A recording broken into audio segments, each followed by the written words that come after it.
voter turnout in Texas. Are you aware of where Texas ranked in all 50 states in terms of voter turnout? No, sir, Chairman Dutton, I am not. Well, I've heard that we were 45th out of 50 states in terms of voter turnout during the last election. And it seems to me one of the purposes ought to be in the bill ought to be to increase voter turnout. Would you agree with me? I would say inherently in a democracy such as ours, we yearn to have every person that has a constitutional right to vote to exercise that right, yes. That's right, and so you wouldn't mind if we amended the purpose actually would envelop that. I can find numerous instances contained in the provisions of SB 1 before you today that I believe improves voter access. And I'm sorry, just let me finish my one statement. And in the legislative intent that we talk about, we actually talk about promoting voter access. Yes, but what I'm getting at is the purpose of the bill. When you laid it out and you talked about the individual things that involve the purpose, that's one of the things that's excluded. It's not included in the bill, such that, as you said, in a democracy, we ought to have everybody voting. And certainly if Texas is 45th in voter turnout, we ought to be thinking about that in terms of trying to improve that. I mean, wouldn't you agree with me that that's one of the purposes ought to be to increase voter turnout in Texas such that we get people where you have created in the bill, you say access to voting, more access. We ought to make sure that the purpose at least follows that.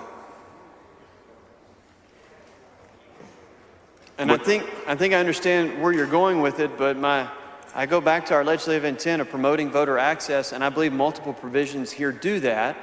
And just because folks have rights, we don't always see them choose to exercise their rights, and I understand that as well. And that can be frustrating for our friends and neighbors because they decline to participate in the process. Right, but we ought to be encouraging not only the way we could increase the number of hours without creating an increase in voter turnout. And what I'm getting at is while we increase the access, or while we do something about that in the bill, what we don't do is in terms of the purpose of increasing the voter turnout in Texas. You know, Chairman Dutton, that makes me think of a phrase that my grandmother used to tell me, and it's common to all of us, is that you can lead a horse to water, but you can't make him drink. The concept is the same. Just because folks have the right to vote doesn't mean that we can force them to vote. But you can encourage them to drink. I mean, you could give them salt or something, and they'll go drink. Is the point that my grandfather used to say too. And I heard that. But I just wondered if if democracy revolves around all of us participating, we should be involved in trying to make sure and ensure that people actually participate in the democracy by increasing the voter turnout. And that's all I'm suggesting. And I hear you, and I think that is something that individually you and I take on that task to encourage our fellow neighbors and friends and family members to participate, but I don't necessarily believe that is the state's responsibility to actively force everyone to go vote. No, I don't mean force. I mean just do something that's creative that helps people access their right to vote. And while you increase the access, as you said, what we don't do, on the other hand, is, at least in the purpose of the bill, suggest or encourage people to go out to vote. And there's a fine line there between the state suggesting, encouraging, or forcing folks to exercise their right to vote and folks individually choosing to do so. And I think that's a choice issue that we have, and I understand that. Right. I guess where you're going with it is perhaps the state becoming some active player in requiring or forcing or encouraging folks to go vote versus us having a system in place and folks choosing to participate in that election system. Right. Well, actually what I'm talking about is just in the purpose itself, as you laid out, that's in the bill. If we could put in there trying to increase the voter turnout, I think is what I'm getting at. I understand, and I'm happy to have dialogue with you on that, although Okay. I'm not necessarily in agreement right at this moment. All right, thank you. Yes, sir. Thank you. Wait, don't do that, Mr. Speaker. Don't hold it up right there. Will the gentleman yield for a question? Ms. Davis, for 1 second. Gentleman's time's expired. Is there objection to extension of the time? There is not an objection. Ms. Davis, for a purpose. Thank you. Will the gentleman yield for a couple of questions just as a follow-up and for legislative intent? Will the gentleman yield for questions? I yield to the gentlelady for questions. The gentleman yields. Thank you. Chairman Murray, you talked about in the discussion with Representative Busey about the intent is to allow local control or local considerations to help define what the actual hours would be for voting. And I just want to make sure that I heard that right, because from a legislative standpoint, we've been usurping local authority. And so is this bill, is it your intent in this bill that we would not usurp the local authority and in fact allow the local election administrators to define what the hours should be for that particular location? To answer your question, this legislation builds upon existing statute. Existing statute prescribes a minimum number of hours during the day, during the early voting period, in which a local jurisdiction must have elections available for folks that choose to vote early in person. In addition to that, this bill provides a start time and an end time, and then provides the flexibility for that jurisdiction to choose what time frame will work best for their jurisdiction. So I think what you're finding is we're building upon existing law that the state has already put in place, and that policy has been to provide some consistency because we understand how it's going to be across the board, but at the same time some flexibility at the local level to figure out what works best for the voters that want to show up to vote, as well as the availability of poll workers, volunteers. And so let me restate my question. Yes, ma'am. And I need a yes or no, please.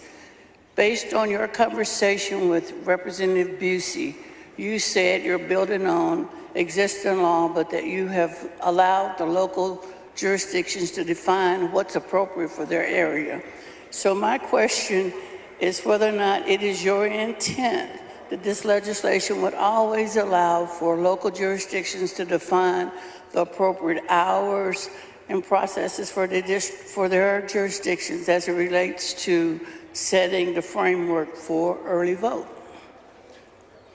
Yes, it is my intent to allow this piece of legislation to provide local jurisdictions the ability to determine the hours within the framework that is in the statute, that is in the proposed bill provided by the legislature. And my last question as a follow-up to that, as it relates to this discussion with local jurisdiction, do you envision or do you see where we might come back as a legislature and attempt to usurp the authority that you've given the local jurisdictions? Because we've had bills like that. I just want to make sure it is your intent that that will not happen in this legislation. Representative Davis, I can't speak to future legislators. No, I mean this session, legislature. This legislature, I do not believe that there is an intent to come back and modify things, but I will point out, as I did in my layout, that the state of Texas constantly reviews the election laws that it has to determine what works and doesn't work amongst changing dynamics that we have. So I always think that it is the intent of the legislature to consistently and constantly review policy that's put in place to see if it's working well or if it needs to be modified, changed, or updated. And there's no question that we have that ability and we do that. I just want to make sure that as we move forward in this legislation, it is your intent that that would not happen in this bill today. It is not my intent for that to happen today. That is Thank correct. you. Yes, ma'am. Thank you. And Ms. Speaker, I'd like those remarks reduced to writing so that we might have a record of that between this discussion as it relates to intent. Yeah. Members, you heard the motion. Objection, chair has done so ordered. Mr. Wally, for what purpose? Would the gentleman yield just for a few questions? The gentleman yield for questions. I yield for questions. The gentleman yields. Thank you, Mr. Murr. Just to go back to some of the provisions of the bill, just the plain meaning, particularly of some of the language on prohibition of drive-through voting. Are you familiar with the drive-through voting component of it? Yes. So are we, in this bill, are we prohibiting drive-through voting in this bill? And I hate to ask you a question, but just for purposes of clarification, when you talk about drive-through voting, are you talking about current lawful curbside voting that's allowed by state and federal law? Yeah, so what I'm talking about is particularly in the structure part, right? So what we did in Harris County was, in response to COVID, the county tried to make it simple so that folks who had a fear of contracting the virus had an opportunity to, use a temporary structure to be able to vote. Are you aware of that? I am aware of that, and there was testimony during the hearings that spoke to that topic. Okay. And so because in the bill, I think it talks about structures and it prohibits temporary structures. Is that correct? That is correct. And do you have a specific provision that you want to point to? So just so I make sure I'm on the same page? I think we are on, excuse me.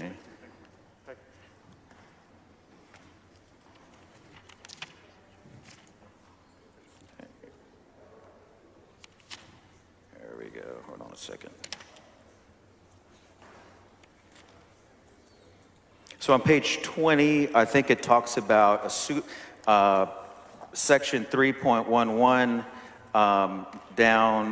take that back. Section 3.12B, it talks about a polling place established under this section may be located subject to subsection B at any place in a territory served by early voting clerk, may be located inside any building, and then it strikes stationary structures.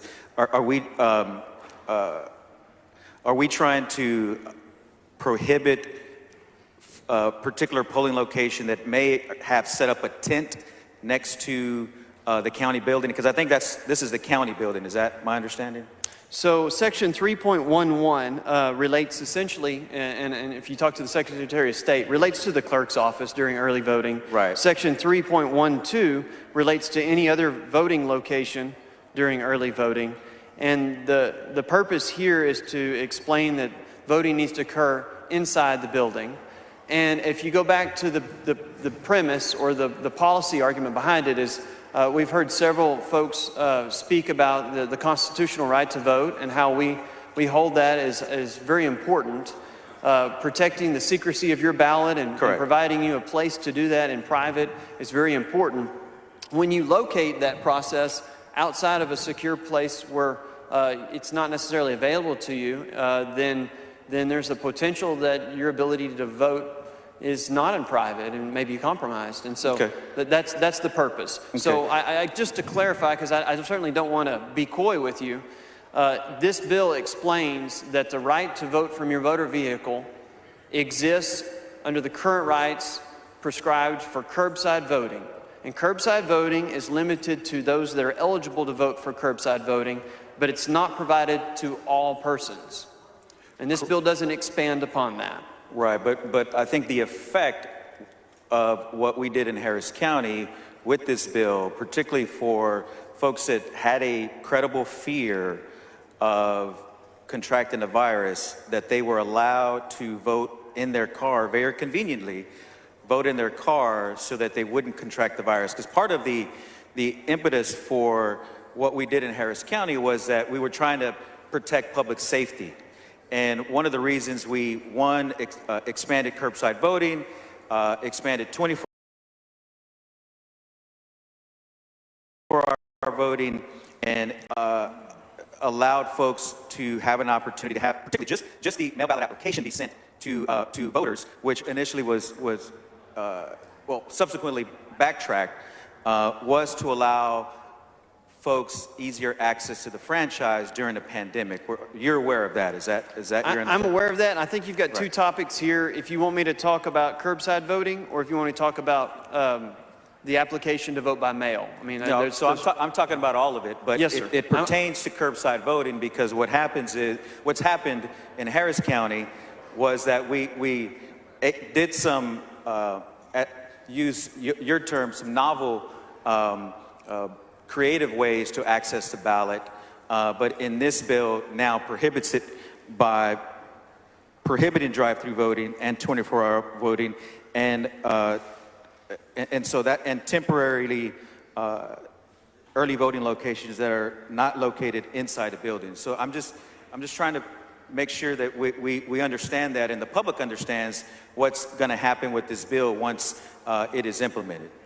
Yeah, and I will clarify for you that this bill provides that a person can vote from their automobile pursuant to section 64.009 if they're physically unable to enter the polling place without personal assistance or likelihood of injuring the voter's health, which is what we currently use as curbside voting. Okay. And so it doesn't touch that, and it's also protected by federal law, but it doesn't expand upon the ability for you to vote from an automobile if you don't meet the criteria of current curbside voting, which I get to is maybe that was a novel approach that was tried in Harris County.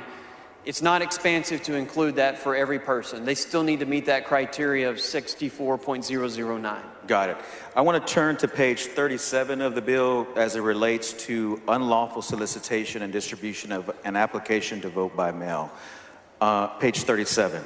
And Page so 37. in the bill, would you say that we are creating a new criminal offense in this section? Yes. Okay. And would that be a state jail felony? Yes. Okay. And could you describe what, in the bill it talks about Section A, public official, an election administrator, not to be coy with you, but an election administrator would be a public official, is that correct? I'm gonna clarify that. I have a perfecting amendment in a minute that actually brings that term in, because a public official may not necessarily include a non-elected elections administrator. And so my perfecting amendment would include that in the definition. Okay. So assuming that the perfecting amendment later is considered and adopted, then the answer would be yes, this provision would apply to a public official or an elections official. Okay.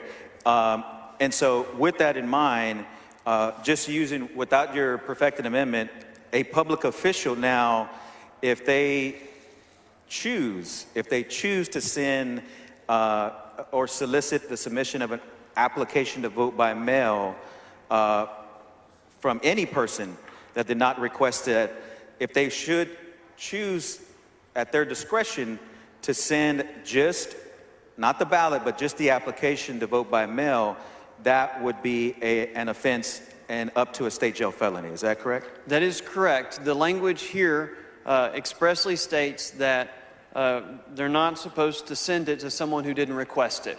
Now, alternatively, the policy goal here, and I've explained this in committee, is our system is designed upon activity by the voter. The voter has to request it.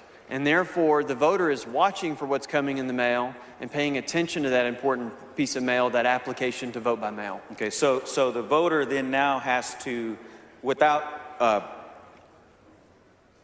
but in this section, we are creating a new criminal penalty up to a state jail felony for a public official who sends this application unsolicited to a voter. That is voter. correct. Yes, Okay. sir, that is correct. Okay. And I just go back, the policy goal there is Texas, its policy is passive. A voter has to request that application to vote by mail. We are not an active or proactive state policy of distributing all of those to everyone all the time. And so that's what this is following. Okay, I guess, could you explain that a little further? Because I'm trying to understand why we would make a policy decision to make it a state jail felony to encourage folks to, for all intents and purposes, participate in the franchise. Anybody, any Texan, whether they're Democrat, Republican, or Independent, disabled, why would we do that? So some of the testimony that we heard during the committee hearing process, as well as input from stakeholders and individuals, raised concerns that if a potential voter is not aware of the document that's headed their way, then, and I go back to our legislative intent, you have a scenario where you could have the likelihood of fraud because that application to vote by mail has been sent out. They're not aware of it. And we all know that outside the ballot zone where you vote, you know, you're gonna have paperwork that's coming and going. And so at the end of the day, the policy is for it to be a passive system. So you said likelihood of fraud. That was a key word for me. What do you mean by likelihood of fraud? Are we implying that because somebody gets a unsolicited application that there's going to be a likelihood of fraud? No, I'm going back to the legislative intent where we talk about the purpose is to reduce the likelihood of fraud. And when you vote in person...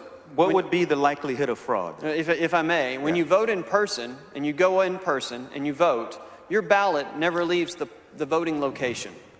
When you vote by mail, your ballot is first you're going to have an application to vote by mail with potentially confidential information that's going to be returned, and then your ballot by mail is going to be sent out, and it's also going to be returned. And so because that ballot is unaccompanied compared to in a scenario where you go to a polling location and your ballot is, there is a potential, as we've heard from input from folks, that there could be a likelihood of fraud. And so but efforts made to ensure that our policy protects against that works to ensure security in the overall system. And that provides... But what I'm trying to understand, though, is this is just the application itself, not the actual ballot. That is correct. Yes, sir. So where in that process of an elected or appointed, future appointed official, public official, how do we not trust that person, usually a person that's a career official, to just send the application itself to the voter? It's not the ballot itself, it's just the application for them to have the opportunity to get the ballot. Where in that process is there a likelihood of fraud being committed? I believe I've answered that. And that is the fact that unlike voting in person, where your ballot is contained in the environment that we hold sacrosanct, voting by mail, and thus your application to vote by mail, includes personal information, and it also has to do with your ability to exercise your right to vote. And so it should be initiated by the voter. But that's the policy goal. Since the inception and up till now, my understanding is I'm with you. That is a sacred, the right to vote, that secrecy, being in a booth and having that opportunity to vote is sacred. But it's just as important for somebody that's maybe a senior, maybe a veteran, maybe disabled, to have that same opportunity in their home, to have that ability to at least just receive the actual ballot application, let alone the actual ballot, but just the application itself. And they have the right to receive that application as soon as they request it. Okay. And then the following page, on page 38, section 276.017, unlawful distribution of early voting ballots and balloting materials. We're also making it, and I'll just read it verbatim, the early voting clerk or other election official commits an offense if the clerk or official knowingly mails or otherwise provides an early voting ballot by mail or other early voting by mail ballot materials to a person the clerk or official knows did not submit an application for a ballot to be voted by mail under section 84.001. The section right under that is creating an offense under this section as a Class A misdemeanor. Is that your intent in that bill as well, is creating a Class A misdemeanor on this offense? Yes, sir, you have read it correctly, and yes, it does create a new criminal offense. Okay. Okay. And Thank that you. criminal offense is of no concern if the early voting clerk or other election official follows the law and does their job. It has a knowingly requirement, so they have to know. But you're also creating another penalty for election officials who send out early vote materials, balloting materials as well. That is correct. Okay. To someone who didn't request it, that is correct. Okay. Thank you. Mr. Speaker, will the gentleman yield for some questions? Certainly yield. Does the gentleman yield? Yields for questions. Thank you, Chairman Murr. Just wanted to run through a few questions and really kind of follow up on what Representative Wale was discussing with respect to voters in Harris County who had used the drive-through vote centers during Yes, the sir. 2020 election. Do you recall that the Harris County Election Administrator testified before the committee during a hearing on SB 7 and HB 6 that approximately 53% of the votes cast at the 10 drive-through sites available during the 2020 election were by people of color? Are you familiar with that data point? I was not present during the testimony during the regular session of the committee hearing, so I will defer to you in assuming that that data point as you describe it is accurate. Yeah, of the 127,000 voters, Republicans and Democrats, who cast ballots via the drive-through centers in the 2020 general election, keeping in mind that we were in the middle of the deadliest pandemic of 100 years, or in 100 years, 53% were voters of color, so it's approximately 67,310 people. Why is that method of voting, why does that increase the likelihood of fraud in your view? Or does it increase the likelihood of fraud in your view? In order to answer your question, I'll point to some of the testimony that we heard from witnesses during both the first called and the second called sessions, committee hearings, talking about the fact, and you heard us earlier talk about the sanctity of our ability to go into a private space in the voting or polling location and cast our ballot in private. Once you remove yourself from that polling location and now you are in a more public area, for example, in an automobile, perhaps surrounded by other people, your ability to cast your ballot in private is not as easy to do.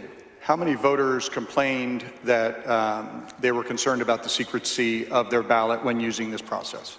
I believe that I don't have a number in front of me, but we did hear some witness testimony that exhibited some concerns about that process. From the voters themselves? I don't know. I don't know if they were voters that tried to use that process or not. In other words, So did the voters ever complain about their secrecy being infringed upon, or were there third parties that said, well, this is a concern? I am not advised. Okay. But you referred to the testimony both during the first regular session that you admittedly said you were not, that you did not sit in on, and also the special session. Is that right? The regular session I did not participate in. The first called and the second called sessions, committee hearing testimony, yes, I did participate in. Why would we be punishing local elected officials during the deadliest pandemic in 100 years for using these drive-through vote centers? Why would we be punishing them with penalty enhancements? I do not view it as a punishment. I do believe that efforts were made, perhaps with good intentions, to skillfully and artfully interpret the election code to try to arrive at methods that they could then apply during a pandemic scenario. I understand that. And you believe it was in good faith to sort of mitigate the spread of a deadly virus? I have never encouraged that it was in bad faith. Okay. So back to my original question, how does that increase the likelihood of fraud, which was the language that you used, and I think the language in the bill? And as I just mentioned to you, the moment that you have the activity of voting occurring outside the polling location, which, as you well know, the election code spends a great deal of language providing the safety, security, and privacy that we all yearn for when we're making our decisions, that becomes more of an open process if you're out in a But you're near an unaware of automobile. any instances, as you just testified, where either secrecy was adversely affected, where a voter said they were worried about the secrecy of their ballot, or cases of fraud specifically with this method of voting? Mr. Nchia, I'm just not advised. But you're unaware? I'm unaware at this Okay, time now. okay. And so penalty enhancements are usually designed to achieve a deterrent effect. What are we trying to deter here other than, as you said, local elected officials in the middle of a deadly pandemic trying to facilitate exercise of the franchise while at the same time keeping people safe? What are we trying to deter by penalty enhancements? By penalty enhancements, okay, you have two parts there. The steps that they took during the pandemic, for example, were not steps that were taken statewide in various different jurisdictions. We'll call them counties. And so that's one part of your question there. And I go back to the concept of uniformity and consistency across the state. So you, as a voter, you prefer to see some standardized or equal treatment of the voting process across those jurisdictional lines, and that's up to a policy decision by the state to do. Are and then separately, you're talking 254 about counties penalties. equal? Are they made equally, geographically, population-wise? I've never said that they were Okay, all equal. okay. So I'm not going to So- say that Dallas County and Harris County and the rural counties out west are all equal. I But understand you that feel concept. that a sparsely populated county that may have 100 people, or 200 or 300 people, should Loving be County has 62, I think. should be Yes. treated the same as a county with 3 million people. They should have an expectation of uniformity in the application of the election code. And how does that further how does that equal treatment of different circumstances, especially during a pandemic, further the policy goal of reducing the likelihood of fraud? You ask a broad question. I'll go back to consistent application and uniform application of our election code. How does that uniformity and that, because you're making a policy choice here, you're saying, hey, uniformity is important, despite the fact that we know that counties are completely different. Uniformity is important, and we want to impose that uniformity despite the difference in counties. How does that achieve the policy end, which you've articulated that is the goal of the bill, in reducing the likelihood of fraud? And reducing the likelihood of fraud is not the only policy goal that's articulated in the bill. And I know that you're well, how about focused that on one that. specifically?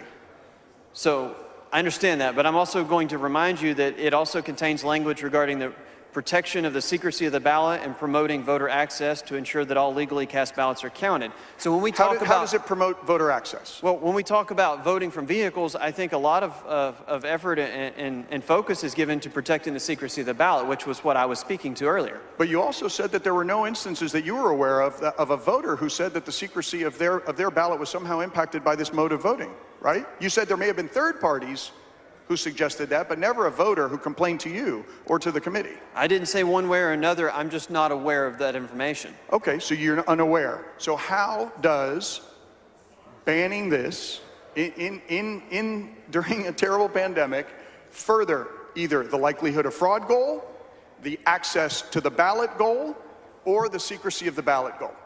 So you go and you say ban. This is an emphasis on what was understood to be current law more prior to the pandemic. So prior to the pandemic, everybody's expectation was the ability to vote curbside from your automobile under current law, which is also protected by federal law. That was expounded upon by interpretations of one or more local jurisdictions. This simply comes back and explains that that's not how election code has operated in the state of And where was Texas. that interpretation that this activity was prohibited? Where is that interpretation? Where's that Because found? the only place in the election code that I'm aware of that speaks to the ability to vote from your motor vehicle expressly is section 64.009, and that has to do with what we refer to as our curbside voting. And it actually has a reason that you have to exhibit for that. It's not universal in nature. So back to my original question, the three precepts, I guess, or the policy goals that you're trying to achieve in this bill are secrecy, are reducing what you said, the likelihood of fraud, or access to the ballot. How does this policy decision that you're making further those goals? Okay, I'll just be clear because I've tried to answer your questions. Can you hone in specifically? What are we visiting about? I apologize. What Harris County did with respect to these drive-through voting modes that you are seeking to prohibit the use of on a go-forward basis. Yes, and so I will articulate Well, let me generically refer to that concept as universal voting from your vehicle for purposes of that, or universal curbside voting. And that's what or we're. at least, at the very least, we could narrow it and say during a pandemic, right? Well, we'll just call it when it was used. Universal curbside voting, and I believe that we heard testimony, and I articulate to you today that it protects the secrecy of the ballot to say that, you know, we're not here to let every person vote from your car when you're perfectly able to go into a secure polling location and vote in the framework that we set up for a secure ballot. We provide the voter access for the folks who have trouble actually leaving their car. So we currently have that framework. And then if you're going to have folks that utilize some type of universal curbside voting, the ability to know whether or not that is subject to abuse, I don't know. We didn't hear a lot of testimony on that. Is that secrecy of concern with respect to drive-through voting that is currently permitted under the law?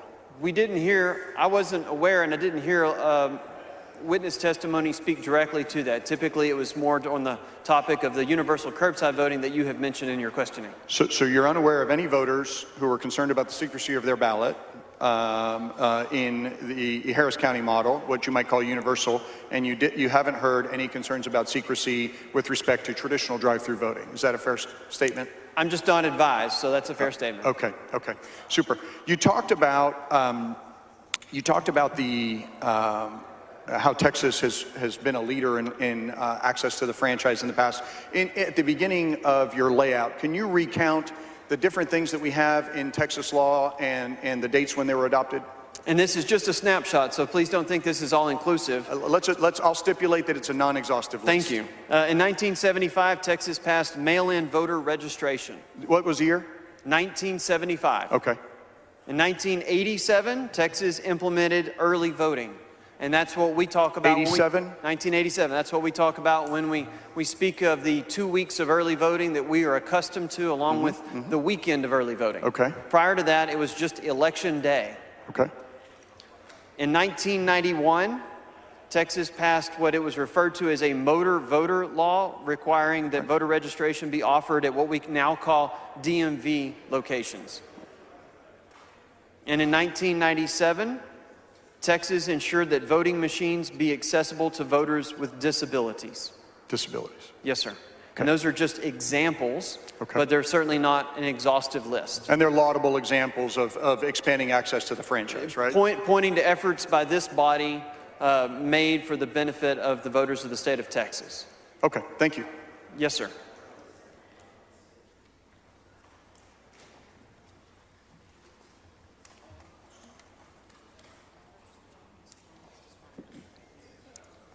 Members, the gentleman's time has expired. We are about to move on to amendments. Once we move on to amendments,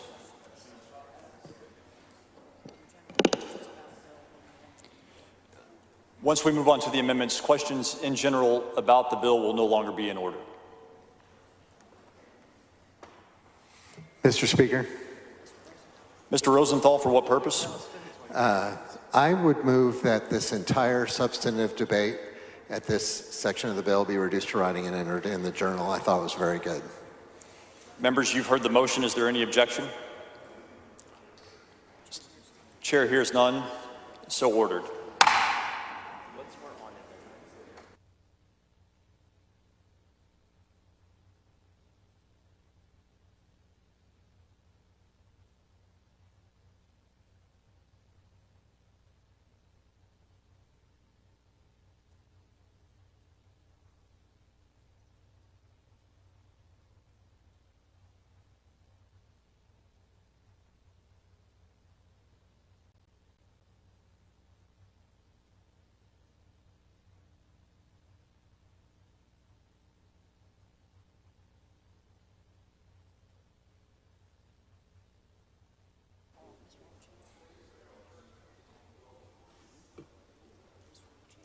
Mr. Anchia.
The following amendment, the clerk will read the amendment.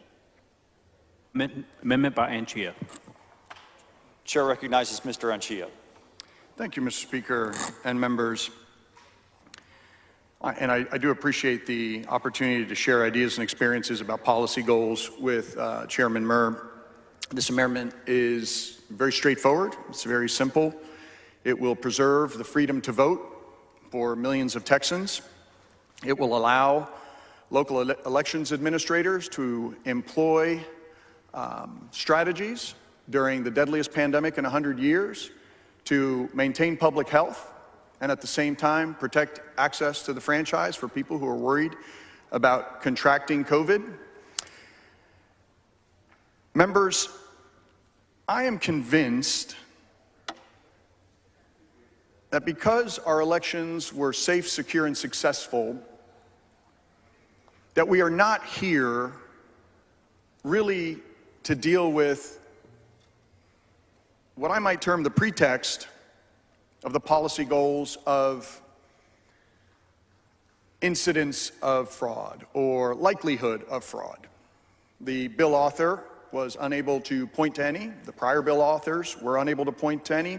And in fact, we know that the likelihood of fraud in a Texas election is a rounding error of a rounding error, maybe even of another rounding error.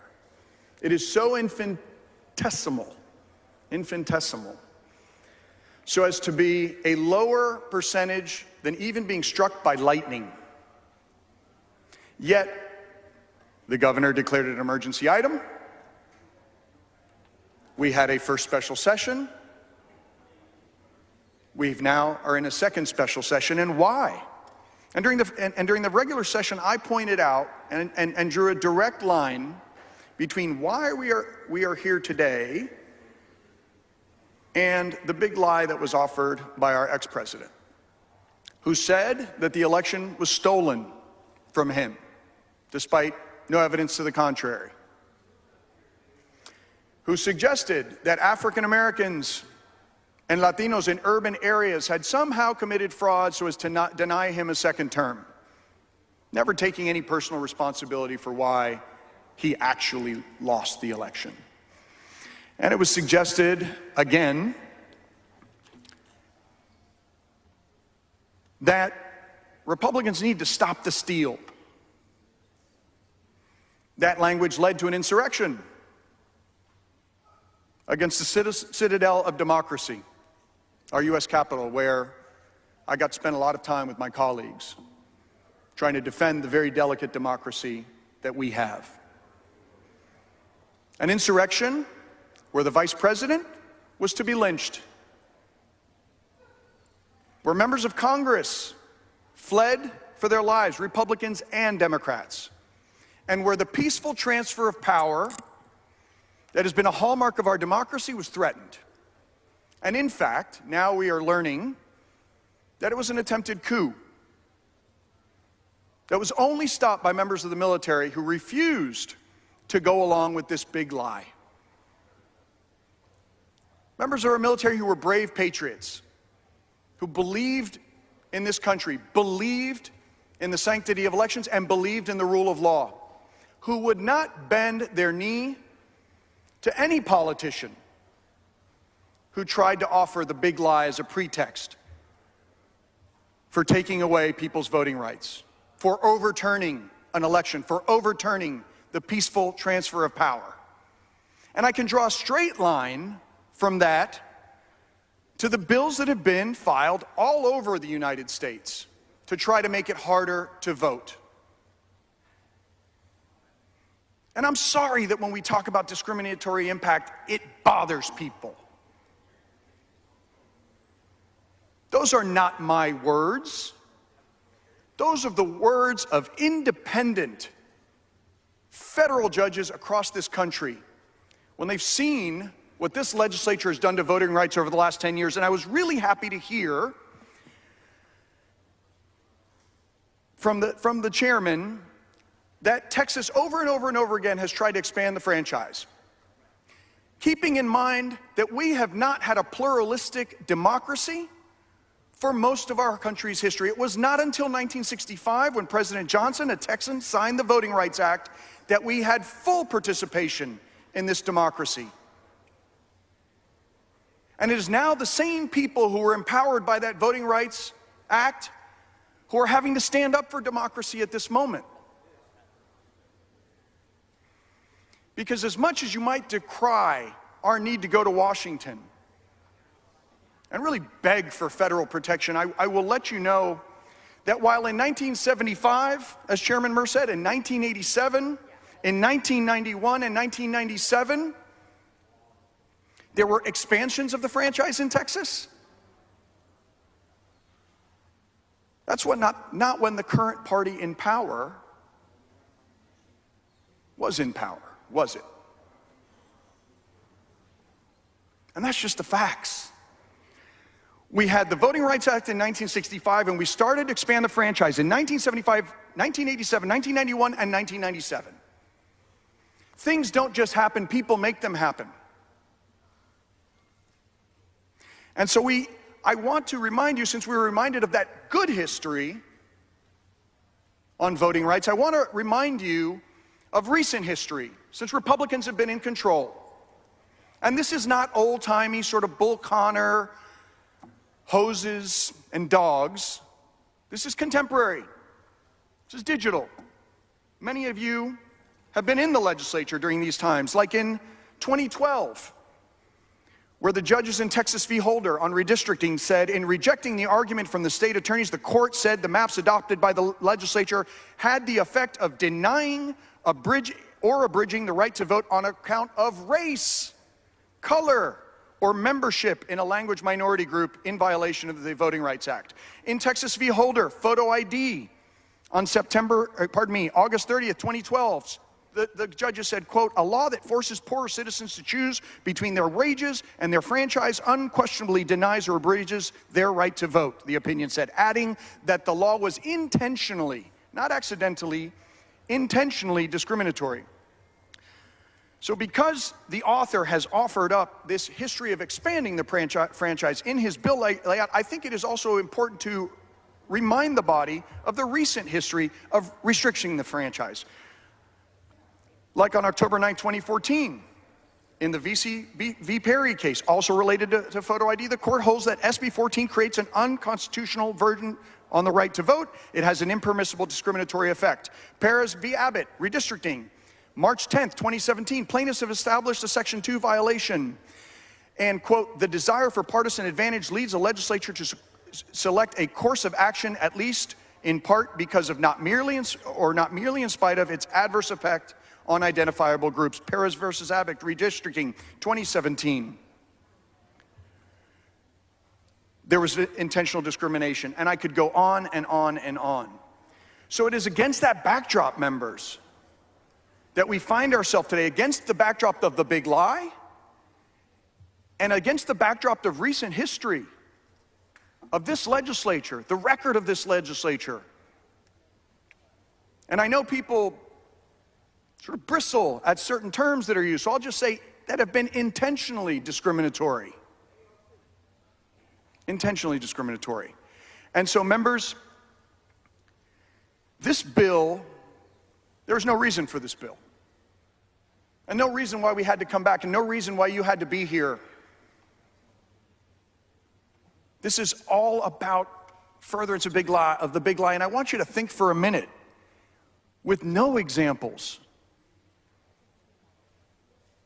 of voter fraud. Are the principles that are being offered by this bill, do they hold up to scrutiny? Is that uniformity pretext? Does that hold up to scrutiny? Does the incidence of fraud, which is a rounding error, hold up to scrutiny? And does that expansion of the franchise hold up to any scrutiny? Ms. Hinojosa, for purpose. And I would say no, Does the gentleman members. yield for a question? I would say no. And I'd be happy to yield for questions from Representative Hinojosa. He yields for questions. Thank you, Chairman Anchia. You spoke very eloquently Thank you. about the disproportionate impact of this legislation and prior acts of this body, when you speak about the disproportionate impact, are you talking about a disproportionate impact on people of color? Specifically, courts have pointed out over and over and over again intentional discrimination against African Americans, intentional discrimination against Latinos, intentional discrimination against people of color. These are not my words. These are 3 federal courts across this country making 10 findings of that intentional discrimination. Intentional discrimination against people of a certain race, is that racism? That is, Ms. Hinojosa. those words, intentional discrimination, I think can be fairly characterized in that manner. We can talk about racial impacts of this legislation without accusing members of this body of being racist. Respectfully, I'm not accusing members of this body. I'm talking about Members' outbursts are inappropriate. Ms. Hinojosa? Will the gentleman yield for questions? The gentleman More yield for questions. I yield for questions. Chairman Anchia, when there is an act that is intentionally discriminatory against people of a certain race, is that racism?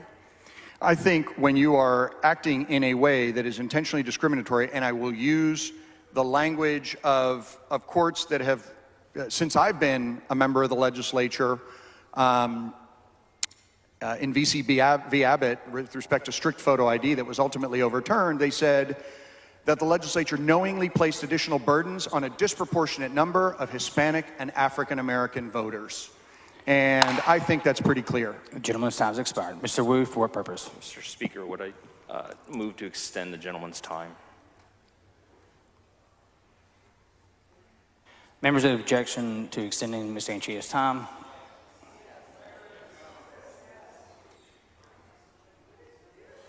Chair hears none. The gentleman's time is extended.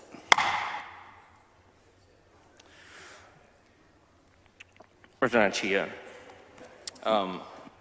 early on in the beginning of this layout, the bill author talked a lot about the different times that this legislature and this state has expanded voting hours, early voting, and all those different type of things, right?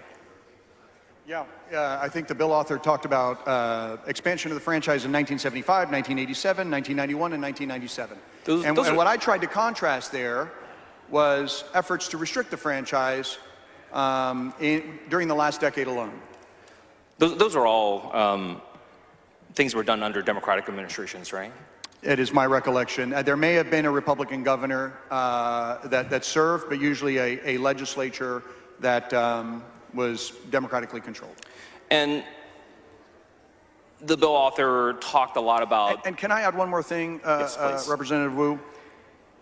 Voting rights never were partisan.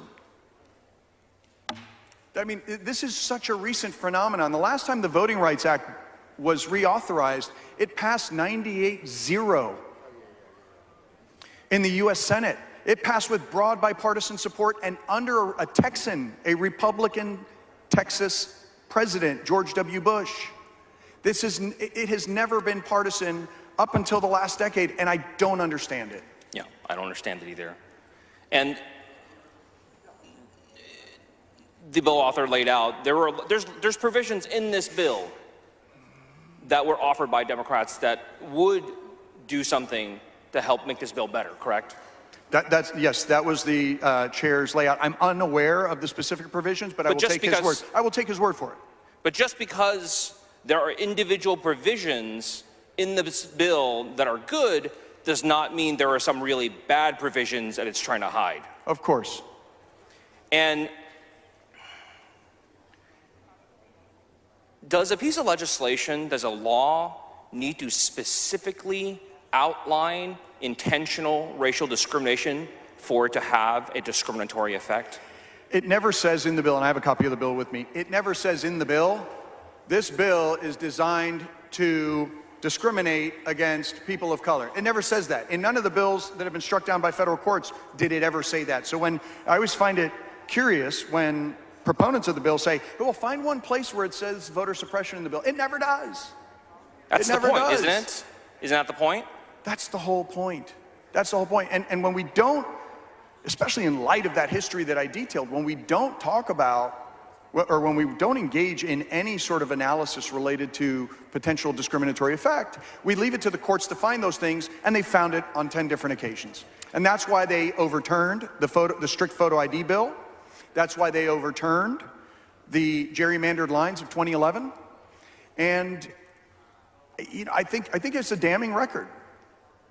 And earlier on, you talked about, you gave us all these quotes about how this body intentionally and directly place restrictions on minority groups, on minority racial groups, minority language groups. That wasn't you saying that, right? No, I didn't make that up. That wasn't me saying it. No. Who said those things? Federal judges, Republican appointees and Democratic appointees, including a 3-judge panel in San Antonio that had 2 Republican appointees and 1 Democratic appointee. Thank you, Mr. Anchia. And I would add just one more thing, Representative Wu, in response to your question, that I'm sorry that some people get triggered when you talk about intentional discrimination, and people get upset about that. But one need only read these court opinions, and court opinions shouldn't really trigger anybody. I mean, the bottom line is that is the record. So when people come up here and say that this bill is really about A, and then you ask them, like, okay, it's about the incidence of fraud, where are the examples? And they say, well, yeah, I'm not advised. In light of this history... Mr. Speaker, will the gentleman yield for a question? Not at this time. In light of this history, you should take a negative inference. I do. If this isn't about expanding access to the franchise, if it's not about the already very low incidence of fraud and where you're not advised of any examples, if it's not about the secrecy of the ballot box because no voter has complained, then my inference is like, well, it may be about the same stuff that those other bills were about. And that's why I think it's relevant to discuss today. And I'm happy to yield to questions, for questions. Will the gentleman yield? Gentleman yields for questions. Yes. Thank you, Mr. Representative Anchia. I heard you several times. You've said the intent of the bill is not valid. You mentioned something about there isn't fraud. I heard you several times during this discussion say, not my words, but somebody else's. And I also heard that dialogue between you and Representative Wu. But I want to remind the body of some things you said in 2011 that were specifically your words. Oh, I've been waiting for this moment for a long time. I bet you can't wait for this. And the type of voter fraud that's been seen most prevalently in the state of Texas is mail-in ballots. 70% of all the prosecutions by the Attorney General are mail-in ballots. And you kept going on, and then you said, you said, we will be reading about mail-in ballots fraud, mail-in ballot fraud, and mail-in ballot fraud. These are all your words. You also asked why they're not, no one is doing any. You also asked why. Well, I read about the whole context here. No, it's right here. It's not a question, so I'd like to offer you some context because well, I read the context, and you're validating that there is indeed fraud in Texas. And here you're trying to tell the body that there isn't, and I think that it's disingenuous, and it's really unethical. Well, let me tell you what is disingenuous, sir. That's disingenuous. When you take a speech it wasn't that a speech, it was a dialogue. 14 years ago, on this very mic, and you boil it down to, I don't know, a dozen words, and you take those words to try to prove your point. Let me give you the context behind that, because I think that was intentionally misleading. One, mail-in ballot fraud, even then, was rare. And a rounding error of a rounding error. What was exempted from that speech... You said 70% of all prosecutions the Attorney General done are mail-in ballots, and you repeated yourself in your own words 3 times. I'd like to finish my answer, please. 70% of 1 is still 1. 70% of 10 is 7, okay? And that was over a period of time. What you need to understand about that context is the strict photo ID law, just like the law that is being offered today, was offered with no evidence of impersonation. The only evidence that we had, albeit minuscule, was in mail-in ballot. And it was minuscule. Representative Chia, I disagree. I read the whole dialogue. I read the entire dialogue. I'd like to answer your question. I disagree. I'm going to go sit down and let you explain to everybody. But I'd like to answer your question. Members, let's not You're speak not over permitting each me other. to answer. You're over-talking me. and you're not asking questions. So I'm going to answer your question now that you've walked off the mic, and I'm going to look right at you. And so you have to understand 4 concepts. 1, voter fraud in Texas then and now is virtually non-existent. Where there have been incidences, these rounding errors, it has been in mail-in fraud. This bill is not about photo ID, which was offered up in the videos that were selectively excerpted. And the parts that were taken out of that video, very conveniently, where you only focused on 14 words, was where I said mail-in ballot or voter fraud was virtually non-existent. Then, it's virtually non-existent now, and it is intellectually dishonest for people to try to take 14 words out of a broader speech and try to prove your point with it. That is intellectually dishonest. It may be okay for Twitter. You might get some likes, and that's okay. But when you take out the parts of the speech that say there's no material voter fraud in the state of Texas, and where I say I know that this bill is not about voter fraud in the state of Texas, and you excerpt that and only take the part that is favorable to your position out of context, I think that's unfair. So I'm really glad that Representative Tinderholt asked me about that in the form of a question, so I was able to provide that context, because that was really not intellectually honest. Would the gentleman yield for questions? The gentleman has 30 seconds left, Mr. Wu. I'm happy to answer questions. He yields for Very questions. quickly. One of the things that the bill author said was, the bill sponsor said, was that a lot of these provisions were put into place that the election judges and people did was put in place because of the pandemic. Did you remember hearing that? Yeah, absolutely. Yeah, I pointed that out too. Worst pandemic in 100 years. Is the pandemic over? No, it's not over. Are We're going to have elections in hospitalizations November. as high as they have ever been right now? Yes. Gentleman's time's expired. Thank you, Mr. Speaker and members.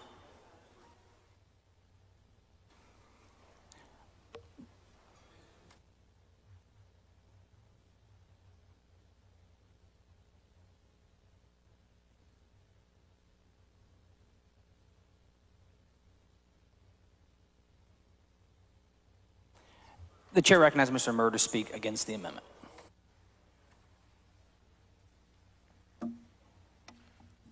Members, I respectfully oppose this amendment. As you well know, this amendment removes the enacting clause and kills the bill. That's the practical intent of the amendment.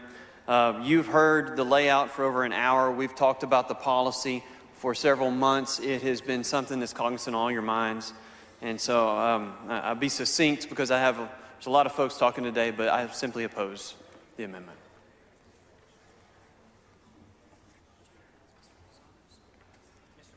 Mr. Wu, for what purpose? Mr. Speaker, would the gentleman yield for questions before walking off? The gentleman yields for questions. Thank you, Mr. Speaker. Sorry I didn't have a chance to ask questions during the main debate because of the long line. But I have a question. Since the amendment striking the enacting clause opens the entire bill up for questions, I have a question about some of the provisions on page 37. Page 37, yes, sir. And as discussed with earlier Representative Wally, this is a provision that creates a new felony-level criminal penalty, correct? So on page 36 and 37? I'm just referring to the parts on 37, Okay. starting with line 3. Give me just a moment to flip over there so that you and I are on the same page, literally and figuratively speaking. And while you're doing that, it's my understanding you practice criminal law, right?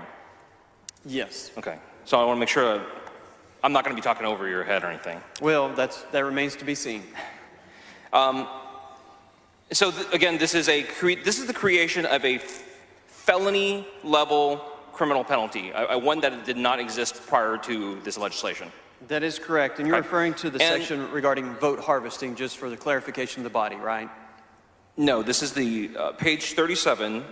Oh, unlawful solicitation and distribution of application to vote by mail. Yes. Thank you. what is a public official? Who is a public official?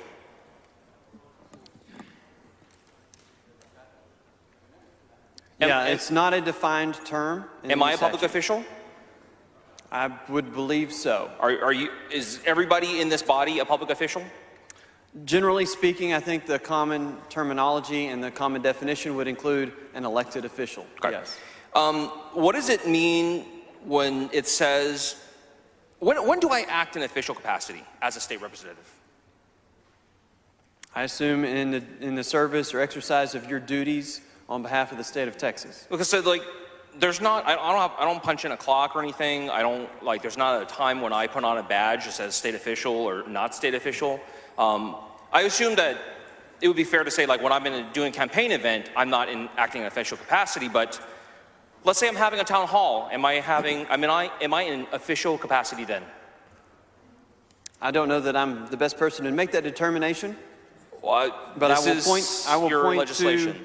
I'm going to point to the top of page 38 when it talks about being engaged in while acting in the official's capacity as a candidate for public office. So you have to tell me, is it town hall a scenario in which you are a candidate or a scenario in which you are currently serving in office? No, I'm currently serving right now.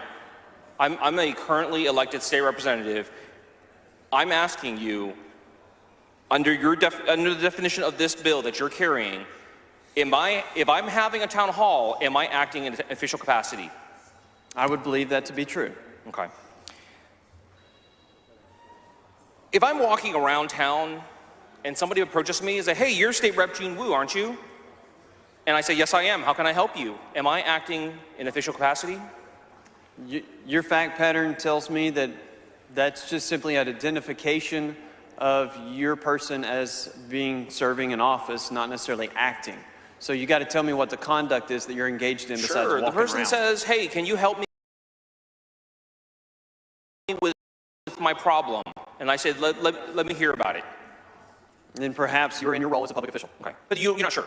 No, I'm telling you, when you say that they walk around and identify you, you're not necessarily engaged in that. But if they're going to have a conversation about something that relates to the duties of your office or that you're assisting them with constituent services, then I would interpret that to mean that that is engaging as a public official. So, on line 7, you said solicit the submission of an application. What does the word solicit mean in respects to this particular criminal penalty? I would assume that it would adopt the plain meaning of the term solicit, which means that you actually take action to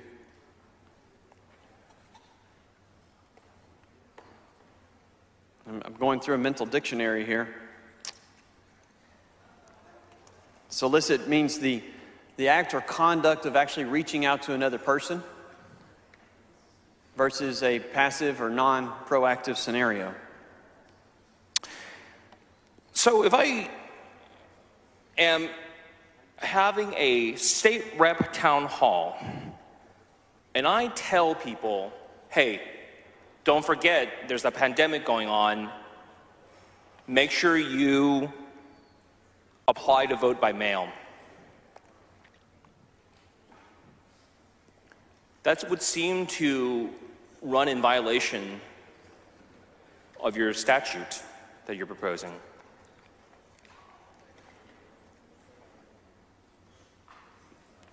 Did you provide them an application to vote by mail?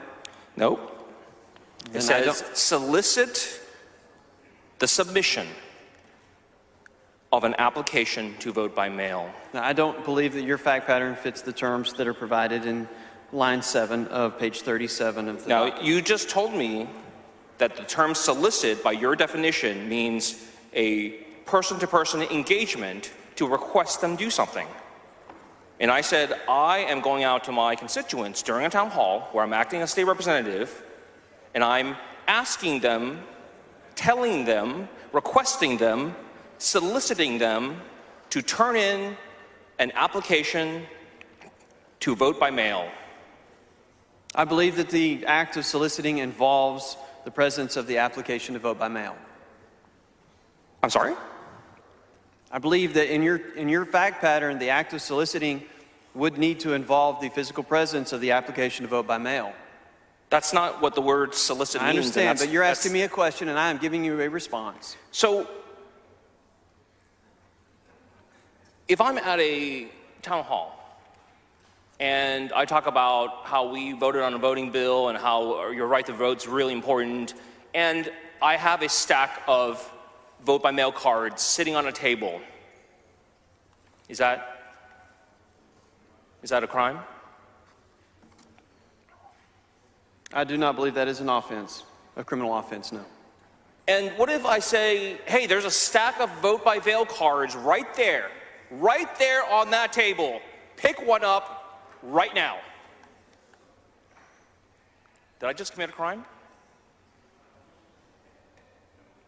So I will point out to you that subsection E on lines 25 states that it does not apply if the public official provided general information about voting by mail, the vote by mail process, or the timelines associated with voting or to vote in person. I've done none of those things. I am very directly telling my constituents, see that pile of vote by mail cards?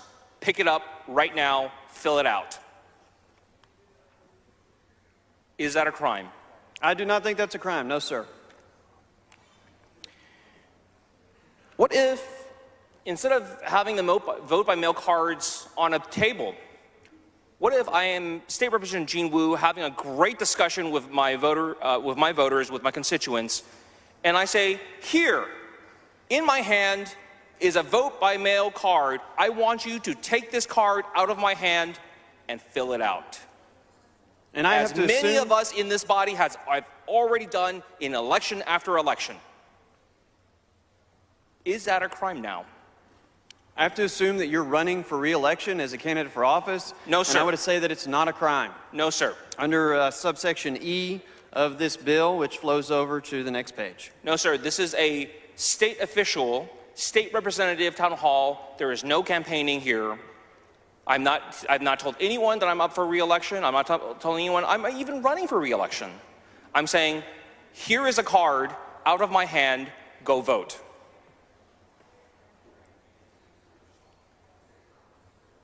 You didn't ask a question. Is that a crime under this bill? And I have said no, that is not a crime, Mr. Wu. Okay.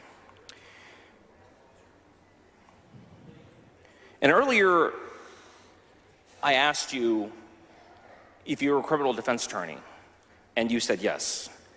And one of the points of criminal law that is very important, and I'm hoping you understand, I assume you understand, is that criminal statutes, more than civil statutes, need specificity. I hope I said that right. And it needs to be specific about what is and is not a violation. And throughout this, my questions with you, over these many questions, you're not sure, you have to have some people come tell you or make suggestions. How is the public, how are we as the membership, how are we as state officials under this supposed to interpret this law while we're out? Isn't this, the way it's written, a little bit vague? No, I don't reach the conclusion that you are asserting. The gentleman's time's expired. Please excuse Mr. Guillen because of illness on the motion of Mr. Lozano's objection. Chair hears none, so ordered. Yeah. Mr. Biederman, for what purpose? Yes, I'd like to have the discussion between Representative Tinderholt and Representative Ranchia placed in the journal. Members, you heard the motion of objection. Chair hears none, so ordered. The chair recognizes Mr. Lozano to speak against the amendment. Thank you, Mr. Speaker. Members, I had to get up here and speak about this because of the mention by Representative Ranchia of this being about, quote unquote, the big lie, that there were no examples of voter fraud. He brought up Bull O'Connor and fire hoses, which I learned in 7th grade were Democrats. But I want to talk to you about the allegation that there are no examples of voter fraud because I was here in the first special session in a 24-hour committee hearing. I missed my kids' baseball games, my daughter's volleyball games. I heard hundreds of witnesses testify. And if he had been here, if it was that important to him, he would have seen that. But he wasn't. And so one of the things we heard from a witness was that in the 2020 election, there were people that were deceased who somehow applied to vote by mail. Pictures, copies of those ballots, and then some that were forged as well. The way this person was caught was because of a law written in 2003 by Representative Steve Wollens, a Democrat, a brilliant lawyer. Most will say that he was one of the most brilliant lawyers that has ever served in this chamber. In that committee hearing for House Bill 54, there was not one single person that registered against. That bill was the most significant election reform up until this bill. So this is not because of the 2020 election. This has been going on for a long time. This has been reformed by Democrats. And so I need to point out that incredible fact that Steve Wollens has not one single racist bone in his body. That Steve Wollens, in response to his request, and I asked in a press conference in the first special session that our press, that every member of the press be fair, because they wield an incredible amount of influence over our electorate. That their coverage, accurate and in depth, is vital to the integrity of our democracy. I talked about the following articles I'm going to mention that were as a result of Steve Wollens' investigation and what he did. But in Dallas, the Dallas Morning News, a very good, brilliant writer, Gromer Jeffers, wrote in an opinion piece that Texas needs tougher laws to reel in mail-in vote fraud. He quoted Mike Rawlings, former mayor of Dallas, and Eric Johnson, our state rep at the time, who is now mayor of Dallas, as saying, "We ask that you devote additional resources to verify the integrity of each mail-in ballot in Dallas. We look forward to hearing from you soon."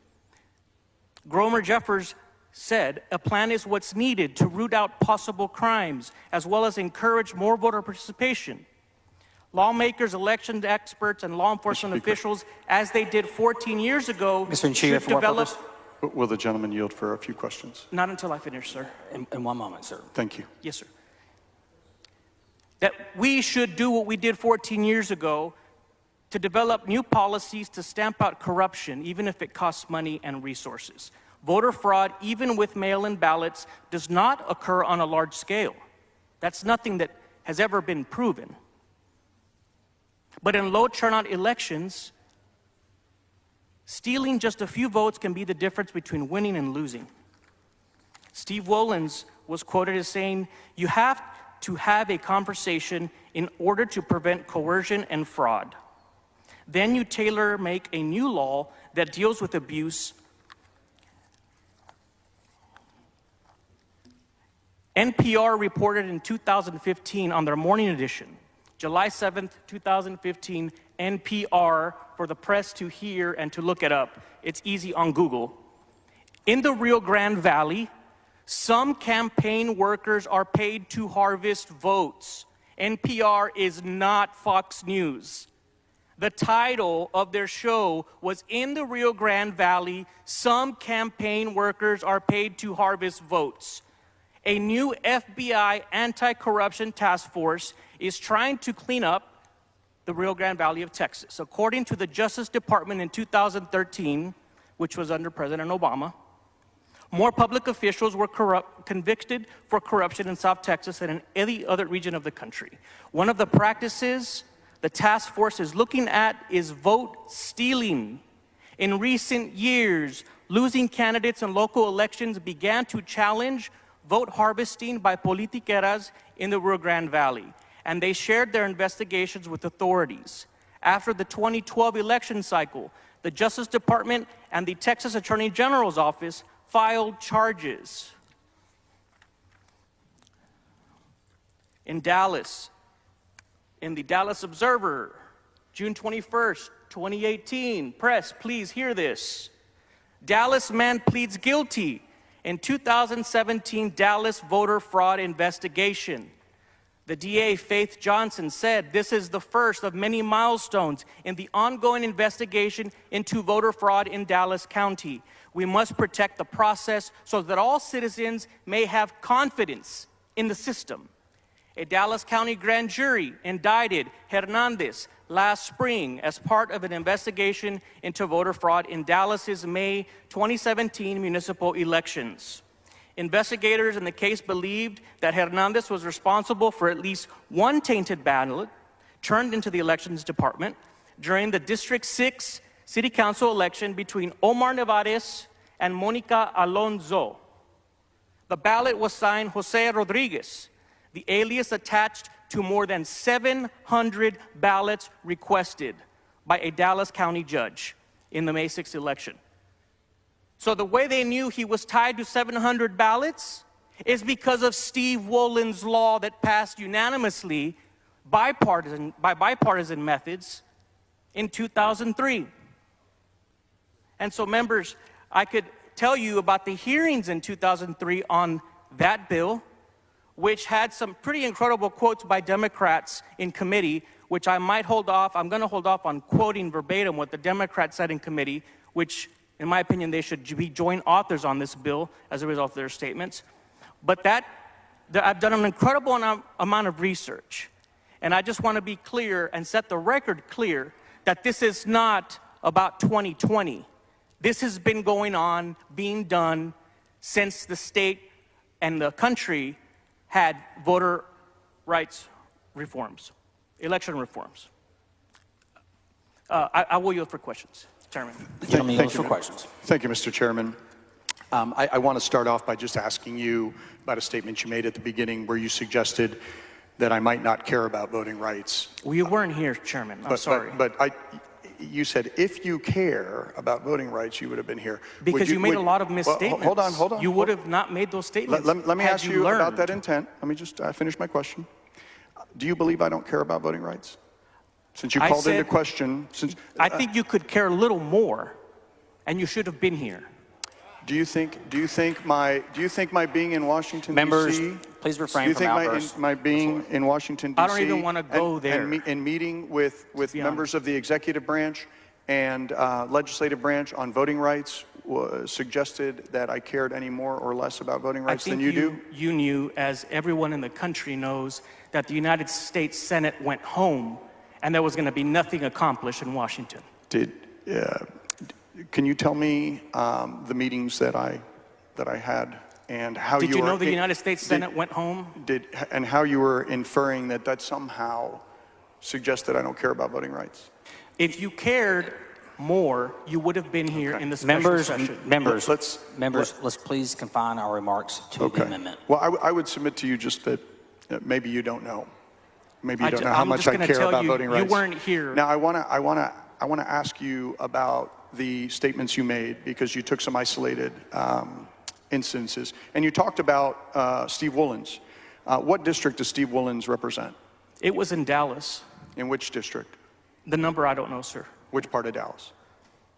I have no idea which specific part, but I hope that some of the voters that they... Do you know who succeeded Steve Wollens and was endorsed by Steve Wollens? I didn't look at that part of the That would be research. me. So I succeeded Steve Wollens. Well, then why aren't you on this bill? With his support and endorsement. And so, seriously. My point is that the bill you're referring to that Steve passed with bipartisan support, broad bipartisan support, you've given us examples of how that bill worked, have you not? Exactly. Okay? And so because that bill is in place and according to you is working, and in fact, I've authored a bipartisan bill with Dr. Oliverson related to mail-in ballots just 2 sessions, maybe 3 sessions ago. Are you going to have a disparate impact with your bill? And it ultimately, unfortunately, it wasn't in place long enough before it was overturned by the majority in this legislature. But let me just ask you, since I can ask you some questions from back here. Is it your contention that the bill that was passed by my predecessor in office, whom I have a very good relationship with, is working?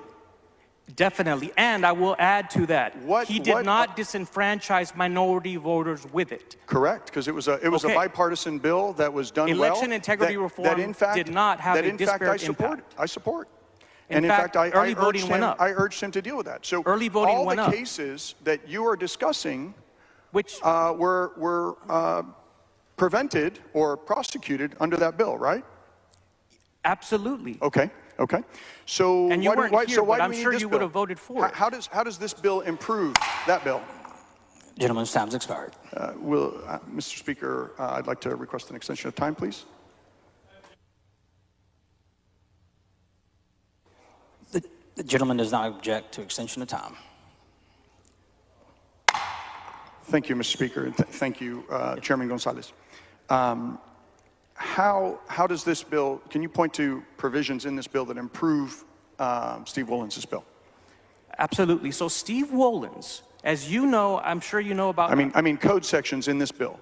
Okay. Can you point to them? You said improving on Steve Wollens' bill. And so Steve Wollens... So what about this bill, though? This bill? Okay.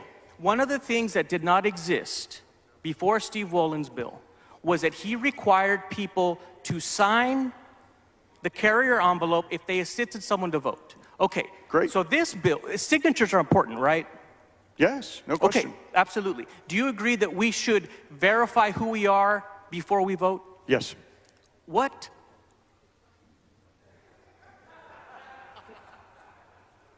Let me ask you again. I don't know why you think, if you've been paying attention at all to my legislative career, you know that has always been my position. So look, I've got 175,000 voters. I can't possibly look at you I'm just going to follow you. I'm just going to try to come back to the question, which is direct you back to this bill and tell me how it improves upon that bill. Since you agree that we should verify who we are before we vote, this bill applies the same standard from in-person voting to mail-in voting. Can you point me to that section of the bill? It's, I'll just tell you, that section is the one that says that if you vote by mail, you have to put your social or your driver's license number on that. Because as you can see, is what I mentioned earlier. And what happens if... Let me finish my answer, But what please. happens as if you can you see, do not... whenever you... What happens? As I mentioned earlier, I'm familiar with that code section, but what happens if you would have known, in the there case are ballots where you that have are just in the 2020 election that have been forged by signatures that have been. How does a dead person apply for? How does a dead person apply to vote by mail? Was that prosecuted? Somebody forged their signature, right? Was that prosecuted? Obviously. And so these are the things that this bill addresses. Okay. So you were in the section that you did not specifically name, but you alluded to. I want to ask you about that. If a person registers with their Social Security number, but then when asked to verify on their ballot application that they put down their voter number or their driver's license, and under this bill, that ballot would be thrown out, correct? Or could be challenged? Yes. Okay. And so, what is the... Do you think that that's a problem? Okay, so right now...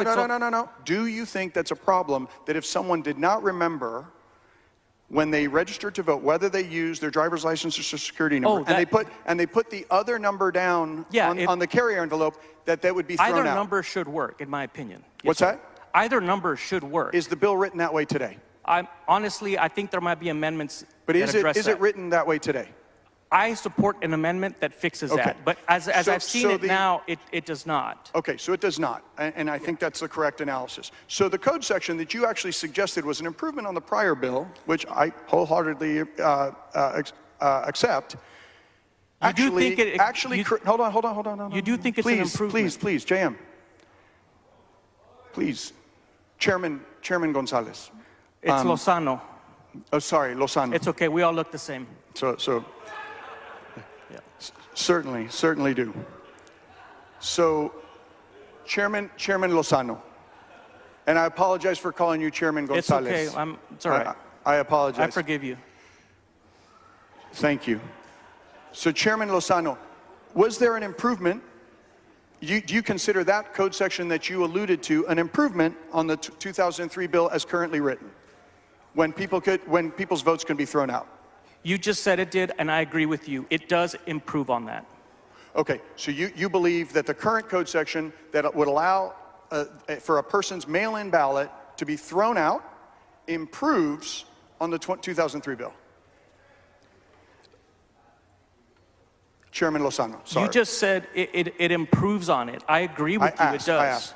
So you think the fact that ballots can now be challenged and thrown out because of an incorrect number is a good thing?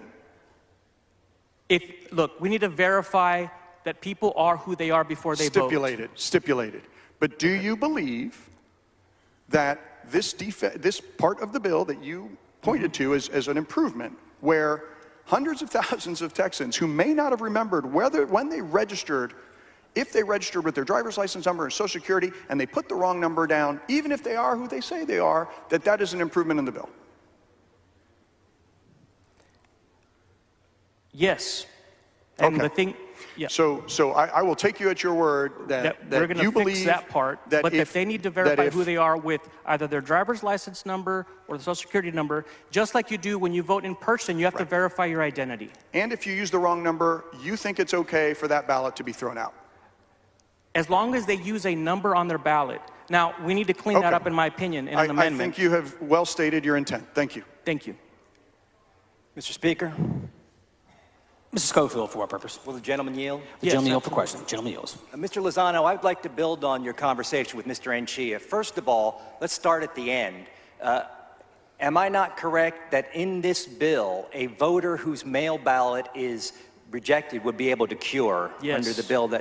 So should somebody write their Social Security number down wrong, the county could then contact them, and then they have an opportunity to cure, and they would still vote. That's in the bill, absolutely. But if someone's out there trying to cheat hundreds of mail ballots, the odds that they're going to get correct Social Security or driver's licenses to put those in and counter the votes of hundreds of real Texans is very unlikely. Is that not true? Absolutely. I appreciate that.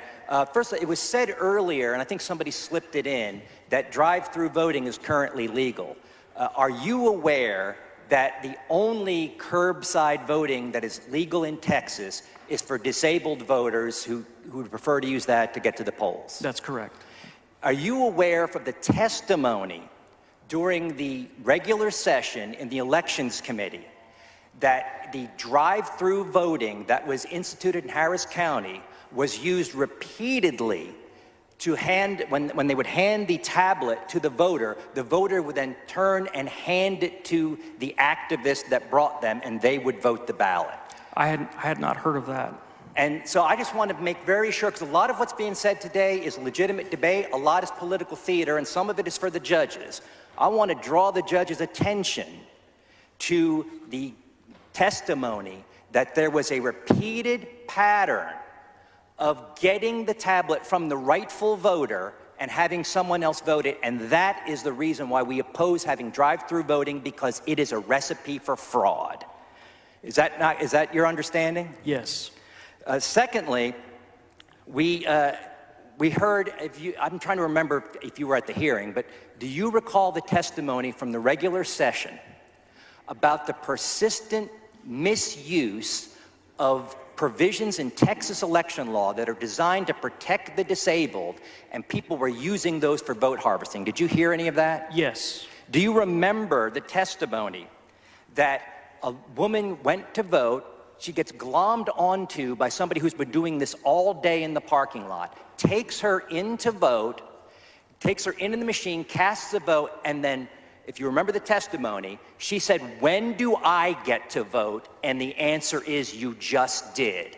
And these ballot harvesters were stealing people's votes all day, every day during early voting and on election day. Do you remember that testimony? Yes, I do.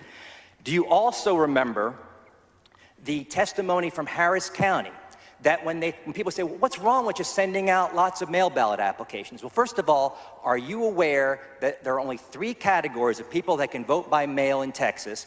People who are over 65, people who are disabled, and people who are going to be out of state when on election day. You aware of that? Yes.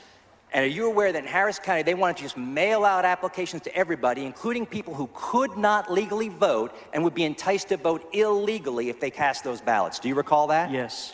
Do you also recall that because of COVID, so many people returned applications and then decided they wanted to vote, and under our law, had to bring their ballot back? And those ballots were not being canceled, were being put in boxes, and never showed up on the logs, and that there were boxes and boxes and boxes of blank mail ballots that could be voted by anybody that were not accounted for. Do you remember that? Yes, I do. Is that a reason why we would not want willy-nilly mailing of applications and mail ballots to people who don't qualify for them and who did not ask for them? Absolutely. And with that, I see the speaker getting up, so I think I'm about to get gavelled. Thank you, Mr. Lozano. I appreciate your... Thank you. I appreciate your... Gentleman's time's expired. Next, Mr. Speaker. Mr. Busey, for what purpose? Ask to extend the time. Members, this requires unanimous consent. Is there objection to the extension of the time? There is objection, Mr. Busey. Does any member wish to speak for, against, or on the amendment? Hearing none, the chair recognizes Mr. Anchia to close on the amendment. Thank you, Mr. Speaker and members. And I'm grateful for the banter and repartee with Chairman Lozano. I apologize for misstating your name. It really was an oversight on my part, probably a senior moment. What I do take issue with is really the policy, where we have a bill that's been working since 2003 that I think Chairman Lozano made the case for. It was a bipartisan bill. There was no testimony to suggest that there was going to be a discriminatory impact in that bill. And guess what? It leads to prosecutions in those very small cases. As I said at the beginning, I think it was mischaracterized later. Those very small cases, those rounding error of a rounding error where we do find fraud. And I said that at the outset of my comments. But it's not material based on the legal votes that are cast. And so it was his position that it is a good policy result for someone who has identified themselves with 2 different numbers. Their driver's license number when they first registered, and I don't know how many of you, do y'all remember if you used your driver's license number or your social security number when you first registered years and years ago? I would submit to you that many of us don't. So that when you offered up your mail-in ballot and marked the carry envelope with maybe the second identifying number that you did use initially, that your ballot could be challenged and thrown out, even with a cure, even if that exists. Why are we adopting a policy that would de facto allow that ballot to be challenged? I don't want my ballot to be challenged because I used my driver's license in one occasion and I properly identified myself with the social security number. I've identified myself in both instances. Why is the assumption that somebody, your neighbor, somebody you don't know, can say your vote does not count, even though you correctly identified yourself twice with 2 discrete identifying numbers? Somebody can walk up to you and say, nope, your ballot's thrown out. Why is that the assumption of this bill? The assumption should be just the opposite, that is your ballot is a valid ballot. It is a correct identifying number. And you have to prove that your ballot should not count. This bill flips it on its head. And I think that's unlike Chairman Lozano, who suggested that it was a good result and an improvement on the bill. I think it is not. I think that provision itself is rife for abuse by people who will affirmatively challenge senior citizens, the disabled, who just made the grave error of not remembering whether they use their social security number or their driver's license when they registered to vote maybe half a century ago. And that's just bad policy. That's what I was trying to point out. Yet Chairman Lozano points to that provision as an improvement? I think I just have a fundamental policy disagreement with him. I don't think that's an improvement. And in fact, when this has been analyzed by independent media, they pointed out that this could be hundreds of thousands or even millions of ballots that would be challengeable. And why is that the presumption? When we know the incidence is a rounding error of a rounding error, where the author himself said, I'm not advised. And where we know that the existing bill, I think as was eloquently discussed by Chairman Lozano, is working. Why do we want to change that standard? I think it's bad policy. And I'm proud to say it up here. And I was happy to have that policy discussion, because if that is the one way that there's an improvement on the law that had broad bipartisan support that was already in place that is causing these prosecutions, no, I don't see that as an improvement at all. So with that, if Chairman Busey has a... Just for a quick question. If Representative Tallarico has a question, I'm happy to answer it. Does definitely not Mr. Tallarico Oh, sorry. have a question? Representative Busey, I'm bad with names today. We all look the same. You all look the same. Mr. Chairman, just a quick question. We just heard a dialogue between two of our colleagues back and forth talking about testimony in committee that they acknowledged they had heard. Has any of that dialogue that you know of around drive-through voting turned into any convictions, or is this just sharing tinfoil hat accusations on the floor of the House? Look, people say a lot. I've sat through, because I really care about voting rights, even when I have been on committees, I've sat through, I served on the Elections Committee for 6 years, and people would come up with the most outlandish accusations that never resulted in any further actions. And the Secretary of State has data on this where they get concerns about irregularities. They have to filter through a lot of it, and if they find something actionable, they turn it over to the Attorney General. And it's usually just a tiny little sliver of a percentage, and more often than not, it is anecdote, unsupported by facts, accusations, unsupported by evidence. So you hear that over and over and over again.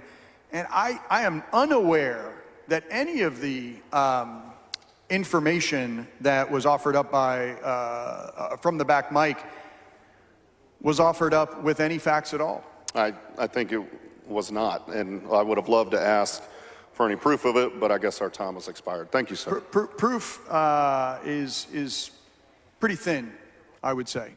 Proof is pretty thin. So members, we've been on this amendment for a long time. I would say if you think, as Representative Lozano does, that the 2003 bill is working, if you think that prosecutions in those very limited cases, those rounding error of a rounding error cases, is working, and you think it's bad policy for us to be throwing out ballots just because somebody didn't remember whether they put down their Social Security number or their driver's license when they first registered decades ago, then please support this amendment. And thank you for the use of the hall.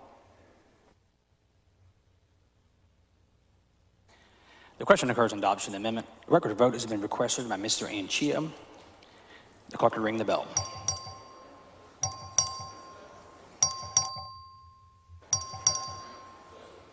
All members voting.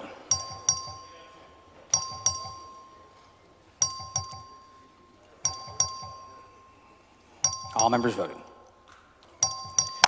There being 40 ayes, 79 nays, the amendment fails to adopt. Following amendment, clerk read the amendment.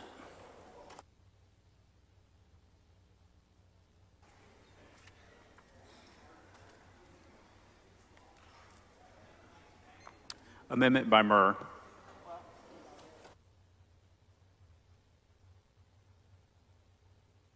The chair recognizes Mr. Murr to explain the amendment.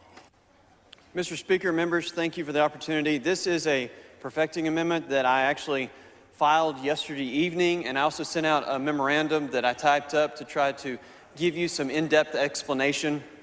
Happily to go through it really quickly. I know that there may be some questions on it. There are multiple parts to it, so I'm going to refer to them by each identified part. On page 1, it replaces the term strictly construe with the word interpret. Number 2, it actually reduces the amount of information that must be supplied by the person registering to vote. Specifically, it excludes information relating to their name, date of birth, and residence address.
And 25. Number 26 corrects mismatching numbers issue that we recently talked about, and we heard that this remedy with this proper language should address concerns raised during the committee hearing. Those changes are also reflected in numbers 27. Number 28 affects section 5.10 and removes a requirement that the early voting ballot board requests from DPS any signature of the voter that DPS also has on file and allows the board to compare the signatures of the voter that the voter submits with any known signature of the voter. Conforming changes are also present as numbers 29 and 30. Numbers 31 also reflects similar language to clarify that a voter can correct the identification number with the early voting ballot board.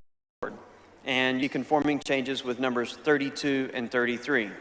Number 34 makes notice to cure by mail mandatory, just as you heard earlier when I referenced the signature verification committee. This one should apply to the early voting ballot board, and so I will have an amendment to the amendment momentarily that would correct that drafting error. Conforming changes exist as numbers 35 and 36.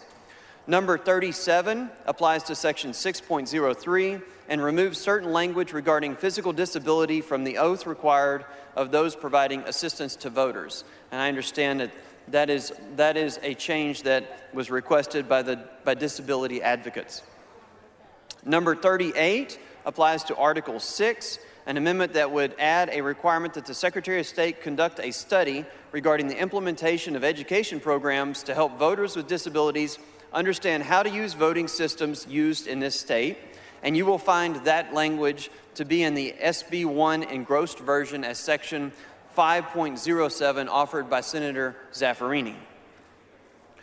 Number 39 of our amendment replaces the definitions of vote harvesting with Senate versions of the definitions of benefit and vote harvesting services. Number 40 alters the circumstances to which the vote harvesting section does not apply. Number 41 clarifies that the provision applies to both an elected official and an election official, which we were visiting about earlier when we were laying out the bill. Number 42 adds a knowing requirement to the offense of perjury in connection with certain election procedures. Number 43 is a recommendation of the drafters to add the effective date for the Code of Criminal Procedure to be September 1, 2021. Number 44 repeals a section of the code that was referenced in the Senate Bill 1 engrossed version that arrived from the Senate. That has to do with the partial count of electronic voting system ballots by general custodians. It states that the Secretary of State at any time may waive or reinstate the requirements of this section for a particular political subdivision. And with a brief explanation of those, I'm happy to answer any questions. Mr. Turner, for what purpose? Would the gentleman yield for some questions? Happy to yield. The gentleman yields for questions. Thank you. Representative Murr, my question starts on page 5 of your amendment, going to line 7, and that section there that follows line 7 through line 16 on page 5, related to the signature verification committee.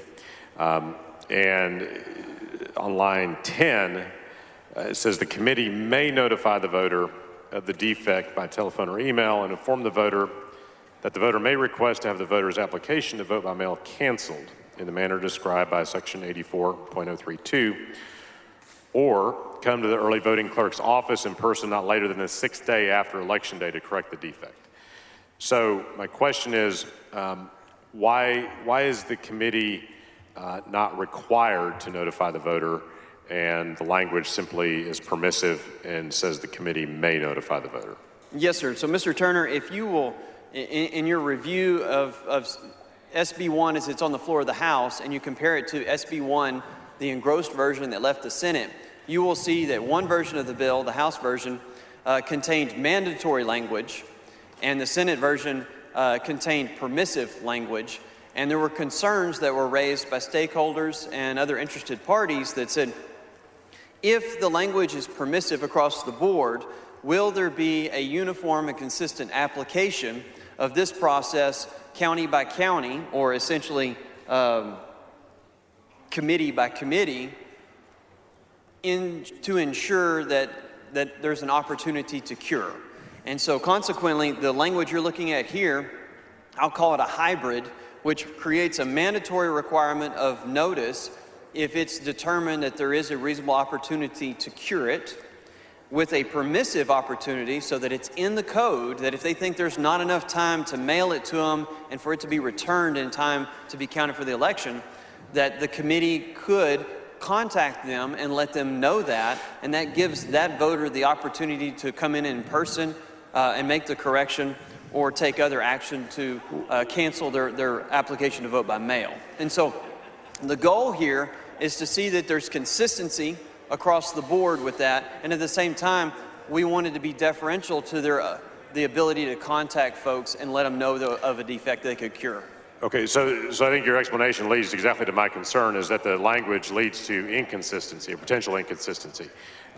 If the committee determines it would not be possible for the voter to correct the defect and return the carry envelope before the time the polls are required to close on Election Day, I'm quoting from the bill there, the committee may notify the voter, which means the committee may also not notify the voter.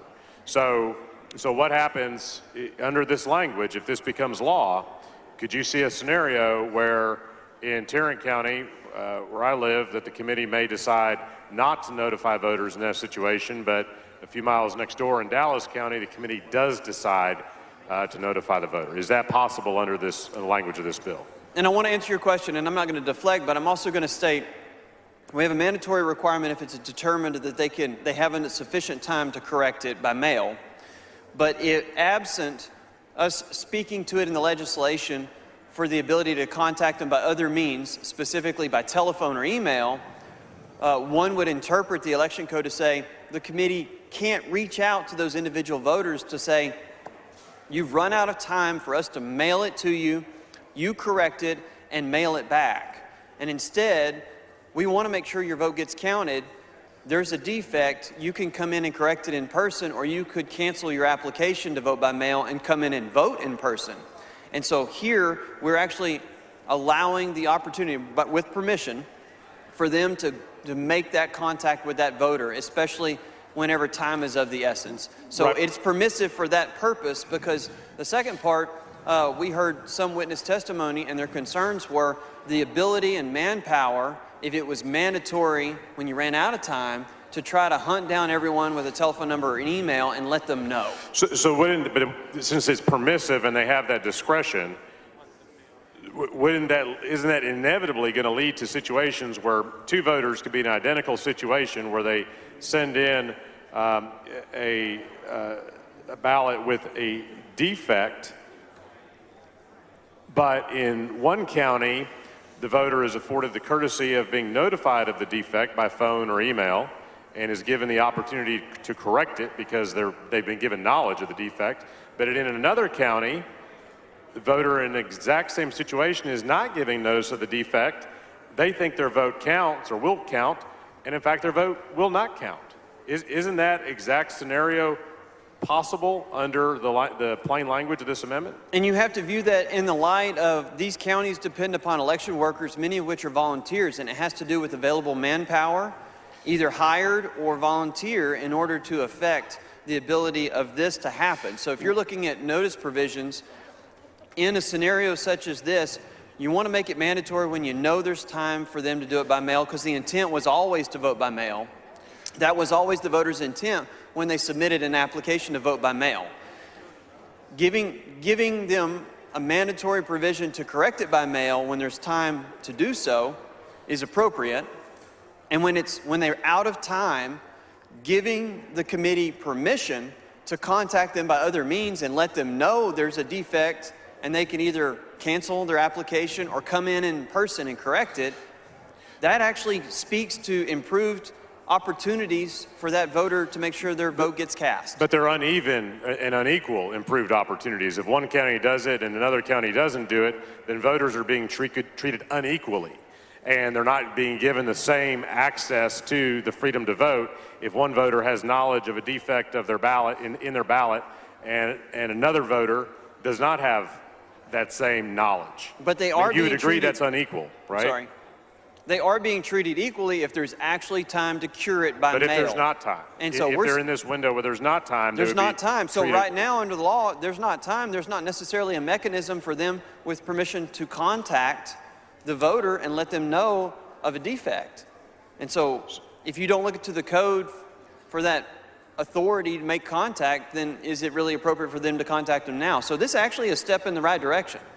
Well, for voters who are fortunate enough to be in a county where a signature verification committee says we're going to take this step, but if you're in a county where the signature verification says, well, we just don't have time or we're too busy or whatever, then that voter's simply out of luck. So let me ask you this, though. With respect to the same county, what is there anything in the language that says, okay, if a ballot has a defect and the signature verification says, well, we may notify those voters, we're going to go ahead and notify them via mail or email, email or telephone, but they look at another ballot and say, you know what, we don't think we need to notify this voter. Is there anything that guards against the signature verification committee from picking and choosing which voters it may notify of the defect? And again, that's going to depend on the time circumstances, because in every scenario, as you tick closer to the deadlines that apply to your election, essentially it doesn't matter what jurisdiction or that you're in, there is going to be a point where they are unable to ensure contact with that voter, and that voter have an opportunity to cure. So in one case, let's use Tarrant County. We'll pick on my county as an example. In Tarrant County, the signature verification committee could have a pile of ballots that they've identified a defect in. And they say, well, we have the authority now under statute that we may notify the voters of these defects. And we're going to notify a few of these voters, and then if we get busy or run out of time, we don't have any requirement to notify the rest of those voters in the same manner. Is that right? And there is no requirement for them to notify those voters under current law. So under this language, some voters could receive the extra benefit of a notification of a defect in their ballot and be afforded the opportunity to correct the defect to ensure that their vote is counted, and other voters will simply not have that opportunity because the signature verification committee arbitrarily decides we are not going to give them that opportunity. Is that right? That is based on time and the availability of manpower to make these contacts with voters. So it is completely within the discretion of a signature verification committee if voters get notified, and if so, what voters get notified. Only after the signature verification committee has determined that there is not enough time to mail back the ballot for them to correct it and return it so it can be counted. How are signature verification committees selected or appointed? Are they partisan officials? Just to go back to the definition of a signature verification committee, it means a group that meets prior to Election Day to compare the signatures on applications for ballot by mail to the corresponding carrier envelopes. And my notes reference me to section 87.027 of the election code. Do political parties have a role in nominating or selecting who is on a signature verification committee? I would need to go and read that specific statute in order to give you a proper answer. And I just don't have that in front of me at the moment. Okay. Representative, these are partisan officials who are being given power to pick and choose which voters they want to notify of a defect in their ballot and which voters they do not want to notify of a defect in their ballot. So I think this is a huge problem in the amendment that will lead to unequal treatment of voters, both within a county and across multiple counties. Let me ask you a question quickly on a different section. On page 7, you add language about the Secretary of State shall conduct a study regarding the implementation of educational programs, including the production as it relates to voters with disabilities. Did you consider also adding in language that the Secretary of State shall conduct a study regarding the racial impact of this bill? No, sir. I looked directly to section 5.07 of the Senate Bill 1 as engrossed out of the Senate for that language. And I know there was a discussion, and I believe that Senator Zaffarini offered this this specific language. So Thank you. I wanted to be able to have everyone consider it. Mr. Turner, for what purpose? Mr. Speaker, will the gentleman yield for questions? The gentleman yield for questions? I will yield for questions, The gentleman yes. yields for questions. Thank you, Representative Murr.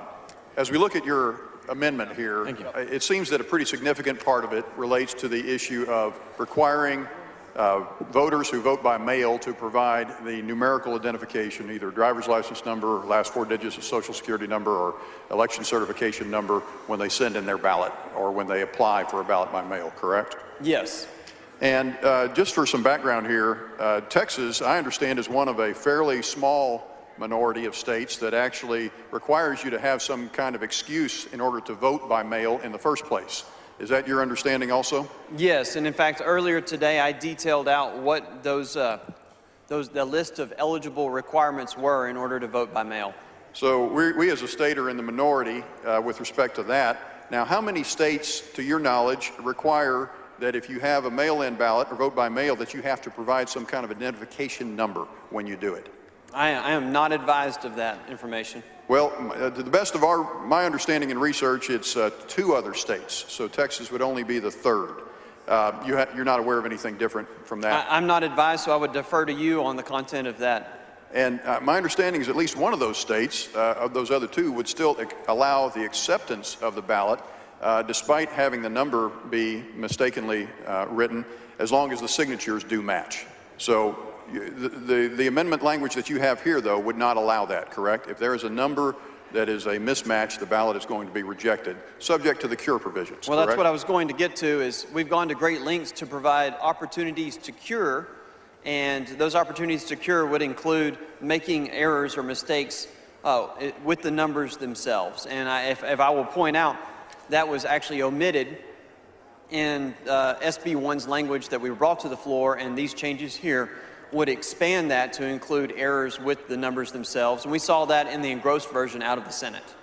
And I would agree, from my perspective, Representative Murr, that is progress to add those cure provisions. But would you also agree with me that there still will be cases in which a person receives notice of this mistake too late to cure it? I think that's always going to be the case, because time is the enemy whenever you are conducting an application to vote by mail and actually tendering your ballot to vote by mail. It still needs to arrive on or before a certain date in order to be counted for the election.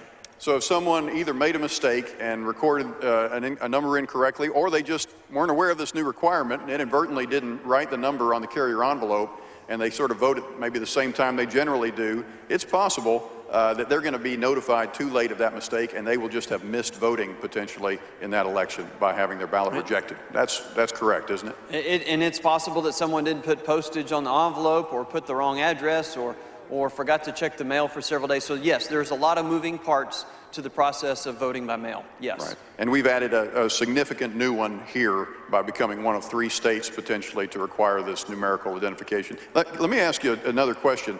It's my understanding that there are about 1.9 million Texas voters that currently only have one kind of number in their voter file, either the last 4 digits of their social security number or their driver's license number, but not both. Do you agree with that? I do not disagree with your numbers. And so if someone in that category votes by mail and they happen to put the different kind of number down on their carrier envelope or their application to vote by mail, so let's say they just have a social security number on file, but they instead write their driver's license number on their ballot envelope, their ballot will be rejected for that reason under this language, correct? Yes, but I would point out that at the bottom of page 2 and number 16 of this amendment, there is language where, assuming that there is an appropriate amount of time, they would receive notice from the clerk of the issue, and they could go and be able to correct that and proceed to be able to vote by mail. And that's the cure provision we were just talking about a moment ago, if there's time. If there's time, and time is always the enemy whenever you vote by mail. It would be possible, I assume, to put language in this bill saying that if you're one of those 1.9 million voters who only has one number on file, and you correctly put a different kind of number, your driver's license number, if your social security number is the one on file, that your vote could still be counted as long as your signatures match and the other requirements are met. We could have that language here, and that would avoid not having ballots counted, wouldn't it? Well, respectfully, I would point out to the fact that over on page 5, for example, in numbers 26 and 27, those are examples of applying the Senate bill engrossed version of its language to the bill before the House today. It actually broadens that to remedy the scenario you speak of, where there was one number on file and a different number was used in the application to vote by mail. This language is broader, and according to resource witnesses with the Secretary of State's office, this language would certainly allow the clerks to be able to identify the fact that one number was used to register to vote a long time ago, but the person used a different number, not that number, in order to have their application to vote by mail, and yet it still identifies the same voter that's been identified with the numbers. Well, now my understanding of that was that would only be true for a voter that had both numbers in their voter file. So yes, and that's why we were talking about the provisions at the bottom of page 2, which if there isn't enough information in that database, it's a very obvious way for a clerk to give notice that there is a lack of information and give that voter a chance to remedy it by providing that information through the online portal. So we agree, in other words, that for the 1.9 million voters in this category, they only have one number on file. If they put the wrong kind of number, they may get notified that they have an opportunity to cure it, but if they don't get that notice, or if they don't get it in time, their ballot will not count. Well, that's and I believe, correct, isn't it? I'm going to go back and explain that that's not a ballot. That's simply an application to vote by mail. So they haven't got to the point of receiving a ballot. It's just receiving the application to vote by mail, didn't have the information. The clerk says, here, I need you to go, you need to understand what the defect is. Here's an opportunity to cure by using the online tool. My point being, typically when you make an application to vote by mail, you're doing that well in advance of the time period in which you're going to vote by mail. So generally speaking, a voter should have an opportunity to be able to cure this. And I would point out that once they do cure it by going through the online tool and supplying that information, that going forward, those numbers would always be accessible and they would never experience that problem again. So going back to the original number that you cited, for example, I believe it was 1.9 million, through this process of this language, that would dwindle substantially over time to the point that it would be negligible, I would hope. Now, negligible in the context of 1.9 million might still be, what, 10,000, 15, 20,000 people. That's more than live in my home county, yes, sir. Yes, that's a lot of voters. I mean, we don't know what number of voters may not have the opportunity to make this cure and not have their ballot counted or their application to vote by mail accepted. Do you have any evidence, or has there been any testimony or anything in the record showing how many Texas voters will not have their mail-in ballot accepted because they put the wrong kind of number, not the wrong number, but the wrong kind of number on their either application to vote by mail or their mail ballot? No, I have not seen any evidence one way or another on that information. If I can, I want to cover one other area very quickly, Representative Murr, and that is related to the provisions on vote harvesting that are in your amendment before us here. And I'm specifically on page 8 of the perfecting amendment. And if we look here at lines 8 to 11, there has been a new definition provided of vote harvesting services. And I'll let you get that in front of you because I want to ask a couple of questions about that. I have it in front of me, yes, sir. Now, I'll say, Representative Murr, this is an area of the bill that I have very significant concerns about in introducing new criminal penalties in ways that I'm concerned could have unintended consequences. But I do want to at least ask you about a scenario to see if you can help clarify in a particular case whether you think conduct would be a criminal offense under this language. Absolutely. So if we look at that definition of vote harvesting services, and then we also look at lines 14 and 15, there's an addition there to say that the criminal offense will not apply to interactions that do not directly involve an official ballot or ballot by mail, correct? That is correct, yes. Okay. The scenario I want to ask you about is, let's say you have a campaign worker who is paid, so they're compensated, so they do fall under that provision of the bill, and they go knock on somebody's door for a candidate, as we all have paid campaign workers, I think, who often do door knocking. And let's say they encounter a voter who is a voter by mail, and they have the mail ballot nearby when a door knocker comes to their door and knocks on their door and asks them to vote for a candidate. As I read this language, I had some initial concern that that might fall within this definition, this criminal offense definition of vote harvesting services. Can you tell me whether you agree or disagree with that? I would disagree with that, and just to remind our colleagues, you're talking about a scenario of not a candidate and not a non-paid volunteer, but specifically a compensated or employed campaign worker. I would point to the provisions of the bill under section 7.04, subsection B, when it talks about the actual offense that you speak of for vote harvesting. A person commits an offense if the person, directly or through a third party, knowingly provides or offers to provide vote harvesting services. And my point would be, given the fact scenario that you just played out, I believe that would be incidental contact. That would not be a scenario in which services as defined are being provided. And I do not think that is a criminal offense, and I do not believe that that is the intent of the vote harvesting provision. So you today, as this sponsor of Senate Bill 1 here on the House floor, would not say that a campaign worker who speaks to a voter at the door and the ballot is somewhere nearby, a mail-in ballot is somewhere nearby, as long as they don't collect that ballot and take it and return it, you don't interpret them as falling within this language. Is that correct? That is correct. That would be incidental contact as long as they don't take and collect the ballot, which would then bring them under either subsection C, paragraph C or paragraph D, which talks about actual physical collection of the ballots. So if it's simply incidental contact around the ballot, a paid campaign worker would not be subject to the provisions of the vote harvesting section of this bill. Thank you. The following amendment to the amendment, the clerk will read the amendment.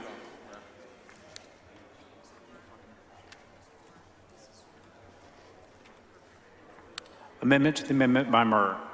Chair recognizes Mr. Murr to explain the amendment.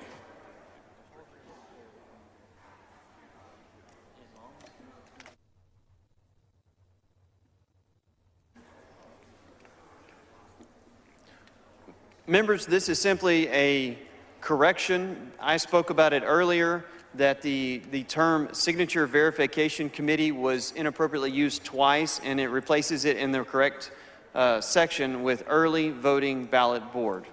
So I would move adoption.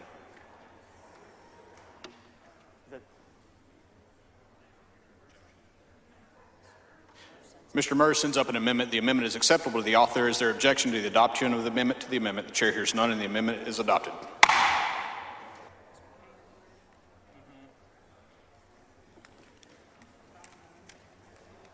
The following amendment to the amendment, the clerk will read the amendment. Amendment to the amendment by Kane. The chair recognizes Mr. Kane to explain the amendment. Members, in reading Representative Murr's amendment, you may have noticed that we're adding the word "or election official" to the code 5 times. And the code does not currently have an existing definition of an election official under section 1.005. So after consulting with the Secretary of State's office to properly define that, this amendment would add a definition so that everybody's aware of what election official means. I believe this amendment's acceptable to the author. Mr. Kane sends up an amendment. Move adoption.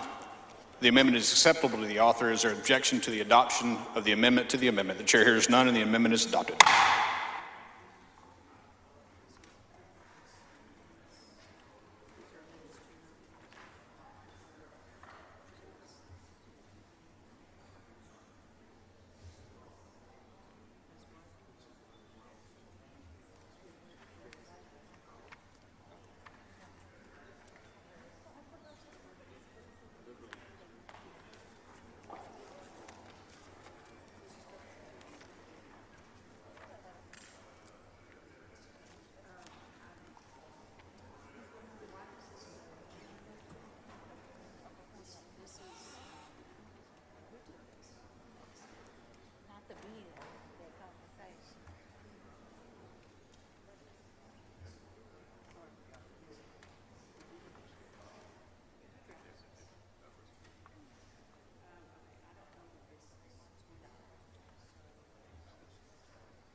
Mr. Turner, for what purpose? Mr. Speaker, I would like to make a motion that all of the dialogue today on Senate Bill 1 and the amendments be reduced to writing and placed in the House Journal. Members, you've heard the motion. Is there objection? The chair hears none. Motion is adopted.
Is Ms. Cole on the floor of the House?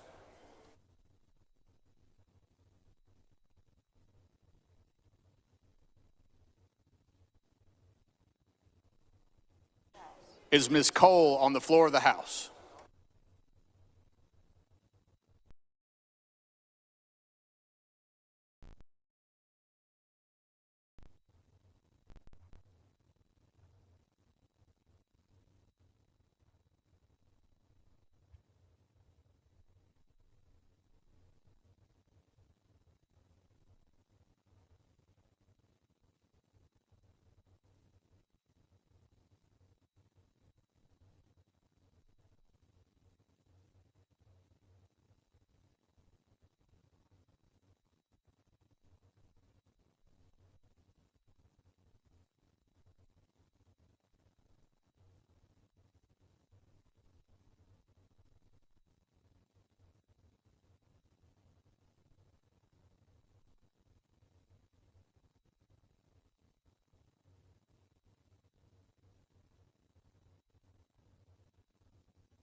The following amendment to the amendment, the clerk will read the amendment. Amendment to the amendment by Cole. Chair recognizes Ms. Cole to explain the amendment. Thank you, Mr. Speaker. Members, legislative intent matters. When our local officials, election officers, and courts are sifting through this law and figuring out how to enact it, they will be forced to interpret our legislative intent. We have heard in this chamber how important it is that every eligible voter be allowed to vote and every legal cast vote is counted. To that end, I am proposing a simple amendment inserting language to our existing labor intent by maximizing the language expressly on our interest to support opportunities for voting, declaring voter access in favor of voting, and promoting voter participation. I can state that my beliefs very simply: let Texans skate. My complete beliefs that we should expand voting. Let Texas members vote. The chair recognizes Mr. Murder to speak against the amendment.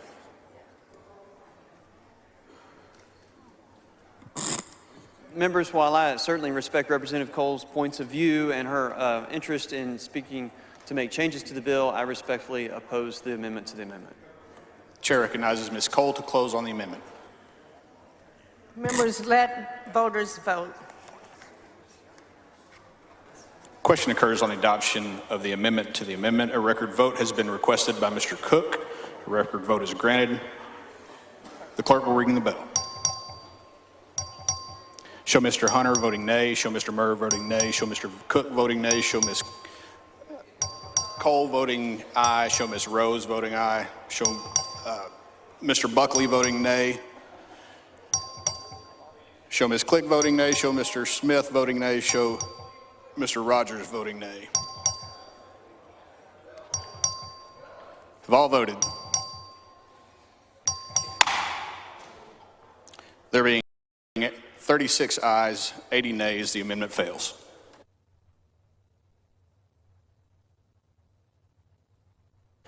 The following amendment to the amendment, the clerk will read the amendment.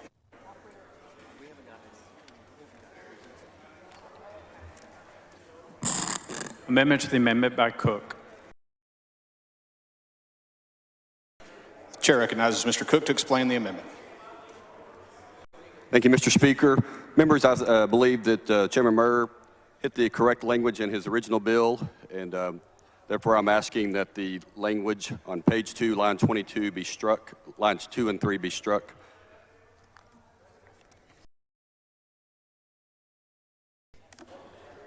Mr. Cook sends up an amendment. The amendment is acceptable to the author. Is there objection to the adoption of the amendment to the amendment? The chair hears none, and the amendment is adopted.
retired teachers and folks like that, and they're making a very small amount of money. It seemed like to me that for the mistakes of things that they are mistakes and errors that they may make, we are going to be exacting a very high penalty for that.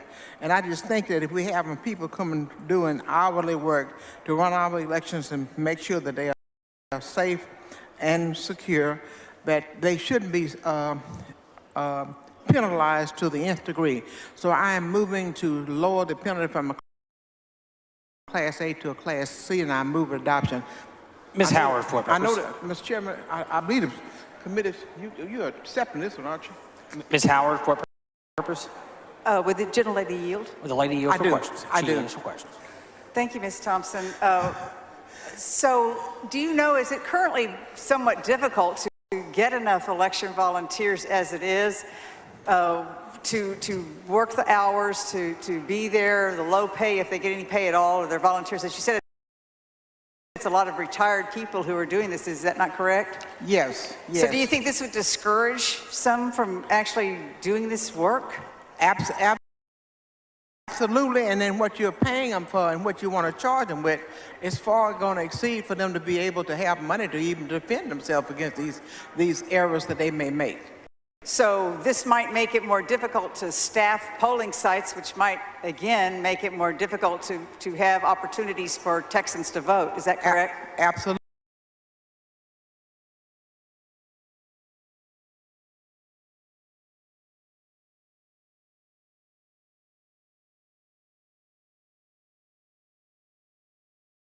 Penalties. This portion of the amendment is important. We heard numerous witnesses testify about it, and while I perceive it to be a drafting error on my part, I'll point out that it has to do with the penalty for an election officer who intentionally or knowingly refuses to accept a poll watcher for service when required to do so. And notably, our witnesses pointed out that current law, which is similar under section 33.061, has to do with obstructing a poll watcher, is also a Class A misdemeanor. And so we're not doing anything that is outside the box. In fact, we are creating a standard that appears to be consistent across the board with regard to criminal penalties in the election code.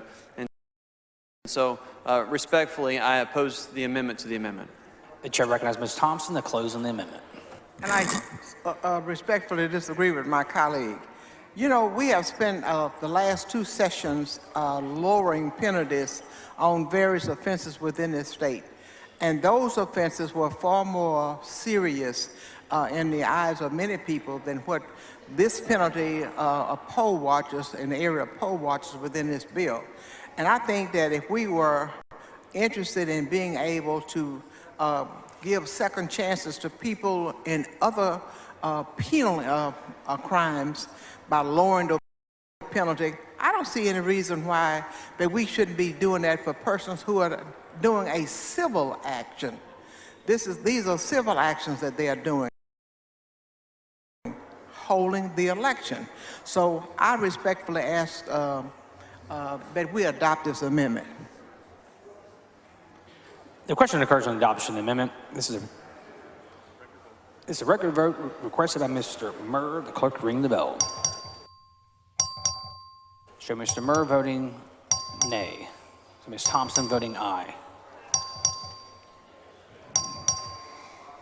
Have all members voted? All members voted.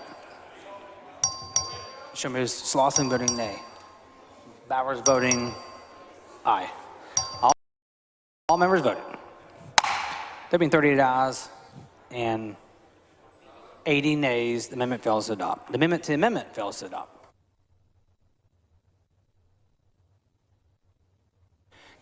Members, is there anyone wanting to speak for, against, or on the Murr amendment? The chair recognizes Mr. Murr to close on the amendment. Move adoption.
Is Mr. Dutton on the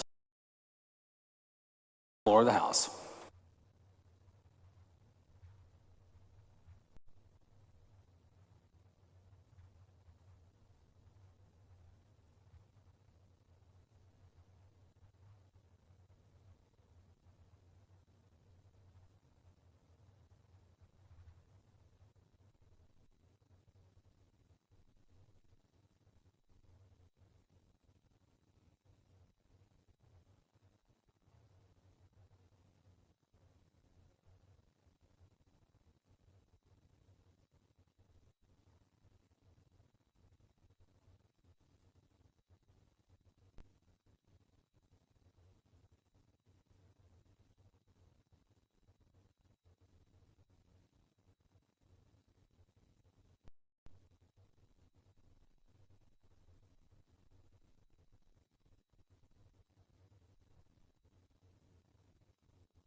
The following amendment, the clerk would read the amendment. Amendment by Dutton. The chair recognizes Mr. Dutton to explain the amendment.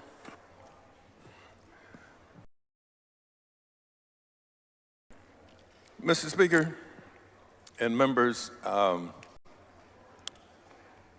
you know, whether you think there's fraud in elections in Texas, whether you think there's not fraud in Texas elections, whether you think that certain hours ought to be available for people to vote or not vote, one of the things that is a problem in Texas, I don't know whether you realize this, but in the 2018 election, Texas ranked 41st in the nation in voter turnout. Think about that for a minute. 41st in the nation out of 50 states, Texas ranks 41st. We had a voter turnout that amounted to 46% compared to the national average, which was about 60%. And so what I'm doing with this amendment is, at least in Texas's objective in this bill, we ought to include an increase in voter turnout. That's what ought to be a part of whatever we do in terms of Texas elections. We ought to be looking at trying to at least get voter turnout in Texas at least to what the national average is. And that certainly ought to be an objective in the bill. But as you heard earlier when I was asking the chairman, Murr, that's the one thing we left out. He says we want to reduce fraud. Okay, well, that's a great objective. We want to make sure that who goes to vote is the right person. That's a great objective.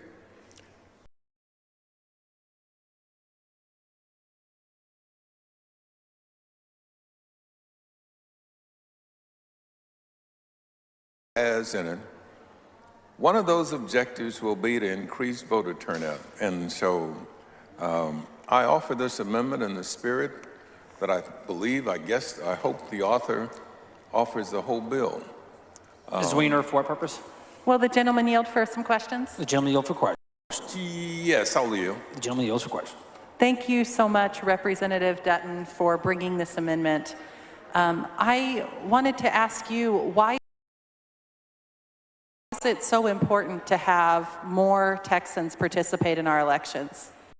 Well, if we really have a democracy, it is going to be a better democracy the more people participate in it. And one of the ways we allow participation is through voting.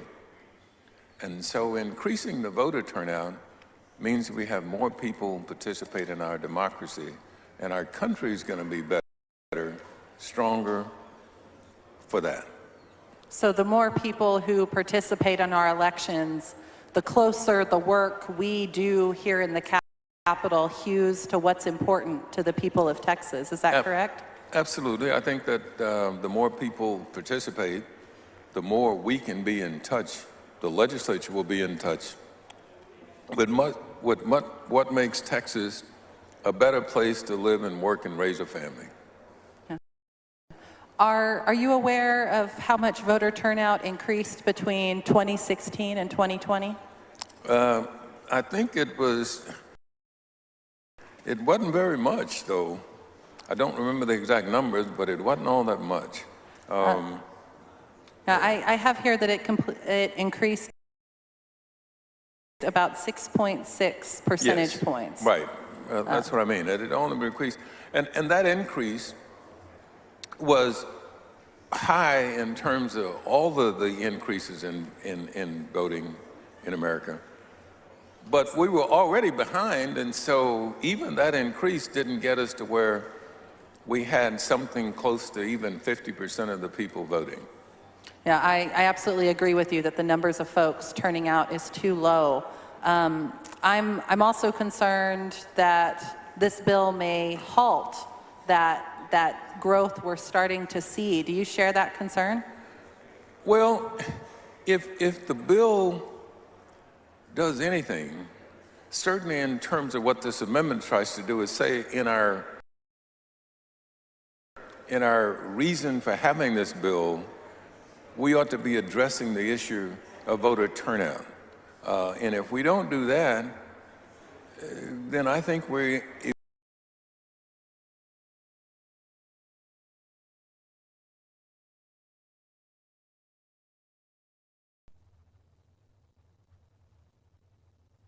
The chair recognizes Mr. Murr to speak against the amendment.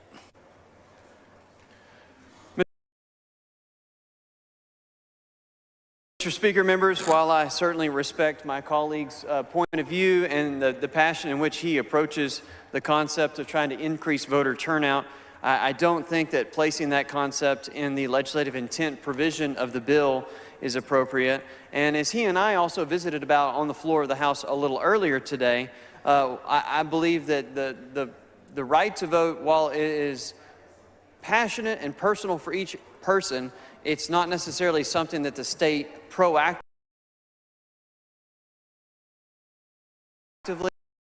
and actively takes on itself to ensure that every single person is inherently forced or mandated to do so. And so we operate in a system in which we respond to the voter's desire to vote, whether it is in person or by mail, and we wait on that voter to do so. And so respectfully, I would oppose the amendment. Ms. Weiner, for what purpose? Will the gentleman yield for a question? The gentleman yield for questions. Yield for questions. The gentleman yields for questions. Representative Murr, thank you so much for taking time to answer my questions.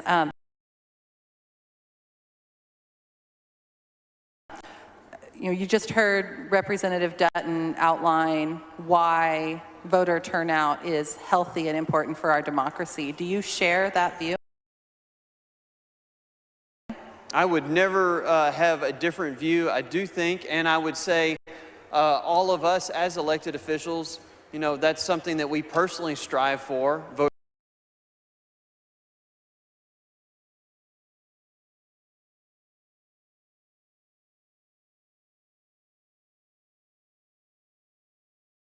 state's goals to proactively or even forcibly increase voter turnout. That's a distinction I think we have to make.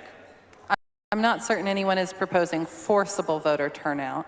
I think I in my district have had folks who support this legislation say that they're concerned about increasing voter turnout. Are you concerned about voter turnout increasing in the state of Texas? No, I certainly want voters to turn out. I think that increased voter turnout is healthy in a democracy, and I believe that each of us personally strives for that. I simply like to just take one step back and say I'm not sure that the goal of the state is to actively go seek out voters if they're not interested in participating. Hypothetically, is there a point where voter turnout could decrease to such a level that we don't truly have a representative democracy anymore? I'm sure in any hypothetical hypothetical that you give me, the answer would likely be that's very possible. But I like to think that all of us as Texans, that's something that we're not going to experience. So is there a level at which the state does have a responsibility to encourage people to participate in elections to keep our form of government alive? Look, we go to great lengths in the state of Texas to educate our youth with a free and fair public education, and during that process they learn about the right to vote, and when they turn 18 they get to exercise that right to vote.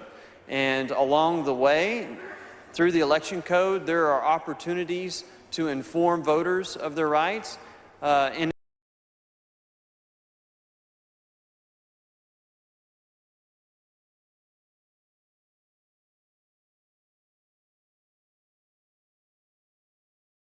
the biggest and the best is except for Alaska. Is 41 out of 50 for voter turnout good enough for our state?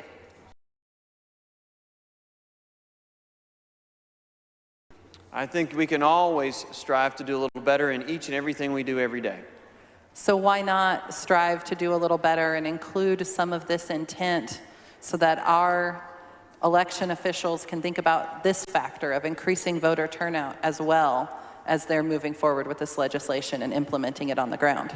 And again, I think that responsibility lies on us as individuals, as individual public officials. We can do so, but that's not necessarily something that we would need to have the state of Texas place on as far as being a proactive or active system. We operate, as I explained during our 14-hour committee hearing in the first called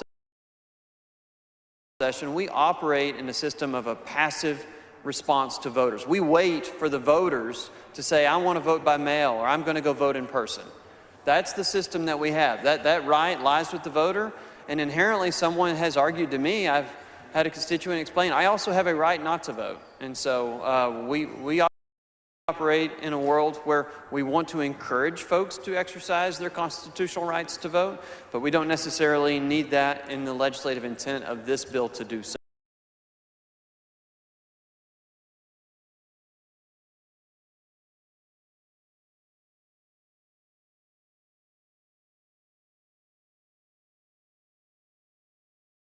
Very quick. How about let's start teaching the kids how to vote in school and stuff so they understand the system, and we probably get more people to go vote. That's my question to you. That is this bill is not the place to do it. This bill doesn't necessarily talk about You're education in secondary schools, but I would certainly never disagree with an opportunity to educate a young person about their constitutional rights to have a voice. But we should make that should be a bill separately in education, that there is a requirement to teach kids how to vote different times of ages. That's when you'll get voter participation, not in a bill on how to vote. Why do you vote? Thank you. Well said. The chair recognizes Mr. Dutton to close on the amendment. Mr. Speaker and members, this bill has two parts to it. One is about voter integrity, and the other is about voter access.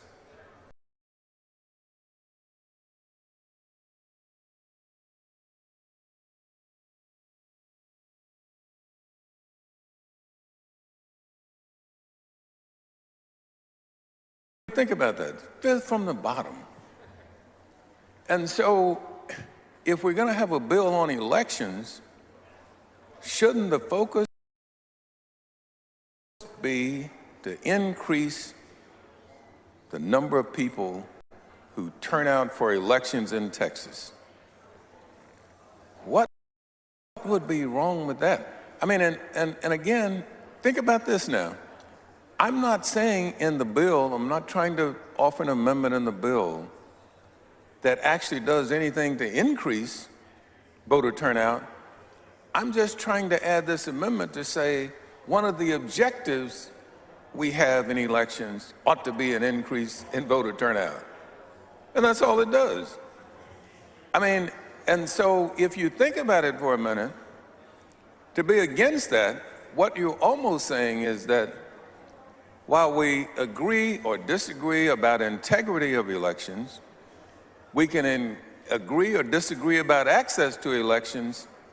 I don't think there's anybody in here who would disagree with having an increased voter turnout. There'd be just no way. I mean, you know, it doesn't make a whole lot of common sense to me. And when I read the bill, I have told you earlier, I appreciated the time that I spent with Mr. Chairman Murr in my office talking about this bill, because I read every page of it, every line, every word. I read everything. And when I got through the bill, one of the things I asked myself is, if we need this bill because of voter integrity, if we need it for voter access, why don't we also include in the objectives of this bill increased voter turnout? It just makes no sense. And while I appreciate the talk and discussion about how to increase voter turnout, that's not what this amendment is about. This amendment is not about how to do that. This amendment just says one of the objectives in the bill ought to be to increase voter turnout. And if that's not one of the objectives, I'm not sure that the other two objectives become meaningful at all. Because the people who don't, when we have fewer and fewer people turn out for elections, whether that's whether that, you know, that has to do with election integrity or election access, won't matter a whole lot. And so I would ask you to consider that. I know that people have made up their minds in how they're going to vote on any amendment to this bill. But I'm asking you today that just as I would go talk to the Bloods and the Crips, just as I would go talk to them about coming together, I would hope that we could come together about voter participation.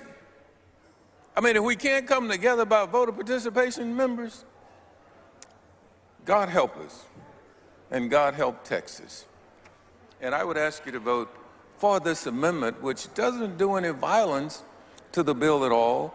It doesn't do anything to voter integrity, nor does it do anything about challenging voter access.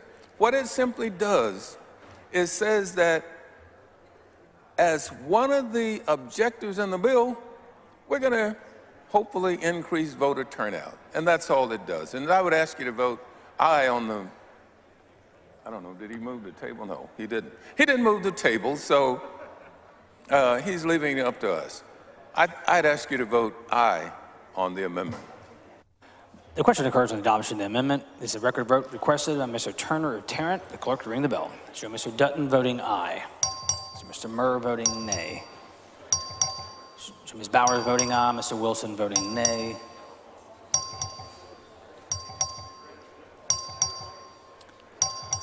Have all members voted?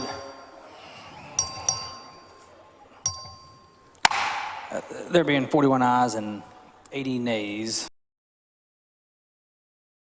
the amendment fails to adopt. Is Ms. Cole on the floor of the House?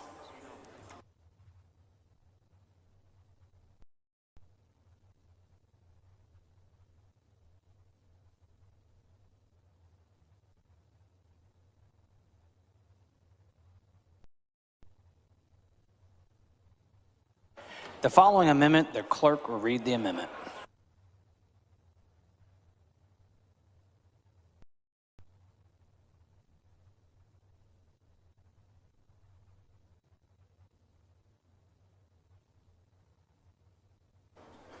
Amendment by Cole. The chair recognizes Ms. Cole to explain the amendment. Thank you, member speakers. I am proposing a simple amendment to our legislative intent by inserting language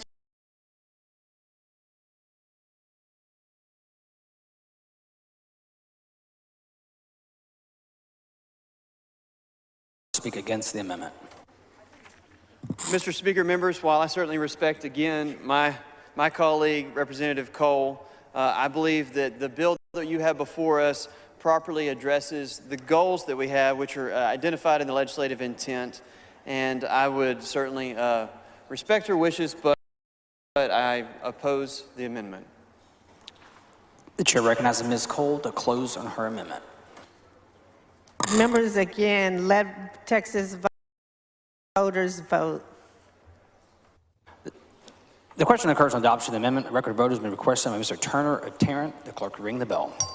Show Ms. Cole voting aye. So Mr. Murr voting nay. Mr. White voting nay. Mr. Holling voting nay.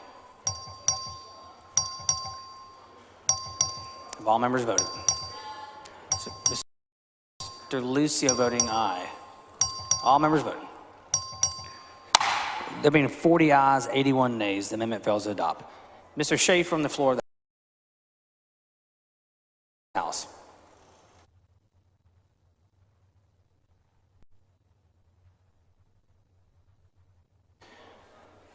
Members, please take your seats. Mr. Schaefer would like a moment of silence.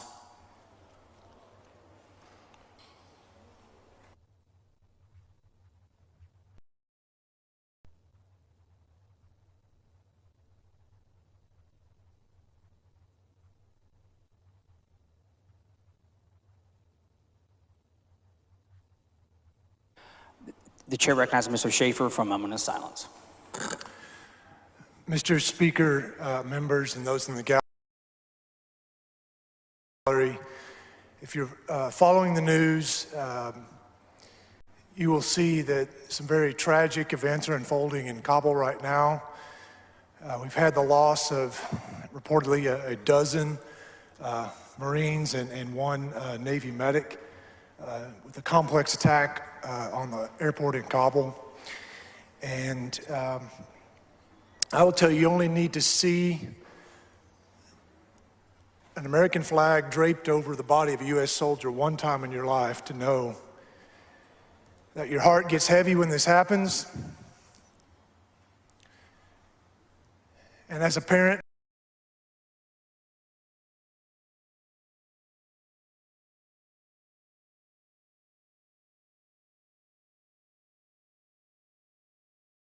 family members of those Marines and those U.S. military members right now who can't even catch their breath. They can't even catch their breath right now. So, members, all we can do right now is go to God in prayer and pray that no more lives will be lost, and that the God of peace would bring peace. So will you please join me in prayer? God, you are sovereign, and you are in control. And you are the God who can bring protection and healing. And God, you can bring comfort. And right now we pray that you would give comfort to the wives, to the children, to the mothers and fathers of these soldiers and Marines that were killed. And God, may you put your hand of protection around our American citizens and Afghan friends and allies and the remaining U.S. members of the military who are there in Afghanistan. Protect them. Give them victory over our enemies. Bring them home to us safely. God, we do not want war. We want only peace. We want every person who's made in the image of God to live in peace and tranquility. And so let the American influence that remains still in Afghanistan be one of calm and security and comfort and stability. And God, we plead with you to please bring a peaceful and secure resolution to this conflict.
The following amendment, clerk will read the amendment.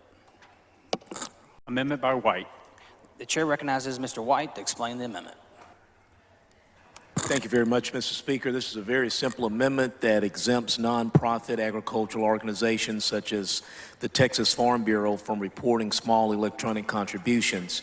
When we amended this section of the code at another time, in another session, we left with an unintended consequence that places a reporting burden on these types of organizations. The funds collected by organizations like the Farm Bureau and others are not used for nefarious reasons and simply allow them to do such things as purchasing a meal for their members or visit the Capitol, watch their legislature work. Mr. Speaker, I move adoption. Ms. Weiner, for what purpose? I raise a point of order under Rule 11, Section.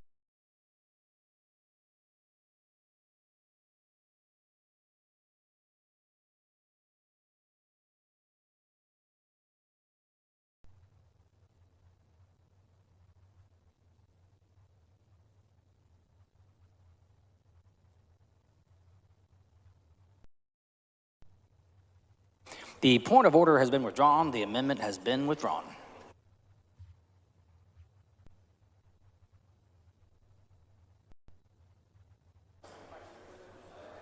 Is Mr. Busey on the floor of the House?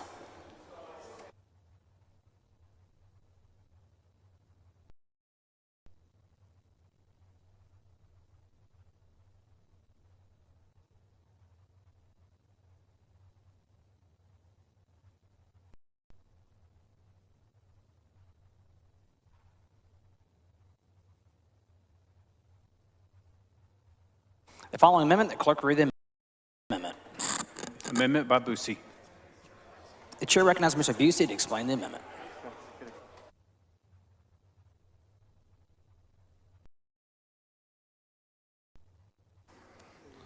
Thank you, Mr. Speaker. I have many amendments today.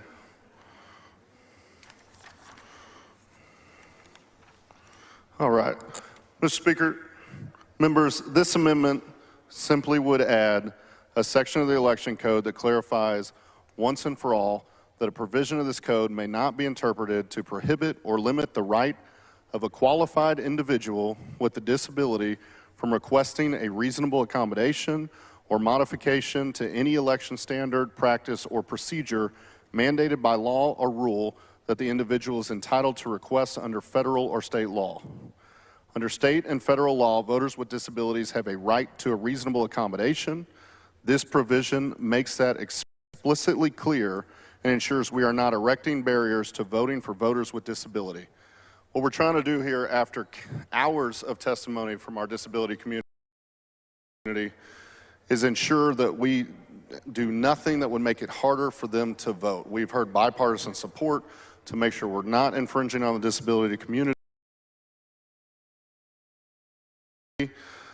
This is just a reasonable accommodation or modification for these individuals to be able to vote. Mr. Schofield, for what purpose? Will the gentleman yield? The gentleman yield for questions.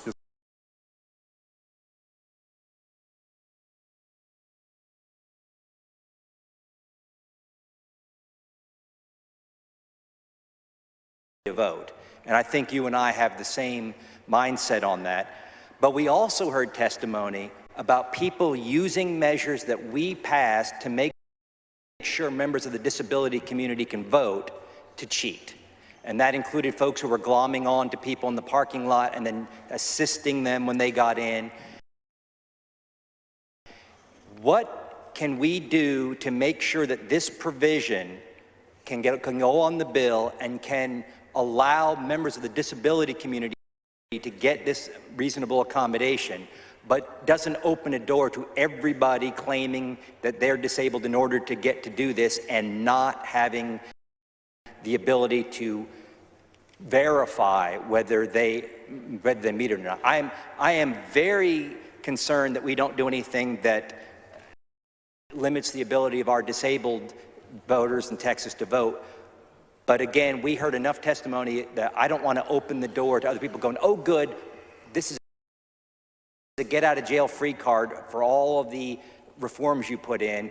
I'll just say I'm disabled and just start checking. As we had people, we had activists telling folks to apply by mail and just say, check you're disabled when they're not. What can we do to make sure that this applies to folks who actually have a disability? Well, I guess to that I would say I think we could trust our disability community to not abuse this.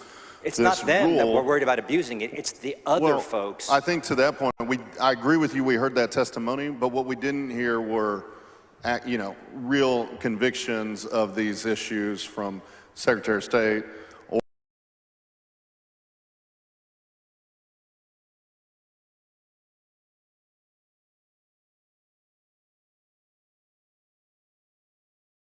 No one's ever put a police officer there. So I'm all for making sure that our disability community doesn't have any impediments to voting, but we have to be darn sure that we're not using something we're putting something in our law that can be used by people to, and I referred to it as despicable in committee. Sure. To take Let me ask you measures this. that we put in for our disability community and use those to cheat. This amendment says, let me just read it, the right of a qualified individual. So this is making sure and that how they we are determine qualified that. Because we've been very careful not to ask somebody what their basis for claiming a disability is in So what would your suggestion be? I'd be open to an amendment to the amendment. I think we've had several debates about this during the regular session, and if we can come up with something, and if Chase Bearden and some of those folks can come up with something that we know their people will be able to use, but not everybody can just blanket claim it and get around the law. To me, that's a very important. It's important to make sure disabled people can vote, and it's important to make sure everybody's vote counts and doesn't get outweighed by a vote that's cast illicitly. Well, I don't understand how a registered voter voting would cancel out another vote. It doesn't say here what the reasonable accommodation is going to be. And any accommodation that we make, for example, drive-up voting, is supposed to be used solely by disabled voters to make sure they can vote if they can't get in. This cycle, we saw it used, particularly in Harris County, where a car with 4 people would drive up, there's one voter, you hand the machine to the voter, and other people are voting it. And by the way, when it was said earlier there was no evidence of that, there was affidavits sworn under threat of perjury. So I don't think I said evidence. I think I said found guilty of that. You said it earlier, but anyway, to me, it's just an important thing that we need to keep in mind. And if this goes on, when we're dealing with the Senate, we need to make sure that we have some method of confirming that the person who is getting the reasonable accommodation is entitled to it by virtue of necessity of their disability. Thank you, sir. Mr. Anchia, for what purpose? Mr. Speaker, for actual questions, please. Gentlemen, you have for questions. Yes, I do. Gentlemen, yours. Thank you. Representative Busey, there appears to be a lot of testimony from the back microphone. I have some questions for you, if that's okay. Yep. Did you hear from any elections official that voters were saying that they were disabled for the purposes of using methods that the IDD community would be availed of? I don't think we've seen any proof of that. Any election official, did you hear from any election judge saying that? No, all we've had is some, non-factual. Partisans, maybe? Huh? Partisans, maybe? Yes, very partisan. So maybe political parties are saying this, maybe partisan groups are saying this, but you have not heard it from a nonpartisan group. Have you heard, has the Secretary of State said this is a problem? No. Have you heard from the Attorney General that this is a problem? No. In fact, the Attorney General, I believe, has had like 15 problems only over like 6 years, so I don't know, which we know is a fraction of a fraction of a fraction of the millions and millions of votes cast. So it's clearly not a problem. What it is a good talking point for campaigns. What it is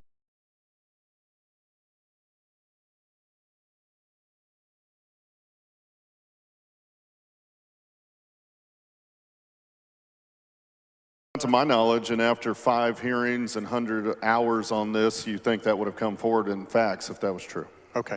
And did you hear from either independent, nonpartisan advocacy groups, or did you hear from voters themselves that self-identified as members of the IDD community that there were impediments to voting as a result of this bill? Yeah, multiple. And this is one way to make sure this bill doesn't do that, which has been a stated bipartisan goal. And is your amendment, would your amendment sort of be compliant with the Americans with Disability Act, for example? Yes, it would related be to reasonable compliance with accommodation. state and federal law. Would it be consistent with the Help America Vote Act? Yes. Okay.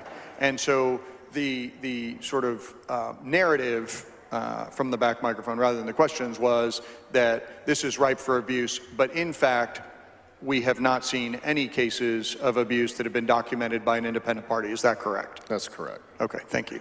Thank you. Mr. Speaker, I move adoption.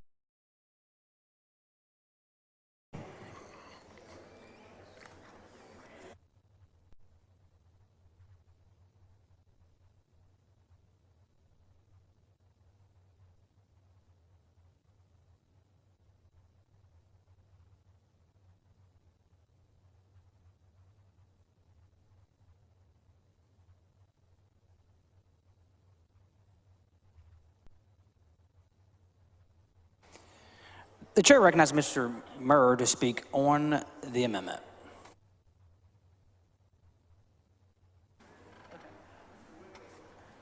Thank you, Mr. Speaker. Members, Representative Busey certainly making an impassioned argument about making reasonable accommodations or modifications for individuals with disabilities. During the hours and hours of testimony that we've heard on this bill, both during the regular session on the topic, during the first called session, and now this second called session, our disabilities rights advocates have always been at the forefront of most folks' minds to explain to us the challenges that they face when they exercise their constitutional right to vote. And so I speak on it. I don't speak against it. I don't speak for it. But I prefer to leave this concept up to the will of the House, because this is a discussion on constituents that each and every one of us has as to about how to handle their ability to the right to vote. And so I would leave this to the will of the House. The chair recognizes Mr. Busey to close on the amendment. Mr. Speaker, I hope you'll consider doing this. We've heard testimony about challenges for the disability community to have access to the ballot box.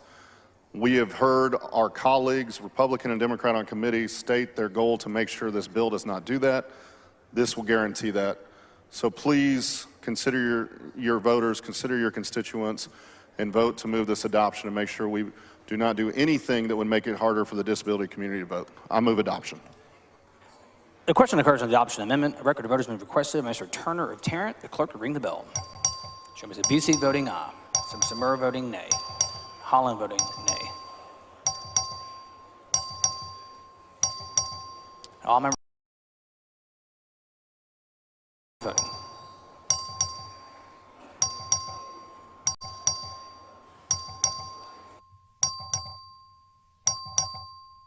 All members voting.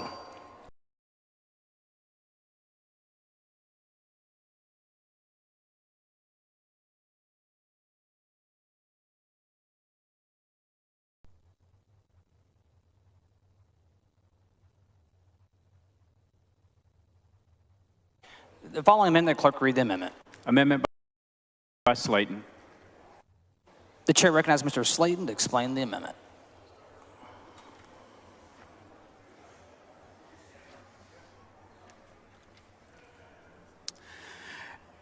Thank you, Mr. Speaker. Members, this is a simple amendment that will help ensure that Mr. Turner, for what voters, purpose? Mr. Speaker, I raise a point of order against further consideration of the Slayton Amendment under Rule 11, Section 2 and Rule 11, Section 3 on the grounds that the amendment is not germane and it changes the original purpose of the bill. Please bring your point of order down front.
The point of order has been withdrawn.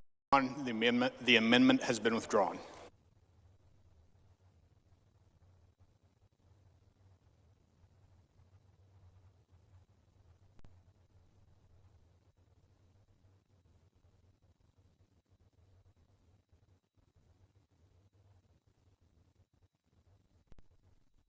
This is Ms. Rose on the floor of the House.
The following amendment, the clerk read the amendment.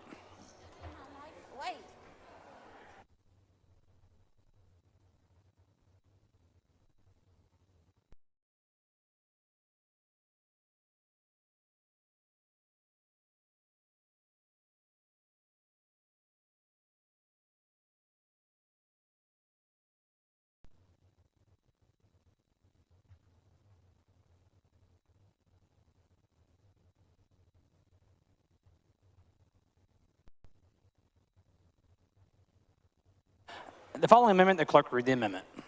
Amendment by Rose. The chair recognizes Ms. Rose to explain the amendment.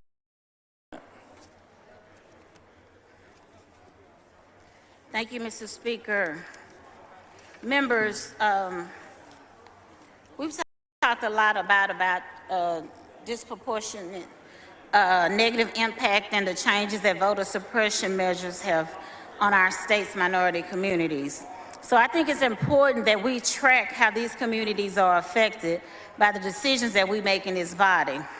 This amendment will require the Secretary of State to conduct a study each biennium to determine the impact of the updates and that this legislature makes on the election code and has a different racial that it has on different racial and ethnic groups. So the study will be delivered to the members of the legislature ahead of publication. This study would also include an opinion on whether or not these changes made during the previous session had a disparate impact on any racial or ethnic groups. I move adoption. Mr. Speaker. Ms. Turner, for what purpose? Would the gentlelady yield for a question? Would the lady yield for questions? Yes, I will yield for a She question, yields. gladly. Thank you, Representative Rose. So your amendment simply will require the Secretary of State to conduct a study each biennium of the impact of different provisions of the election code with respect to different racial and ethnic groups. Is that right? That's correct. And this is something that you probably heard I asked the bill author about on his layout. If the bill contains such a provision, he said it did not. So your amendment is an opportunity to correct that omission and put that in the bill. Is that right? That is correct. That is what I'm trying to do here today. And in fact, the perfecting amendment, to use Mr. Murr's description of the amendment that he offered and is now on the bill, actually does include a study in it, which is, I think, a good provision. Relates to studying certain impacts of the bill as it relates to Texans with disabilities. But there's not a provision in that amendment or in the underlying bill as it relates to the impact of this legislation or other legislation on racial minorities. And this is an opportunity to correct that and let the legislature learn if, in fact, these provisions are, in fact, have a disparate impact or discriminatory impact on minority Texans. Is that right? That is correct, Mr. Chairman. And we've heard testimony with respect to drive-through voting or 24-hour voting, that that expanded early voting access was disproportionately used and taken advantage of by residents of Harris County who are voters of color. And so that might be an example where banning those conveniences would in fact have a disparate racial impact. Is that right? That's a perfect example. Okay. Thank you, Representative Rose. You have a good amendment. Thank you. I move adoption. Or does the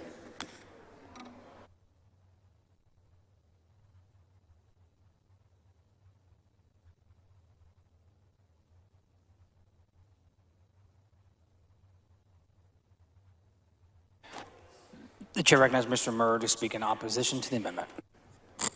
Mr. Speaker, member, while I certainly respect Representative Rose and she makes an impassioned argument for providing additional information and studies, this topic has been discussed numerous times in our committee hearings that we had regarding this legislation, and so I would simply oppose the amendment. The chair recognizes Ms. Rose to close on the amendment.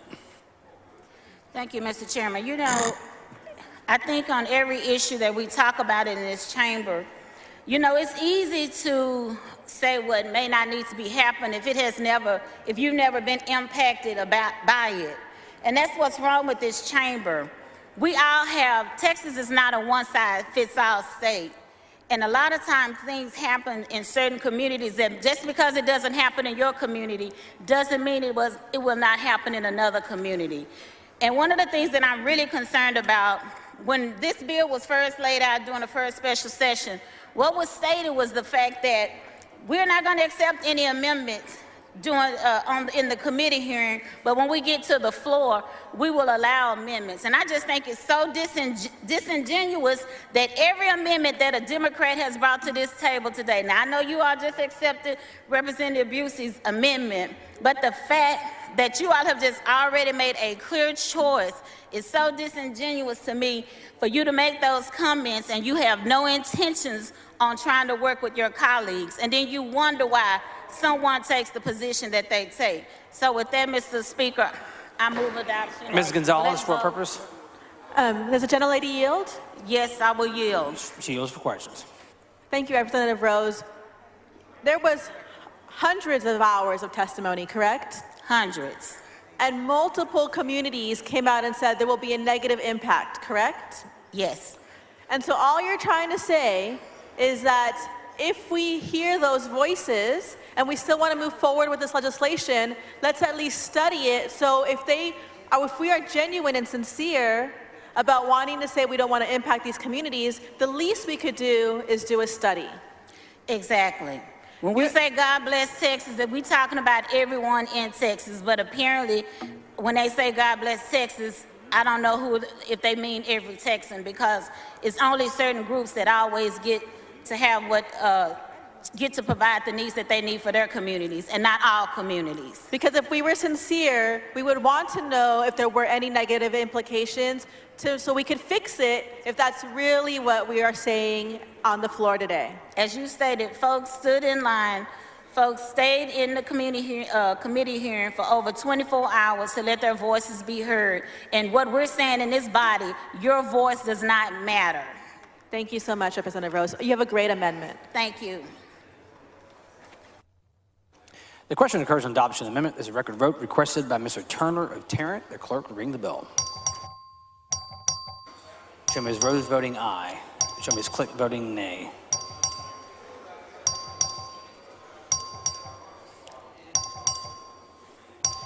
Have all members voted?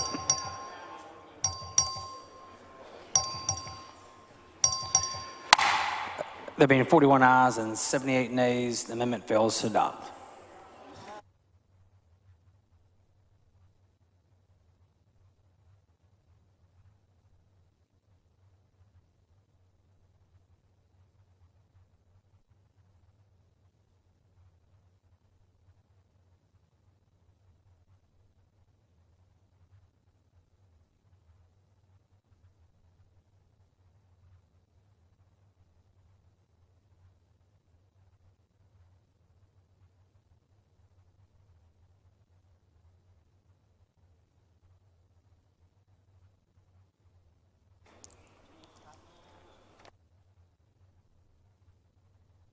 Is Mr. Morales on the floor of the House?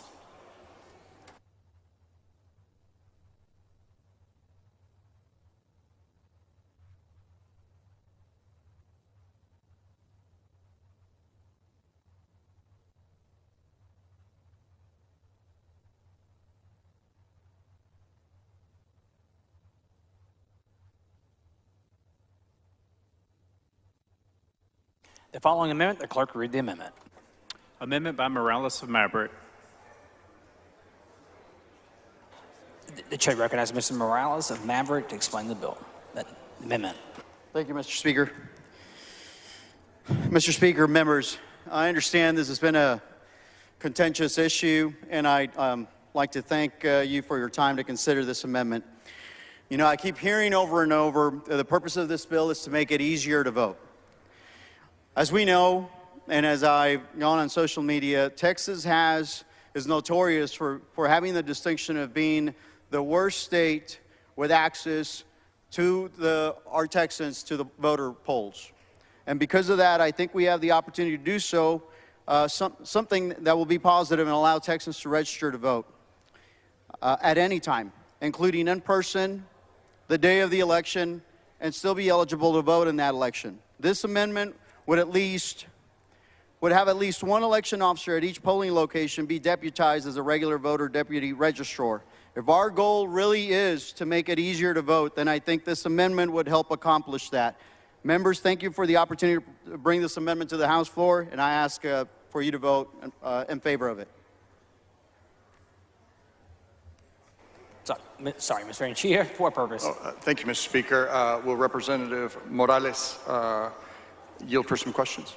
Yes, sir. The gentleman yields. Thank you, Representative, and I appreciate you bringing this amendment. Just so the body understands, in your layout, you talked about Texas being sort of in the lowest quintile among the states, A, that it's hardest to vote in, and then B, with some of the lowest voter turnout. Is that right? That is correct. I was specifically talking about voter access to the polls based on a series of studies that were done that were published in several articles, and that was what I was referring to, but you're right with respect to the second issue as well. Perfect. So you've cited articles that says we're among the lowest in voter turnout. It is one of the stated principles of this bill, one of the stated reasons of this bill is to increase access, is it not? Correct. And more than anything, Mr. Anchia, throughout when I was out campaigning and when I've been out there after the regular session was over and there were questions with respect to the election bill, this is truly a nonpartisan issue, because in visiting with my constituents, both Republicans and Democrats, they have brought this issue up of why is it so difficult to vote? Why do I have to register 30 days before? Why, when other states, I count 37 other states that have better laws with respect to restricting the time in which you have to register in order to vote. And a lot of times when you're campaigning, constituents ask you, well, when's the deadline? You know, hey, thank you, I want to vote for you, Representative Morales. When is the deadline? And you have to tell them, well, the deadline passed 2 weeks ago, 30 days ago, et cetera. And they're they're like, I really like you, or I really like your opponent maybe. And they say, hey, I wanna register, and you have to say it's too late. Isn't that right? That is correct, and I had to say that to at least 5 people or more during this last time that I ran, where they came out from the voting polls, found out that they were not registered, or found out they were registered in another community, and they would have to travel to that other community instead of voting where they were. It was clear that they had that their intent was to vote and that they wanted their voice to be heard. And Representative Morales, the list that you have of other states, how many other states are there that have same-day voter registration? Not same day, but I have it broken down. There's 7 that will allow on election day for people to still register. And those are blue states and red states, correct? Maine, Minnesota, Montana, Nevada, New Hampshire, Vermont, and Washington. In Sorry, Mr. Antia. In total, there are 37 U.S. states that have better rules with respect to when somebody can register and vote. And those red states or those blue states, they don't have any greater or lesser incidence of voter irregularities than Texas. Is that right? Correct. And if they've been able to do it and do it right without any issues, then I think that the state of Texas, as mighty as it is and as good as we are, we should have that same, if not better, for our Texans. I'm glad that you're bringing this amendment for a bipartisan tool that is used in other places to increase voter access, which is one of the stated goals of this bill. And I'm hopeful that the body will support you. So thank you very much for bringing it. Thank you, Mr. Antia. And I would like to say, I know that I have a D next to my name as far as a Democrat, but I'd also like the body to understand that according to one study, I was the 5th most conservative Democrat during the regular session. And to take that into account, along with House District 74, which is the largest House district in the state of Texas, and it's bigger than 17 U.S. states, and taking that into account and how different and diverse my district is, made up of independents, made up of Democrats, and made up of Republicans, that they all want this. This is a bipartisan issue, and I would hope that I could count on your support, regardless of what you see up here, which is a Democrat. I think this goes far beyond a Democrat or a Republican thing. Mr. Speaker? Ms. Weiner, for what purpose? Will the gentleman yield for a question? Will the gentleman yield for questions? I yield for questions, yes. Thank you so much for bringing this amendment, Representative Morales. I represent the fastest growing county in the state of Texas, and I see folks all the time who don't know where they're registered because they just got to town a few months ago. And I know that's true of both Hays County, which leans blue, and Comal County, just south of me, which is ruby red. So I fully agree with you that it's not a partisan issue. Are you aware that this challenge with registration and needing a little more flexibility there disproportionately impacts our younger voters and our lower income voters who are more likely to move more frequently? Yes, I am aware. Yeah.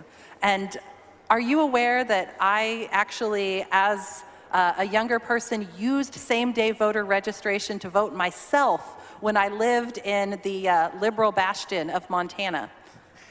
I was not aware, but a great example of how even in Montana, they have this in place already, and if they have it there, we should have it here in the state of Texas.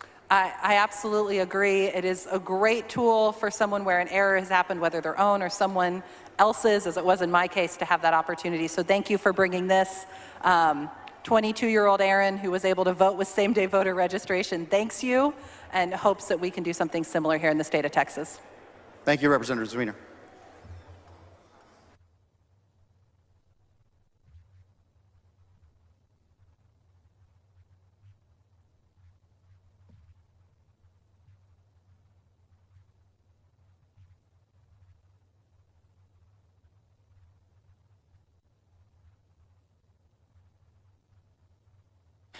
The chair recognizes Mr. Murray to speak in opposition to the amendment.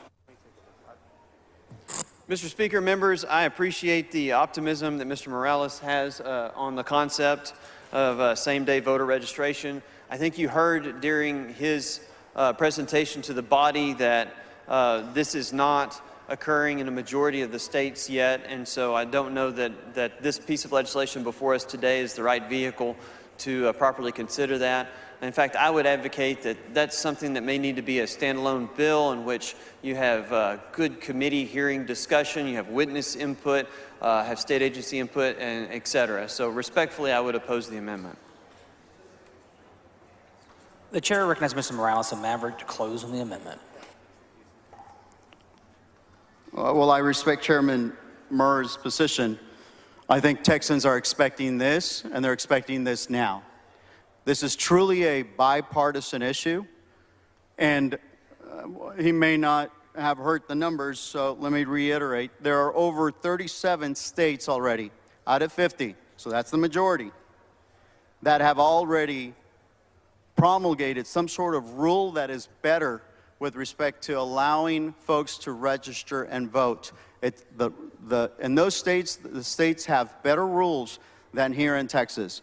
And I think that it's only fair for us to bring Texas up to speed. We're in the 21st century. We should be allowed to let people vote. If that is truly the key, we should let people vote even on the day of the election. And I'd ask for your support with respect to this amendment. 14. The question occurs on adoption of the amendment. This is a record vote requested by Mr. Turner of Tarrant. The clerk will ring the bell. So Mr. Morales and Maverick voting aye. So Mr. Murr voting nay. So Mr. Slayton voting nay. So Ms. Swanson voting nay. Have all members voted? So Mr. Gates voting nay. Have all members voted? There being 42 ayes and 78 nays, the amendment fails to adopt.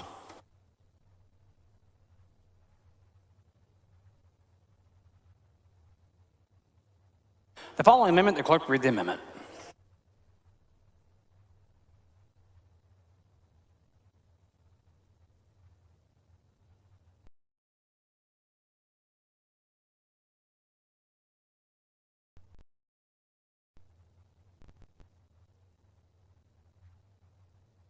Amendment by Kane.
The amendment has been withdrawn.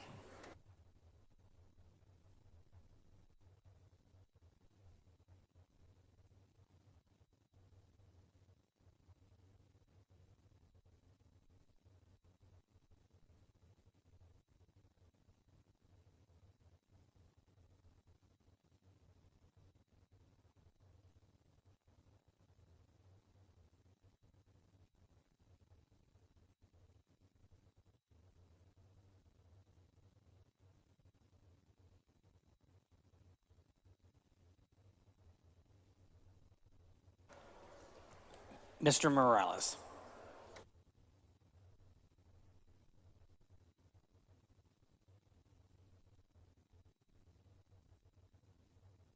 The following amendment, the clerk read the amendment. Amendment by Morales of Maverick. The chair recognizes Mr. Morales of Maverick to explain the amendment.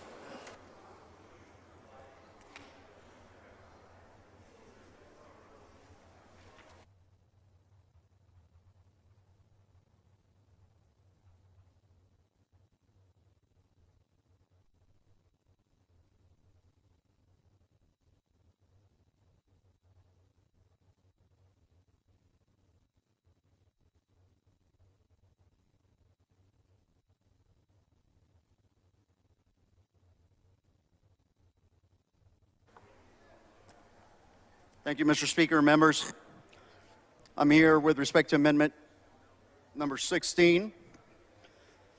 On that same concept of making it easier to vote for Texans, I think we have an opportunity to do so by registering Texans to vote automatically when they get their driver's license or a personal ID card, and if they indicate that they're a U.S. citizen.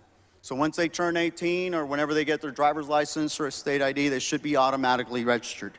Now, it is possible for permanent residents to get a driver's license. So that is why I clarify that we would only do so if they indicate that they are U.S. citizens. The voter registrar of each county would obtain this information from DPS. I took notes with respect to the chairman when he was going back in the 70s, the early 90s, the late 90s, and all of the franchise voting access rules that had passed through this chamber. And I recall that he mentioned that we allowed for registration there at DPS. Now this would just make it automatic. If our goal really is to make it easier to vote, then I think that this amendment would help accomplish that. And members, I ask that you support me with respect to amendment number 16 and vote 1. Vote yes.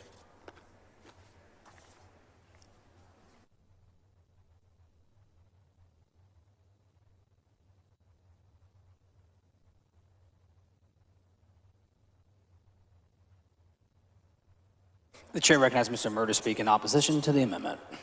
Mr. Speaker, members, I respect Mr. Morales, my neighbor to the south. I appreciate his intent to try to increase voter registration through different methods, including through DPS. And while that is a very thoughtful process, I don't think that this bill is the vehicle in which to do it. As I said earlier, something like this ought to be freestanding legislation and deserves its own day in committee in which witnesses can show up and explain how that process might work best if we're going to change substantive policy in the state of Texas. Therefore, I respectfully oppose the amendment.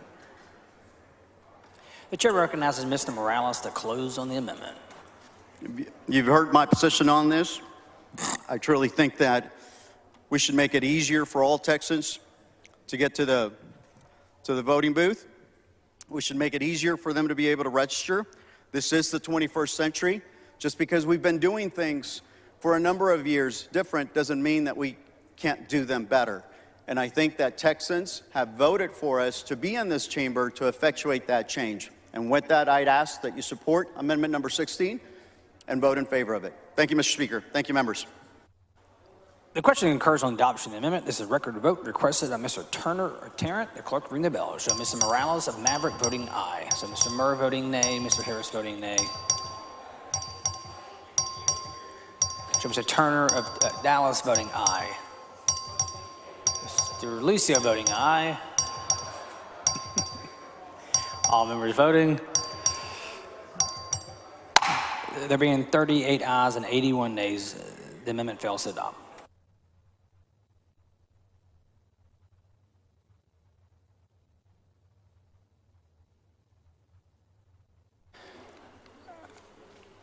The following amendment, the clerk read the amendment. Amendment by Busey. The chair recognizes Mr. Busey to explain the amendment. Thank you, Mr. Speaker and members. Beginning in September of 2020, upon the order of a federal judge in Stringer versus Hughes, the Department of Public Safety began offering online voter registration simultaneously as part of online driver's license transactions.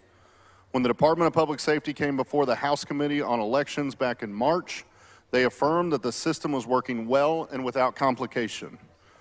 It may surprise you to know that to date, over 1 million Texans have registered to vote online or updated their voter registration online using this DPS portal that is already in existence and being utilized. This amendment simply expands use of this portal to any Texan with a valid driver's license or DPS ID instead of restricting it to during a driver's license transaction. So right now, if you're renewing or changing your driver's license, doing a transaction, you can update or register to vote. What this is saying is if you already have one of these approved IDs that works with the DPS portal, you can go on any time and update or register to vote. Over 40 states have online voter registration. I believe it's time for Texas to take this step. If we want to really look at security and accuracy in our ballot rolls, think about how this works. An individual goes on and they put their data in. Under the current system, you could be at ACL Music Festival. Someone gives you a voter registration card. You fill it out. You're sweaty. The ink is running. That gets passed out. That has to be typed in by an individual, and the data sometimes may have an error unintentionally. This is the individual putting it in. You can have checks and balances when you're using online to make sure that all data is included before it can be submitted, to make sure all proper checkboxes have been collected. So as we move towards ballot security, as this bill is stated, as we want to have more accurate data, I hope you will support this amendment to utilize a current system that already exists in Texas, that 1 million Texans have already used, more than some states' population, and let's open it up to all Texans with a DPS ID or a valid driver's license. Mr. Speaker, I move adoption.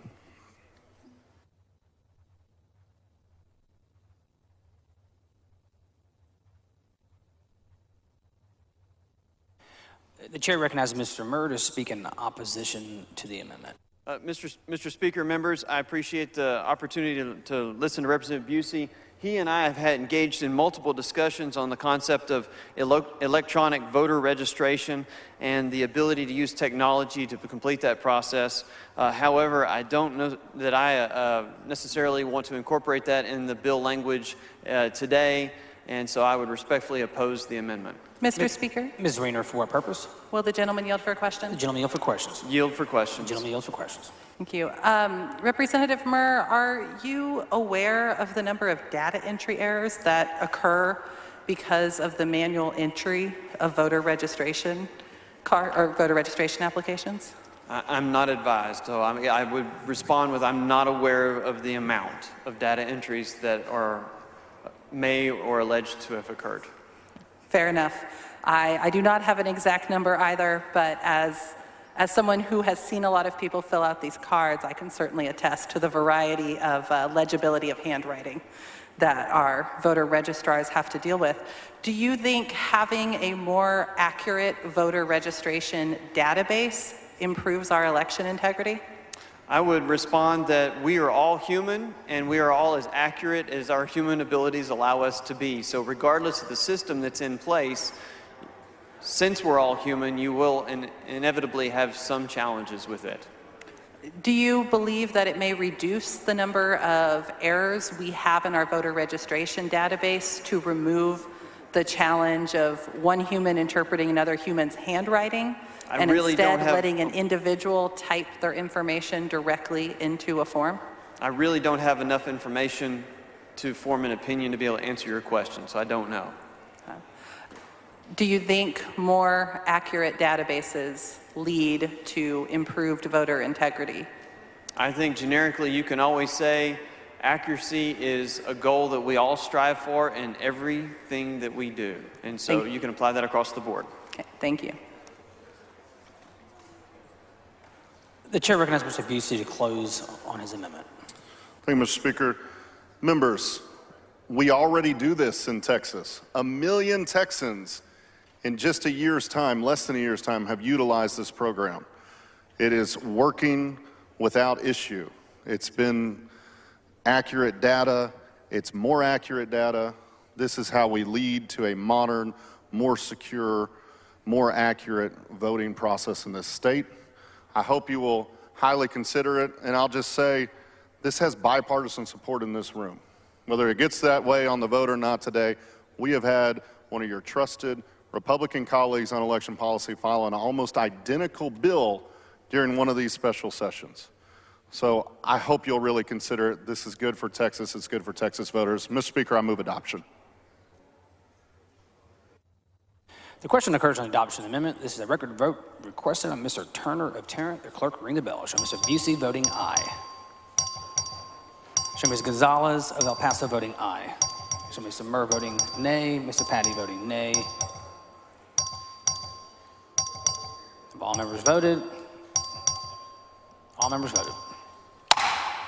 There being 42 ayes and 79 nays, the amendment fails to adopt. Is Ms. Howard on the floor of the House?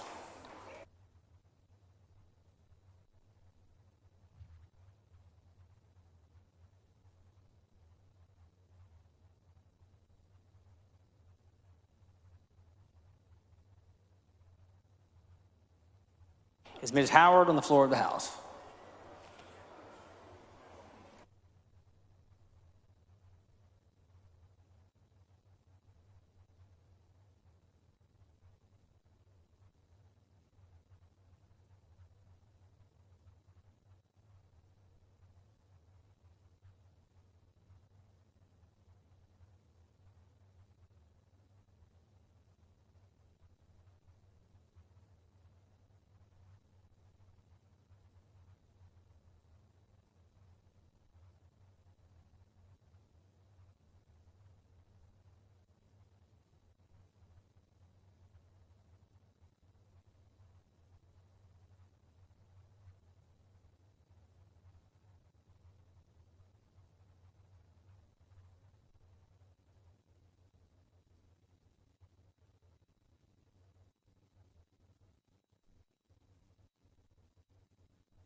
The following amendment, the clerk read the amendment.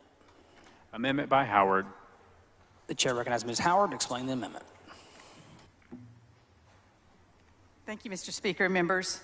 This is actually an amendment that I worked with Chairman Kane on back in the regular session, and he was gracious enough to include it in the bill. It was stripped out by the Senate before it came back. But this amendment simply ensures that our high school students who will be eligible to vote are receiving voter registration applications in schools and are sent automatically by the Secretary of State to our schools. For over 35 years now, Texas law has required every public school and private high school in the state to distribute voter registration applications to eligible students at least twice each school year. So that's current law. However, the data shows that only about a third or so of the schools have taken the first step toward compliance under the law. And this is due to the burden that's placed on our schools to request these voter applications from the Secretary of State. All this amendment does is place the responsibility on the Secretary of State's office to automatically send these voter registration applications to our schools twice a year to fulfill the compliance with the law as it currently states. So this doesn't change current statute. It simply shifts the responsibility to the Secretary of State's office. No cost to our public schools, no cost to the state to enact.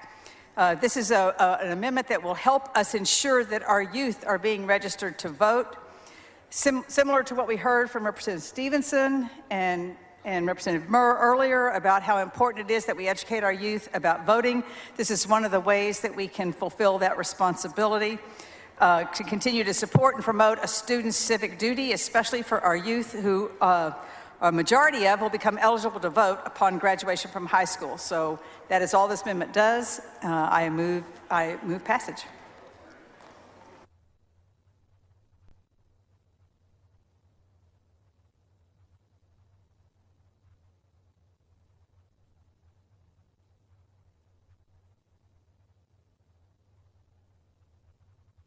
The chair recognizes Mr. Murr to speak in opposition to the amendment. Thank you, Mr. Speaker. Members, while Ms. Howard makes points with the process of trying to encourage young people as they become 18 years old to register to vote, I don't find that it fits the framework that we presented to you today regarding our election integrity and security bill, and so I would oppose the amendment. The chair recognizes Ms. Howard to close on the amendment. Thank you. And with all due respect, I do believe it's important that we make it easy to vote, as we keep hearing that this bill is supposed to do. And one of the ways that we can do that is to ensure that our young people have access to ballots. And we already have this law in place. It's just not being complied with due to the red tape involved. This just simplifies it, makes sure that our young people get the ballots, get the applications so that they can register to vote and become citizens who are practicing their civic duty. I would urge your consideration of supporting this amendment. Thank you. The question occurs on adoption of the amendment. This is a record vote requested by Mr. Turner of Tarrant. The clerk ring the bell. Show Ms. Howard voting aye. Show Ms. Goodwin voting aye. Show Mr. Holland voting nay.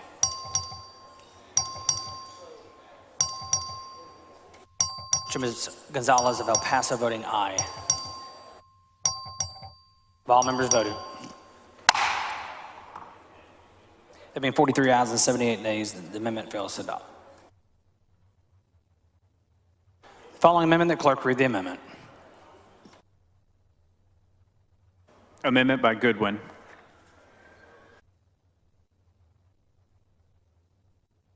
The chair recognizes Ms. Goodwin to explain the amendment. Thank you, Mr. Speaker. Members, I've been contacted by several constituents who are living abroad and are very concerned about the possibility of not being able to vote in the elections of their home country, the United States, and their home state of Texas. I'm sure some of you have constituents who are living abroad as well. Their concern stems from the recent passage of Senate Bill 1111 during the regular session. That bill tightened up residence address requirements for voting by mail. It passed and is now law. The intent of the law, according to the author, is for voters with unusual circumstances, such as rural residents, full-time college students, and members of the military. The bill provides safeguards to ensure enfranchisement. For Americans living abroad, it can be very difficult to produce documents that are easy to get here in the United States. An unexpired driver's license or utility bill can be pretty hard to come by for someone who hasn't lived in the United States for a while. For this reason, the Texas Election Code has traditionally followed federal law in exempting members of the military, the Merchant Marine, their families, and Texans living abroad from having to document their last U.S. residence with this kind of paperwork. But Senate Bill 1111 broke with that tradition. It exempted the military, but none of those in the other categories. My amendment would just restore the typical exceptions for members of the Merchant Marines and their families, and for Texans living abroad. I hope that you'll support it, and I move adoption.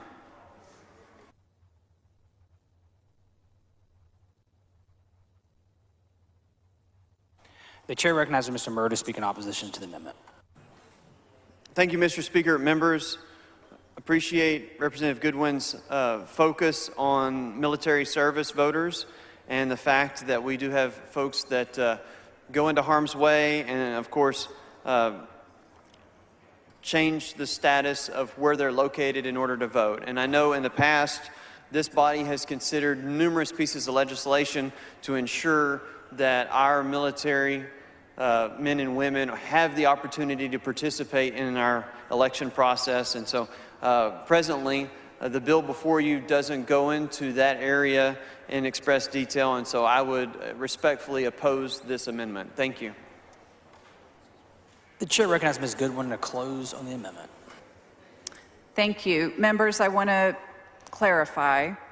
This is actually not for military members, but it's for people living abroad similar to those in the military. The military members are already addressed in our election code. This just allows for people who are living abroad to be able to vote more easily. Thank you. The question occurs on adoption of the amendment. This is a record vote requested by Mr. Turner of Tarrant. The clerk ring the bell. Show Ms. Goodwin voting aye. Mr. Murr voting nay. Ms. Gonzalez of El Paso voting aye. All members voting. There being 40 ayes and 81 nays, the amendment fails to adopt.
The following amendment, that clerk read the amendment. Amendment by Slayton. The chair recognizes Mr. Slayton to explain his amendment. Thank you, Mr. Speaker. Members, this amendment will create a time deadline of 72 hours, not including the weekends, where registrars, once they determine a person who is not eligible to vote, either registered or to vote or did vote, they have to deliver an affidavit stating relevant facts to the AG, Secretary of State, the county, district attorney. That's all we're doing, is just putting a timeline on once they determine something was done wrong, that they have to turn it in. I believe this is acceptable to the author.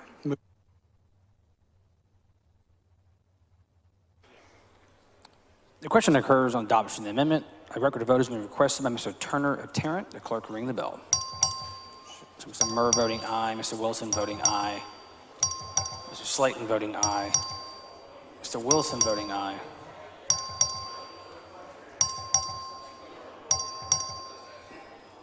All members voting. It means 79 ayes and 38 nays. The amendment is adopted.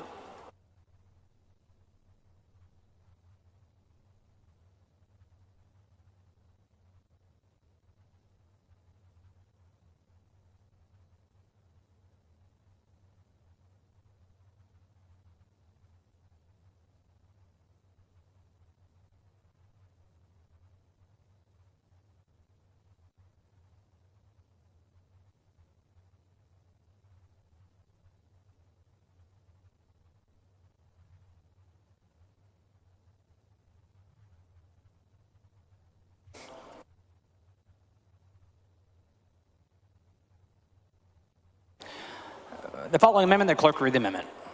Amendment by Middleton. The chair recognizes Mr. Middleton to explain his amendment.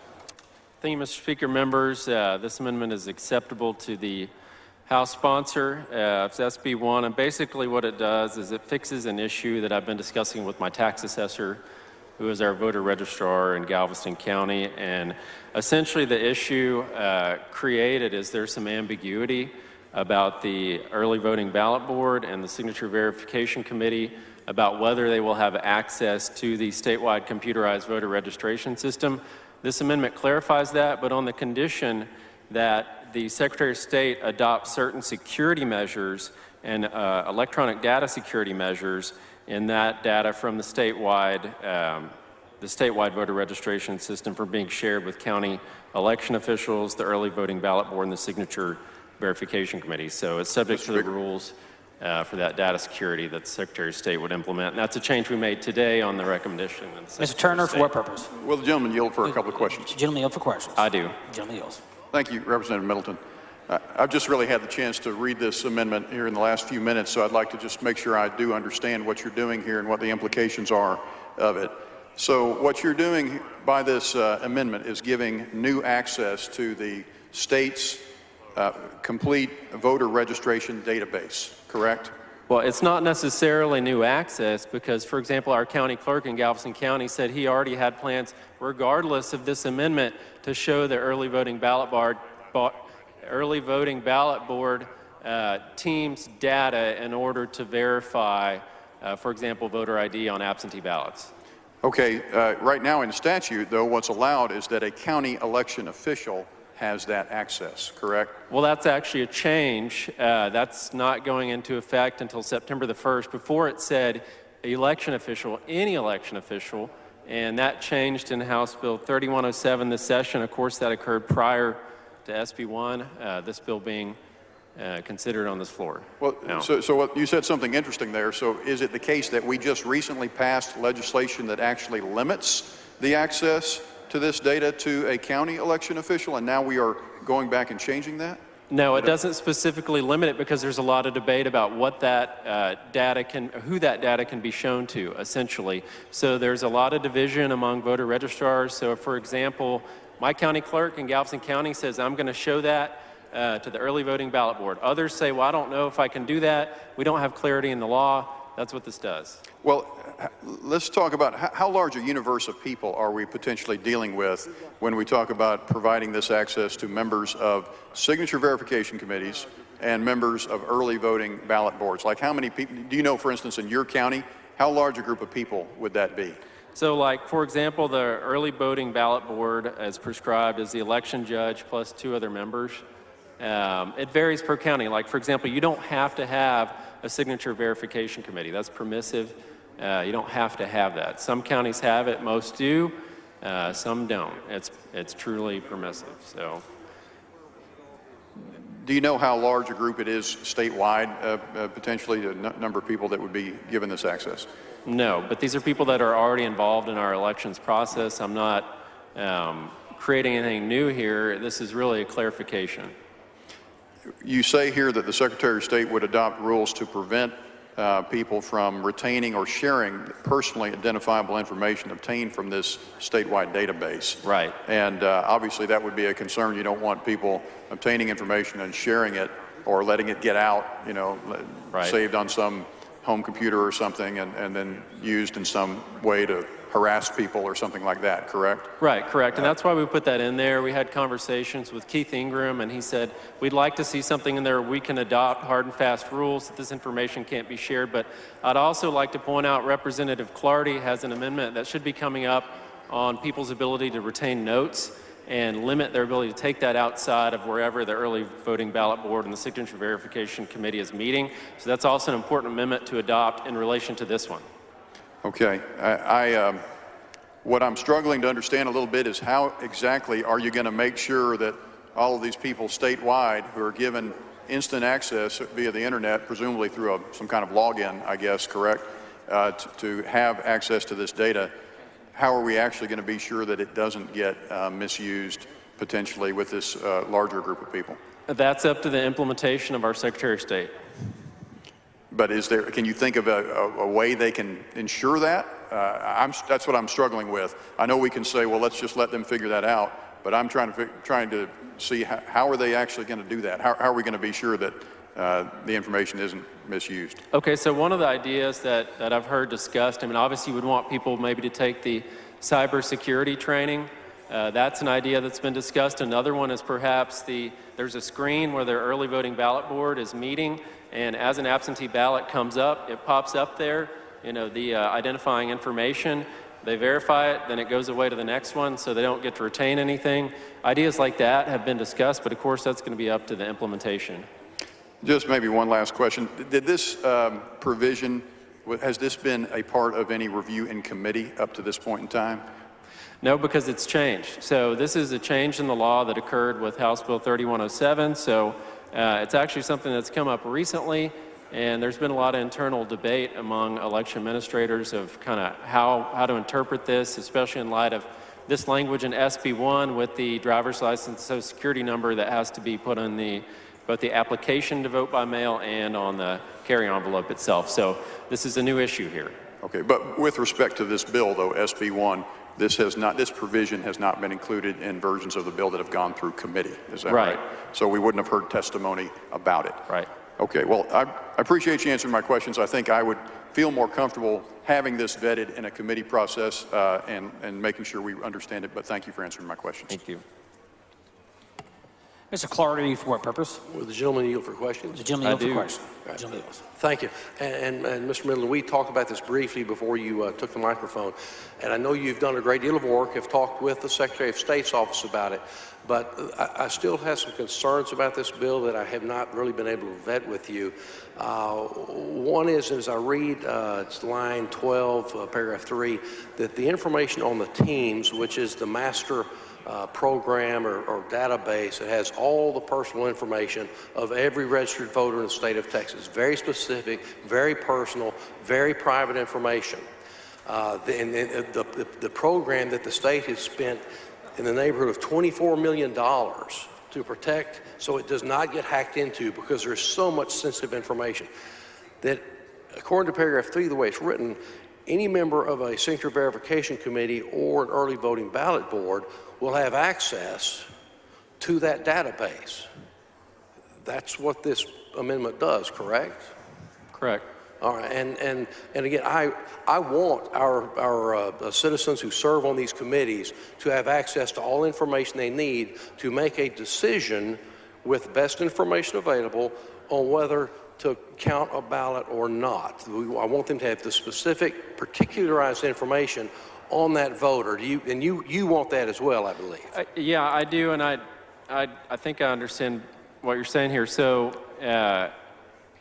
I did talk with my county clerk about this, and she said, that this, the voter ID for absentee ballots, they didn't like.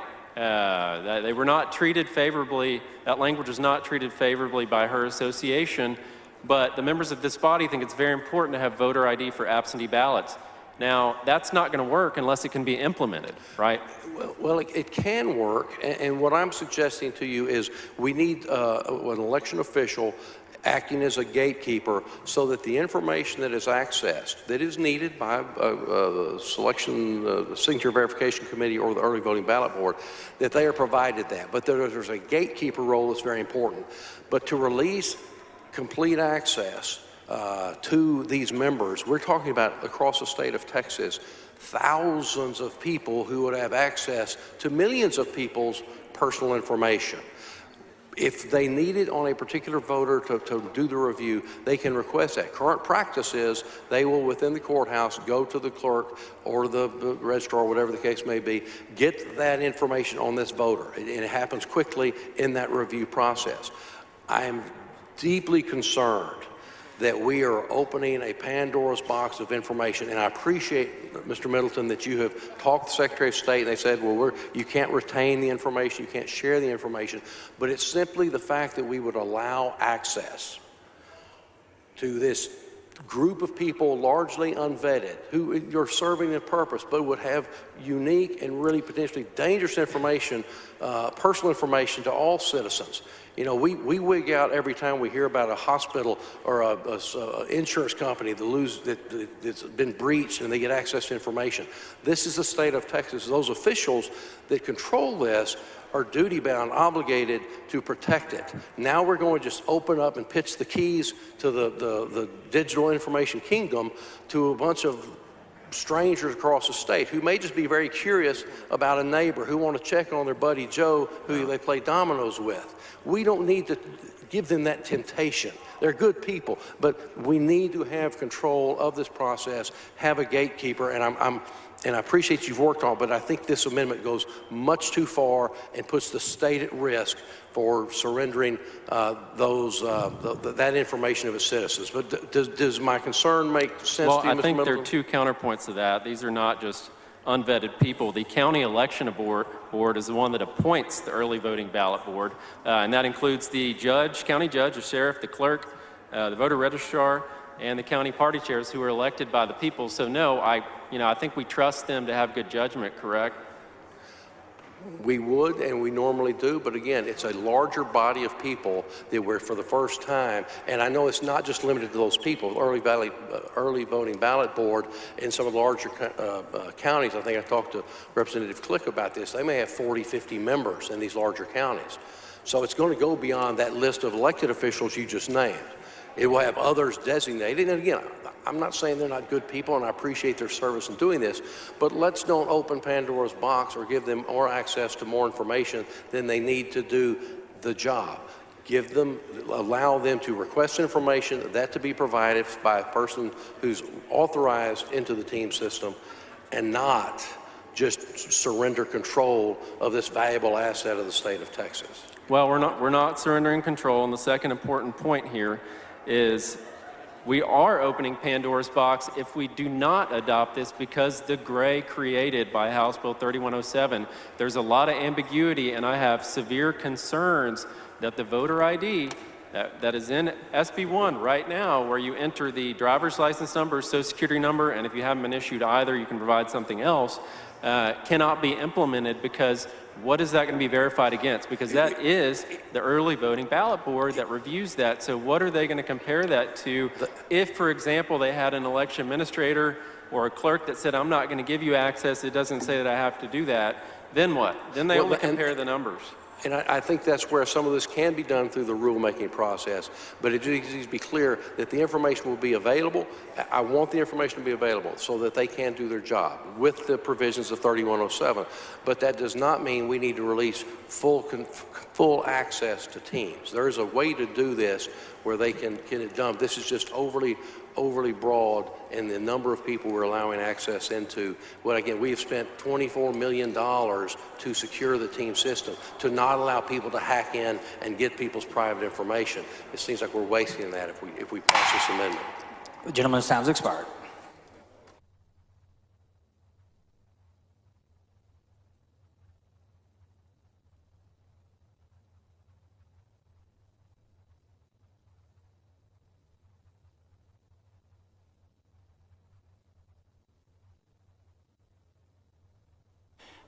The amendment is withdrawn.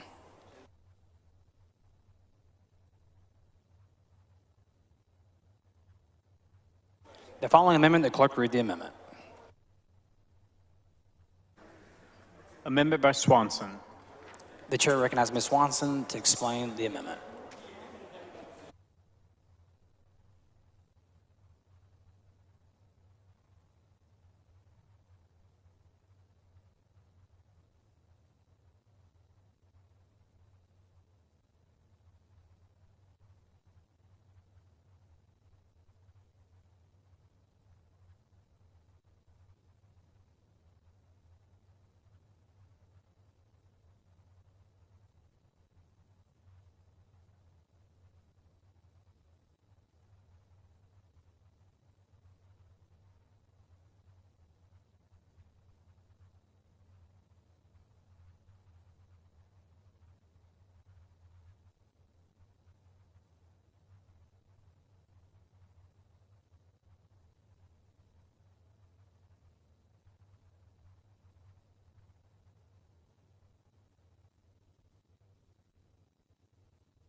The amendment is withdrawn.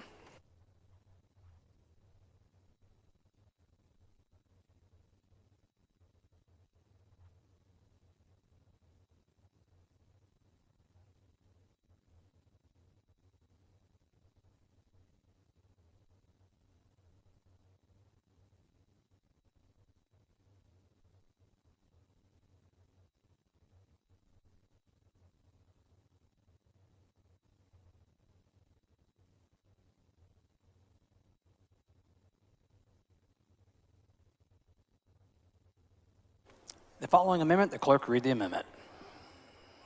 Amendment by Perez.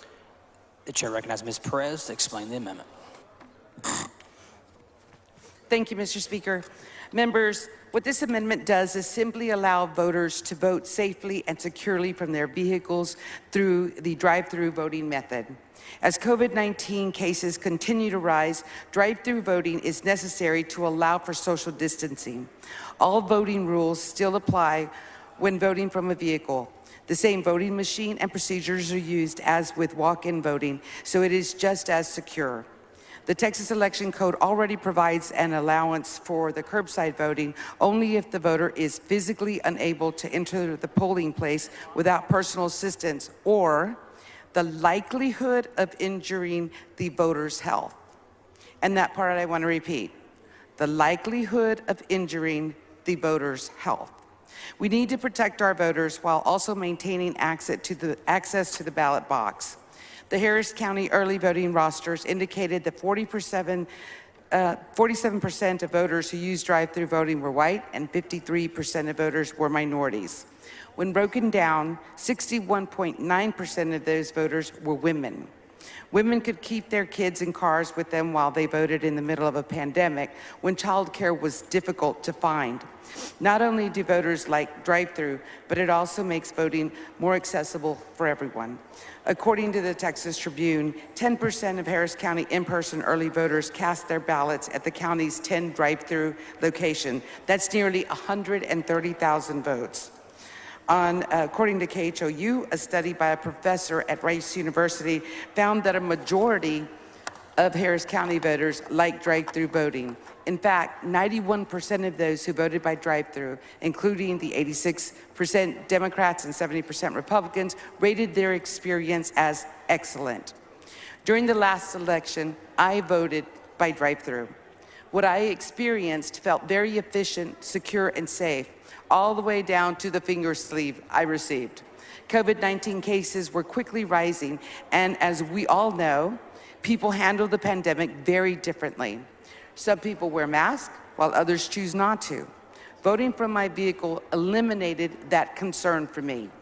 Even looking at the statistics of drive-through voters by generation, we can see that valuable trends in usage, especially with our younger generations who we want to be more involved. For example, looking at the numbers, we can see that millennials, they actually voted drive-through voting, 37.15% of them. In second place came Generation X with almost 30%, and then Boomers followed in third place by 22.34%. We need to get rid of the antiquated ways of doing things and move into the 21st century. We've seen these things work well for all voters. This amendment would simply allow easier access for all voters while continuing to keep the integrity of our elections. Drive-through voting should not be one of the restrictions within this bill, especially not during a pandemic. With that, I move adoption.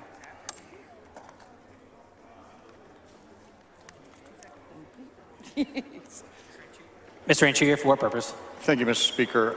Will the gentlelady yield for a few questions? The gentlelady yield for questions? Yes, I yield to Mr. Anchier.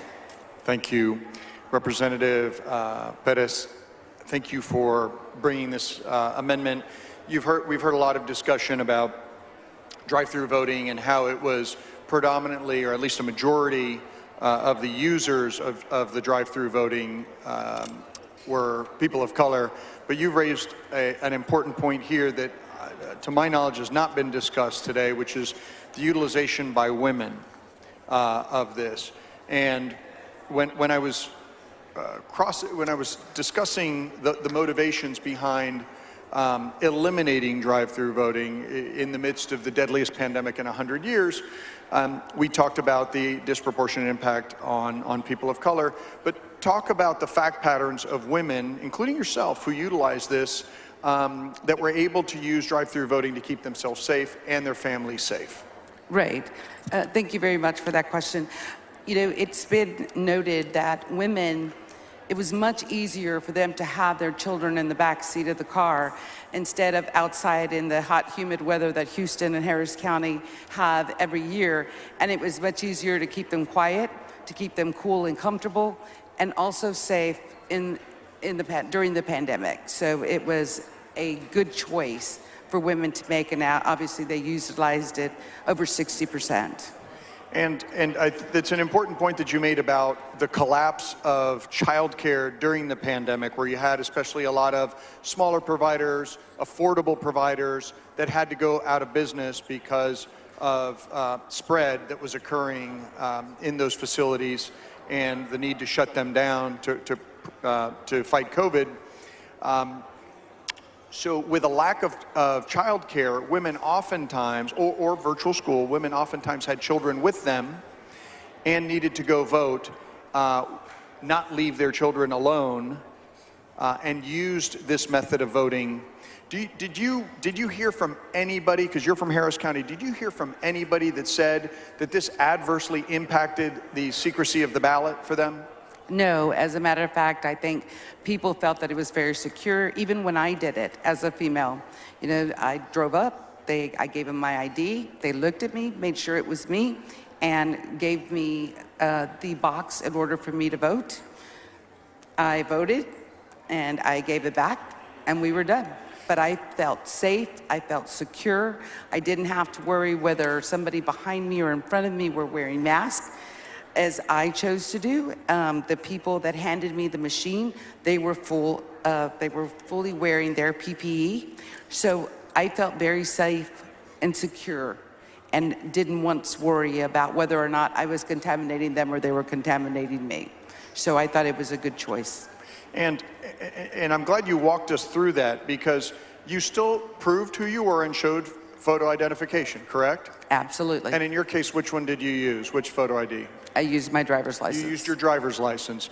So there was an election official that looked at you and looked at your driver's license and said, this is Marianne Perez, Representative Marianne Perez. And then you were given an electronic device to vote. Is that right? That's correct. And the only difference that occurred versus how you might regularly vote is that in one fact pattern, you would walk up to an electronic device and vote. And in this case, you drove up to the polling location, you were given an electronic device, and you voted. In both cases with photo identification. Is that correct? That's correct. And it was the exact same device that I've used previously when I go into the voting places and vote. And you represent about 175,000, 180 constituents, right? That's correct. And some of your constituents in Harris County use this, correct? Many of my voters utilize this form of voting. Did any of them complain about secrecy of the ballot to you? No, no one ever complained. Did you hear any testimony from an independent group or from a voter that said somehow driving up and using an electronic device after proving your identity was any more or less secret than walking up and using an electronic device after proving your identity? No, Chairman Anchia, I never got word from any constituent that told me that they felt their voting was less secure. Thank you very much. Very welcome. With that, Mr. Speaker, I move adoption. The chair recognizes Mr. Murder to speak in opposition to the amendment. Mr. Speaker, members, I appreciate the discussion that we're having regarding what I'm going to term as universal voting from your automobile, but removing this sentence from the bill, this provision would simply revert to the current state, which some jurisdictions have interpreted allows for folks to vote from their automobile without being eligible to do so. So currently, right now, under curbside voting, you have to meet certain criteria in order to actually request that you vote from your automobile. And across the state of Texas, we've all assumed that unless I had a physical issue of not being able to enter the polling place, I need to get in and go into a secure location, which is the polling place, and conduct the completion of my ballot in that location. And so the way the bill is structured, this sentence is important to that process. And I oppose the amendment. Mr. Ranchia, for what purpose? Thank you, Mr. Speaker. Will the gentleman yield for a couple questions? The gentleman yield for questions. Yield for questions. The gentleman yields. Thank you, Chairman Murr.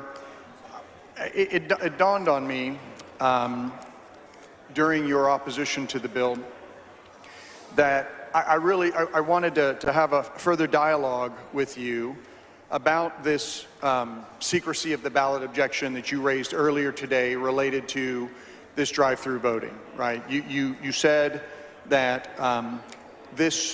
we should A, have uniformity, and then B, that there were concerns related to secrecy. Am I remembering your layout correctly? I'm going to defer to you on that. I'm looking at the amendment before us. Okay. And this is an identical discussion to the one that we had earlier today, our prior dialogue. So you talked about secrecy. When you were drafting the bill, did you think about keeping drive-through voting for single occupant vehicles? No, sir. Okay. Did you think about keeping drive-through voting for women with minor children in the car? No, sir. Did you think about drive-through voting for people who may be related to each other within 1 degree of consanguinity? I thought about section 64.009, which provides that if a voter is physically unable to enter the polling place without personal assistance or likelihood of injuring the voter's health, on the voter's request, an election officer shall deliver a ballot to the voter at the polling place, entrance, or curb. So I thought about the current curbside voting that is allowed under Texas law and protected under federal law. So you never considered a framework that might still protect the secrecy of the ballot and deal with that concern, and at the same time allow people to do drive-through voting outside of the already permitted curbside voting that exists in Texas law. Is that a fair assessment? So your conclusion is that I didn't consider an overt expansion of section 64.009, which is current curbside voting statute. Is that where we're... So I'll rephrase it just to make sure we're talking about the same thing. You did not consider any other vehicular voting other than what is currently permitted in state statute. Is that a fair assessment? Let me answer it this way. I listened to witness testimony and certainly considered input from colleagues, from constituents, and from stakeholder groups about their concerns for and against being able to vote from your automobile, or as Texas refers to it, a motor vehicle. That being said, the language that is purported or proposed to be deleted by this amendment explains very succinctly that Texas law allows you to vote from your motor vehicle only if it's approved for curbside voting, which is what we have. So, and just to restate the question, you did not consider any vehicular voting outside of what is current law?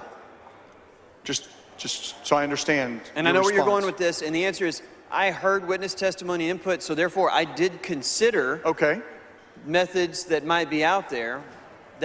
That process was considered in the drafting of the bill, as you brought up, but we arrived upon this language that we're visiting about as far as the proposed amendment. Very to good. strike it And goes. what policy, in making that policy determination, what was persuasive to you in the sort of underlying precepts of the bill? Was it secrecy? Was it the reduction of the likelihood of fraud? Or was it voter access that you decided upon in making that policy determination? That you were going to stick with this language? For benefit of yours, not necessarily in equal proportions, all three of the topics that you mentioned, I think were fairly considered. Promoting voter access requires a reflection upon current curbside voting, which was designed to provide access to the ballot for folks who clearly, as what I read to you earlier, have some issue with actually entering the polling place. Protecting the secrecy of the ballot goes to the fact that the ballot is leaving the polling location and coming to an automobile that may or may not have other occupants. Okay, so, and then finally, let's talk about that point, if you don't mind. Well, if you'll let me finish the other one occupants, because secrecy is important, right? But you could have limited what Harris County did to people in single occupant vehicles, or you could have limited what Harris County did to women or parents with underage children who were not eligible to vote. But you didn't do that. You drew the bright line, the policy line, at current law, right? And so, and what I'm trying to understand is which of the themes, which of the underlying precepts that you articulated as being the reasons for this bill caused you to stop at current law and not create any other exceptions? Well, and I've just told you, I think that all of the concepts that are contained in the legislative intent play a role in making that determination, including the concepts that you mentioned, the reduction of the likelihood of fraud, protecting the secrecy of the ballot, and promoting voter access. So that requires an analysis of current law and also of proposals to change that law or interpretations from other jurisdictions of what current law is or they want it to be. Do you believe current law versus the universal, as you put it, voting from a vehicle creates more or less access to voters? I'm not necessarily going to try to weigh in on which one is going to answer that question. I think that current law takes into consideration voter access if they have a disability and they're unable to physically enter into the location where the ballot is cast. That being said, a big portion of this bill, which is not part of this amendment, has to do with the voters' ability to vote by mail, which Texas offers as an alternative if you're eligible for that as well. And some of the eligibility requirements to vote by mail clearly fall into a category which may also apply for curbside voting. Does that make sense? But you said voter access. It does make sense for other portions of the bill, but specifically with respect to vehicular voting, as Harris County did, I'm still unclear in your answer. Do you believe that limiting vehicular voting to only what exists in current law creates more access to the franchise, to the ballot? I believe that the interpretation of some local jurisdictions to expand what's currently in statute was not the intent of the legislature in statute, and I think the sentence that's referenced in Representative Perez's amendment here clarifies that for local jurisdictions. So, in terms of access, right, and voting from one's vehicle, that Representative Perez talked extensively about, used by women, it's used by people of color, it's used by women with children. Why the absolute ban and not a narrowly tailored approach that would still have permitted this for people who found it, Republicans and Democrats and independents who found it very, very convenient, and it gave them more access to the ballot, especially during a time of pandemic? So you speak in terms of a ban, but we're simply talking about the current state of law in the election code in Texas. If you say you never can do it again, that's a ban in my book. Is it not in yours? I've explained to you that I believe that was an incorrect interpretation of some jurisdictions of the current So they are election code. prohibited on a go-forward basis, correct? This sentence would ensure clarity in interpreting that you can vote from a motor vehicle pursuant to the curbside voting statute. And I understand, but we're not mincing words. Prohibiting on a go-forward basis is banning it. Am I correct? I will let you make that determination. All right, but you will refuse to make that conclusion. You are making your own conclusion there, Okay. and I'm not arguing against your I'm asking conclusion. a question that you are trying to avoid, but be that as it may, it is still unclear to me in drawing the policy line where you drew it, how that is in furtherance of secrecy of the ballot when you could have made other choices that would have promoted ballot access, still allowed for secrecy of the ballot, especially in times of a pandemic. And that's what I'm still unclear about and with your answers. Finally, did you ever think about creating an exception that would have permitted what Harris County did if in times of emergency, including a deadly pandemic on a go-forward basis? I believe that some stakeholders, witnesses, and other interested parties discussed what ideas might need to be considered, and I believe that the concepts of where do we go as far as the future of being able to vote from a motor vehicle would be. But at the end result, I arrived at the sentence that we're talking about today. So you asked, did I consider that? Yes, I heard information, opinion. And why did you discard it? Why did you discard it? Why did you discard that? Why did you arrive at this decision and discard permitting this during emergencies and pandemics? Because I think that the current law has been successful for the most part across 254 counties since 1985, and it was last amended in 1997, which tells me that current policy seems to work for curbside voting. And I think what Representative Bettis is saying, that this worked for Harris County, which is a very unique county, the largest county in the state. And it sounds to me that your conclusion was we do it this way, let's keep doing it this way, and did not really offer a policy justification otherwise, other than this, you think this is successful and this is the only way you should do it. Did I hear that right? Gentleman's time has expired. The chair recognizes Ms. Perez to close on the amendment. Thank you, Mr. Speaker. Members, I hope each of you will consider keeping this method of drive-through voting in Texas. Whether it's in a different form where you must be in a car by yourself to do this, I would hope, and I'm probably going to file that amendment as soon as I get done here, in hopes that Representative Murr or Chairman Murr will accept it. As mentioned, there are many benefits to drive-through voting. We want to ensure that all eligible voters have access to the ballot box while maintaining safe and secure elections. And that's something that I think that both sides want. So with that, Mr. Speaker, I move adoption.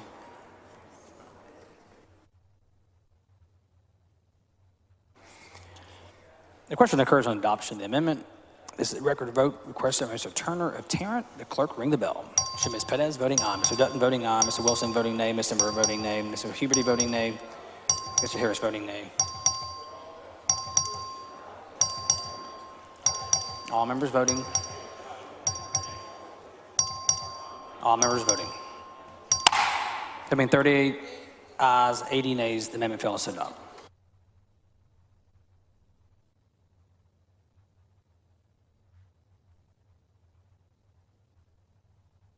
The following amendment, clerk read the amendment. Amendment by Dutton. The chair recognizes Mr. Dutton to explain the amendment. Thank you, Mr. Speaker. You know, this is a Republican amendment and a Democratic amendment, because what it does is it's permissive, first of all, but it says on election day, the governor can make it a state holiday, the county can make it a county holiday, and the city can make it a municipal holiday. That, I think, creates an opportunity for people to go to the polls and vote. When I met with Mr. Murr, I explained that to him, and he was kind enough to tell me he thought that in his county they did this anyway. So I offer this amendment because I think it would be a great idea for us to make sure that everybody had an opportunity to go vote. And I know that some of the things that are being taken out now are done because Harris County did them. Harris County did them in the spirit of trying to accommodate the pandemic we were in. But this doesn't do that. What this does is simply says that the governor, the county government, and the city government, if they elect, if they want to, will have the opportunity to make it a state holiday. And so that's the spirit of this amendment. I hope you'll stay with the amendment because I realize that sometimes today we're going to get to the point where you have to think about an amendment, and this is that time.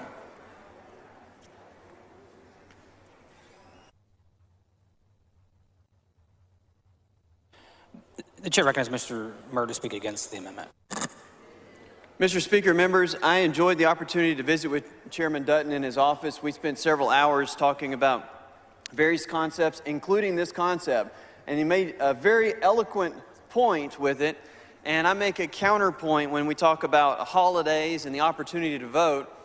And there is not a prohibition against local government selecting their holiday schedule. And I can tell you, even in my own jurisdiction and my years of service as a county judge, Election Day was and typically is a county holiday. The primary reason was out of necessity because a voting location was the courthouse. And we needed to clear out the courthouse in order to make room for the election workers and the election process. And so the ability to have some holidays, that does exist at the local level. There's not a prohibition against that. In addition, the concept of having 2 weeks of early voting followed by an election day that runs from 7 a.m. to 7 p.m., combined with the fact that this bill has language in it to protect an employee from getting off work by an employer during the 2 weeks of early voting is vital, and I think it undercuts the ability to have Will the gentleman yield? Would the gentleman yield? If I finish my sentence, of course. It undercuts the necessity of having a holiday, and therefore respectfully, I would oppose the amendment, and then I yield. Gentleman yields for questions. Thank you, Representative Murr, and I really appreciate you having a conversation with us on every single amendment, so thank you for that. Here's where I'm struggling a little bit with the inconsistencies. Part of the conversation regarding this bill is we want things to be equal and uniform across the state. And so if your local area, that's why you're saying we can't have 24-hour voting. So if you're saying, well, locals can do a voting holiday, if one of the arguments for this bill is consistency across the state, isn't that contradictory? We cite uniformity and consistency in the application of the election code, but at the same time, if you look at provisions contained here in it, we oftentimes provide flexibility to our local jurisdictions to make adjustments that fit the needs of their constituents, as well as the ability for them to staff elections. That is exactly the argument to allow for 24-hour voting, and so I think that's why I'm having a struggle you opposing this amendment, because if we're saying let's put in consistency and uniformity, what Chairman Dutton is trying to do is consistency and uniformity. Well, let me go back to the point of what I foresee as the purpose of a holiday. The purpose of a holiday is to give folks time to go vote. But we have adjusted times within the legislation before us to ensure ample amount of time in the 2 weeks and the weekend of early voting, along with 7 to 7 on Election Day, combined with the fact that current state law protects an employee taking off work to go vote on Election Day, and this bill has provisions contained in it to protect an employee taking off work to go vote during early voting period, combined with the fact of an additional provision that if they arrive a little late and they stand in line after the poll closes during early voting, they have the opportunity to stay there and be able to vote. And I guess I go back to the point that I don't know that I identify an essential need to take and declare a holiday so that everybody can go vote, because we've afforded so many opportunities for them to do that under the current framework that we have in the law and in the legislation. I think the holiday is more than just voting. It is creating a teachable moment for our young people. Why does mom and dad have this day off? It is creating an awareness of our democratic process. It is encouraging families to go together. And so, in fact, all of the concerns, or a lot of the concerns that we bring up, or have been bringing up the whole entire day, would be remedied by Chairman Dutton's amendment. So I really appreciate your opposition. I don't appreciate your opposition. I hear your opposition. I think that I struggle with the inconsistencies of the arguments for not accepting the amendments, but thank you very much. Thank you. The chair recognizes Mr. Dutton to close on the amendment. Thank you, Mr. Speaker and members. Somebody texted me and said, Representative Dutton, why you have this amendment? This you should title this amendment the Incumbent Re-Election Act, because if we vote for it, people will like us.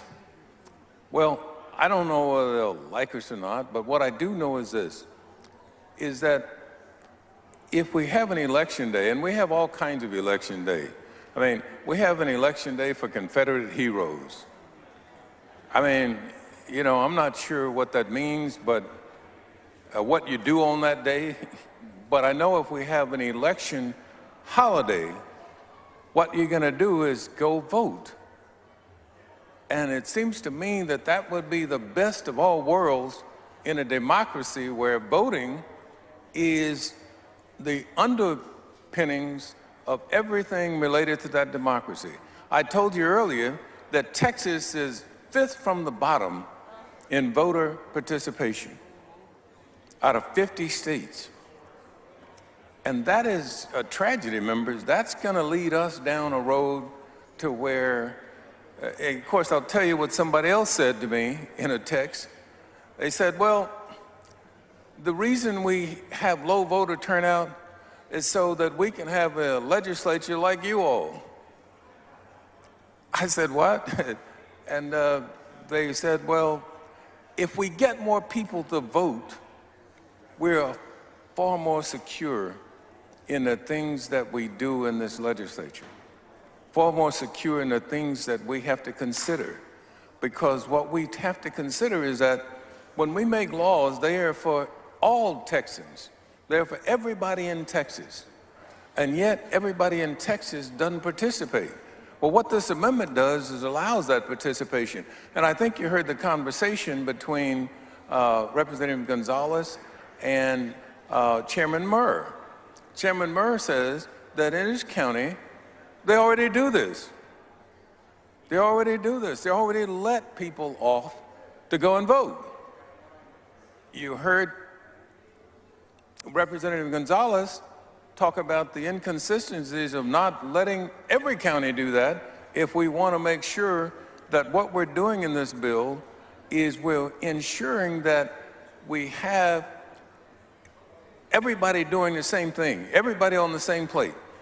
Now, I didn't have an amendment that said counties couldn't do it because that would hurt his county. Because I think his county doing it is a good thing, but I think if every county has an opportunity to do it, it makes it even better. And what this amendment does, it doesn't require a county to do anything.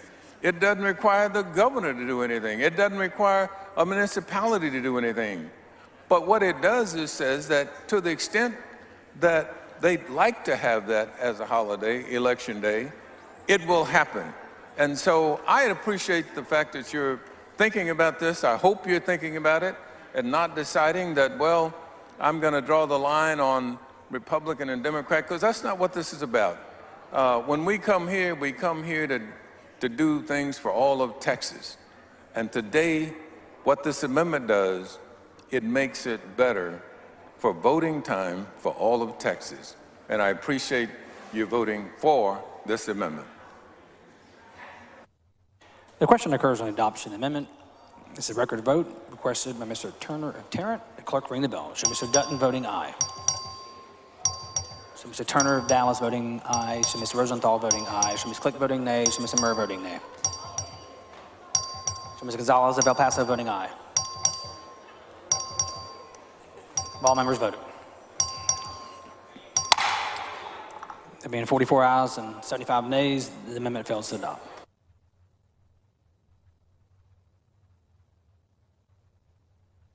The following amendment, clerk read the amendment. Amendment by Dutton. The chair recognizes Mr. Dutton to explain the amendment. Thank you, Mr. Speaker and members. If you didn't like the last amendment, you'll hate this one. One of the things that occurred to me that I got a call about was from an inmate in the Harris County Jail who was registered to vote, but they couldn't afford the bond, the bail, to get out. And so on election day, I called the sheriff and I said, well, can you figure out something that somewhere he can go vote? because he hadn't been convicted of anything. He was just in jail and couldn't vote. And so what this amendment does is tries to say that a person in a jail will have an opportunity to go and vote on election day if they're eligible to vote, which means they'd have to be registered. You know, there's certain constitutional rights that a person in jail loses. But the Supreme Court has said the Eighth Amendment, which limits cruel and unusual punishment, they still maintain that one. And I think it's cruel and unusual to have somebody in jail who is eligible to vote, but we simply don't let them vote. It would be easy to correct because what it would do is allow the county jail to actually be a polling place. The Harris County Jail is in my district. There are 7,000 people in the Harris County Jail on election day who can vote. And certainly somebody said to me, well, couldn't they use mail-in ballot? Well, most of the time, the turnover rate is so high that they are not there by the time they would get the mail-in ballot back, so it doesn't really work. So the county jail would have to be a polling place in order for that person to vote. And so, again, I ask you, and this is not Republican or Democrat, because I assume they have as many Republicans in jail as they have Democrats.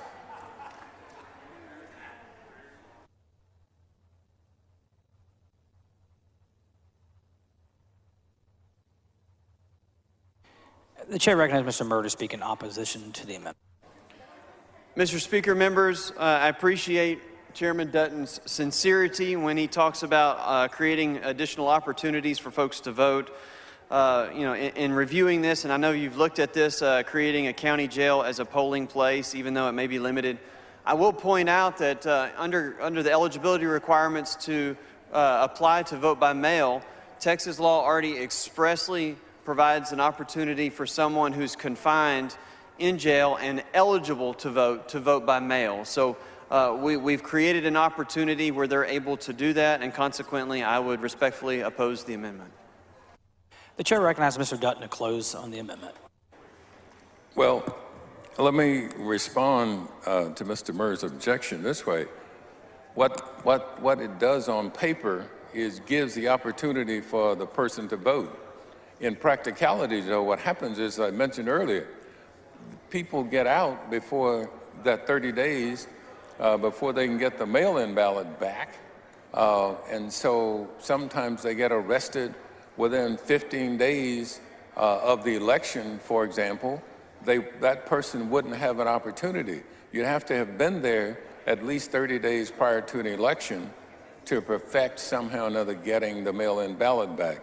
And I know you don't like this amendment, and certainly I just hope that at some point there were lawyers who I think were looking at this, trying to decide whether or not to actually file a lawsuit against the state of Texas because we were prohibiting this group of people from actually voting.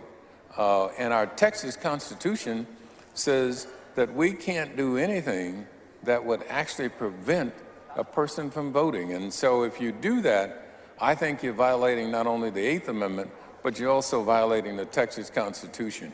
And so I would ask you to vote for the amendment. Thank you. The question occurs on the adoption of the amendment. This is a record vote requested by Mr. Turner of Tarrant. The clerk ring the bell. Show Mr. Dutton voting aye. So Mr. Murr voting nay.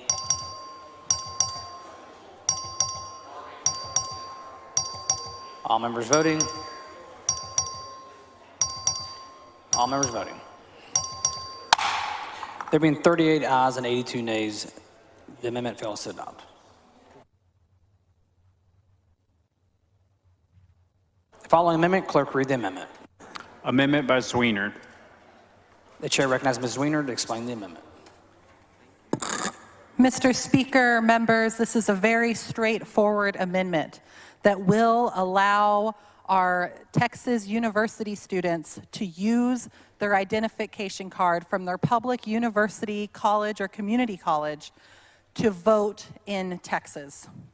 In the state of Texas, young voters face many obstacles obtaining or keeping a correct form of ID when going to vote, which makes them less likely to even participate in the process at all. More and more, we are seeing students delay getting their driver's license or a passport, and this makes it difficult for them to access the process. I personally have seen students at Texas State University turned away from the polls because they do not have the correct or an acceptable form of identification on them. In addition to students who may not have Mr. that Schaefer, form, for what purpose? Will the gentlelady yield for a question? not at this time. Not at this time. In addition to students who don't possess a driver's license or passport or a handgun license, many students don't carry those forms of ID with them day to day because they don't need them on campus. They are walking to and from various locations and maybe voting directly on campus. We don't want our young people turned away. We want them to participate. Student IDs establish who someone is, which is the goal of voter identification. Mr. Anchio, for what purpose? Thank you, Mr. Speaker. Will the gentlelady yield for questions? Will the lady yield? I will. Lady yields for questions. Thank you, Mr. Speaker. Our public universities are government entities, are they not? They are, and anyone who has filled out the FAFSA in the last 15 or so years knows that they know exactly who we are. And they verify the identity of their students before they issue IDs, correct? They do. And oftentimes that occurs through a police department on campus. Is that right? That is accurate. And I don't know how Texas State does it, but when I was in college at a private university, the police department issued IDs, and if you ever lost your ID, you had to go back to the police department, on-campus police department, and get it renewed. Is that how it happens at the public universities that you're aware of? Yes, it is. These are very secure. So government entity, usually a law enforcement entity that is providing the IDs. And to be clear, for people who may not understand the Texas photo ID law, you can have a concealed handgun license that will serve as an ID to vote, but you cannot have a student ID, correct?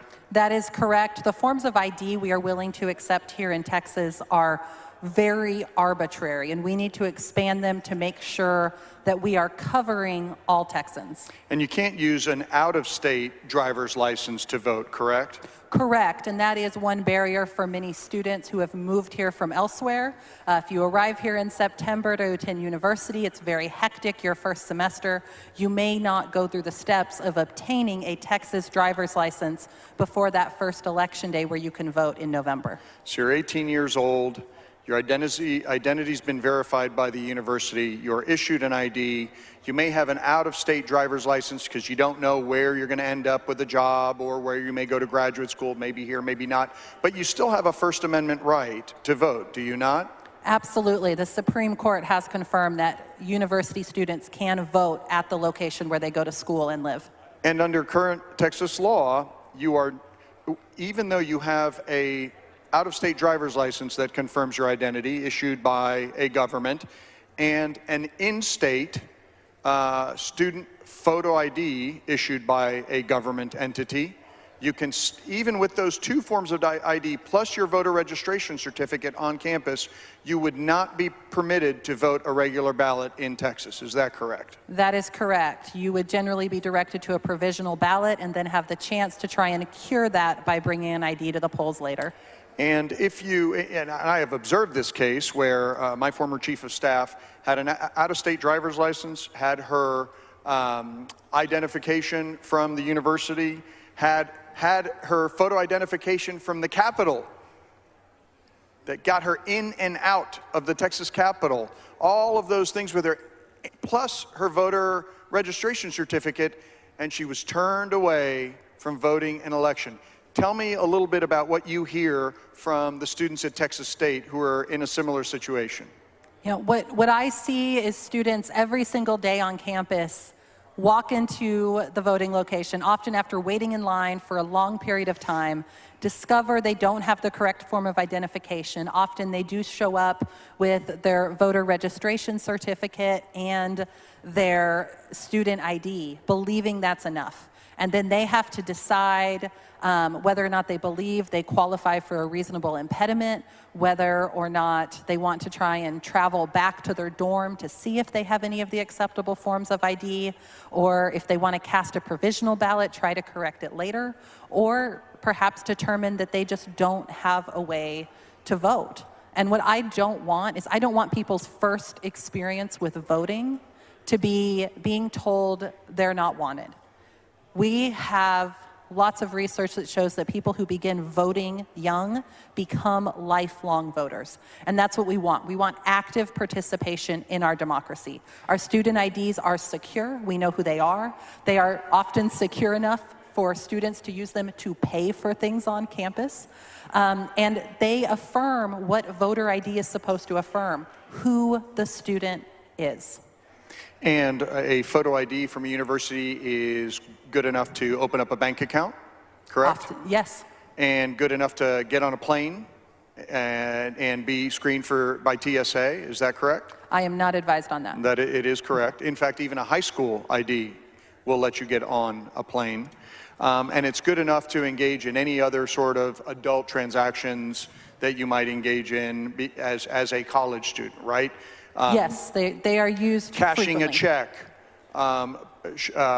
sort of furnishing identification to a law enforcement officer, et cetera. Yes, and Texas is one of only 7 states that both has a strict voter ID law that doesn't include this ability for students to use a state-issued ID from their institution of higher education. And it blows people's mind. When you tell people that you can use a gun license and you can't use a photo ID issued by a government entity, which is the state university, it just doesn't make sense to them. And it leads to conclusions about what the motivation of that law really is about.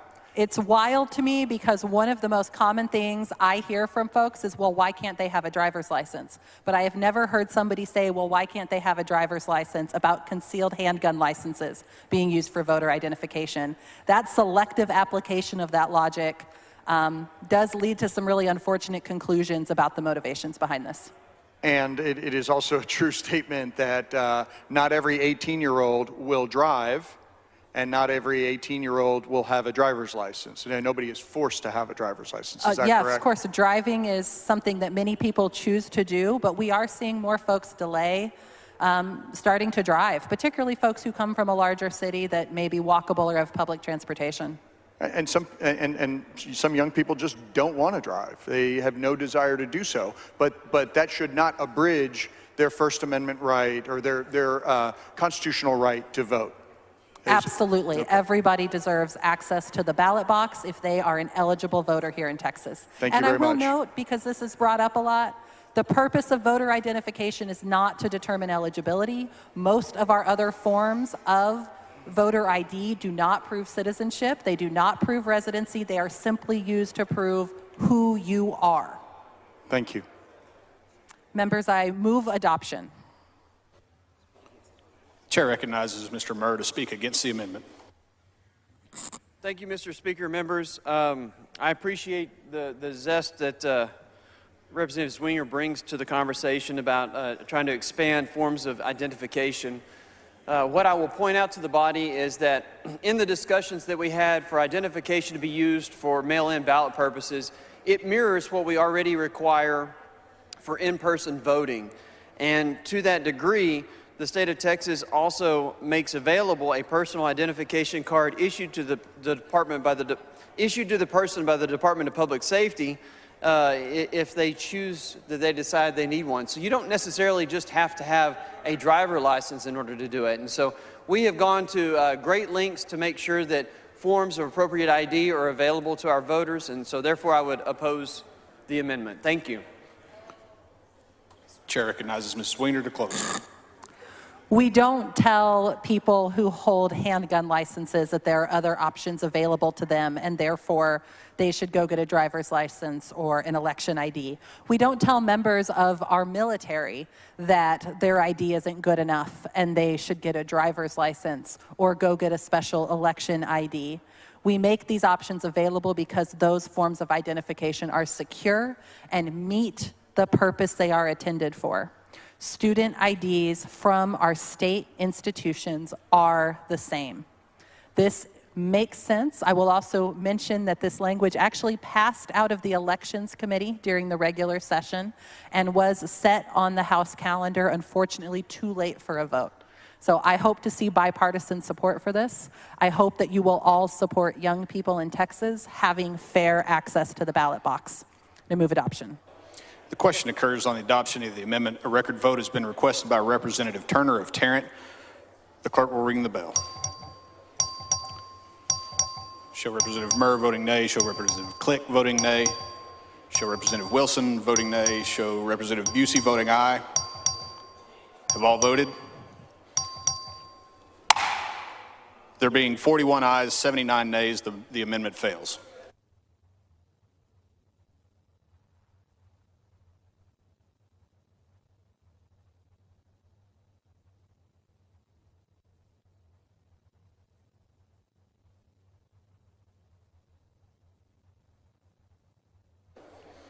Following amendment, the clerk will read the amendment.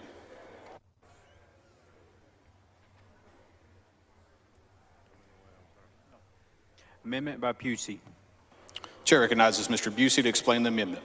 Thank you, Mr. Speaker. Members, there's been lots and lots of talk, social media and press around voter ID and how we all support voter ID, and this is an opportunity for us to prove it. We've heard that it's bipartisan.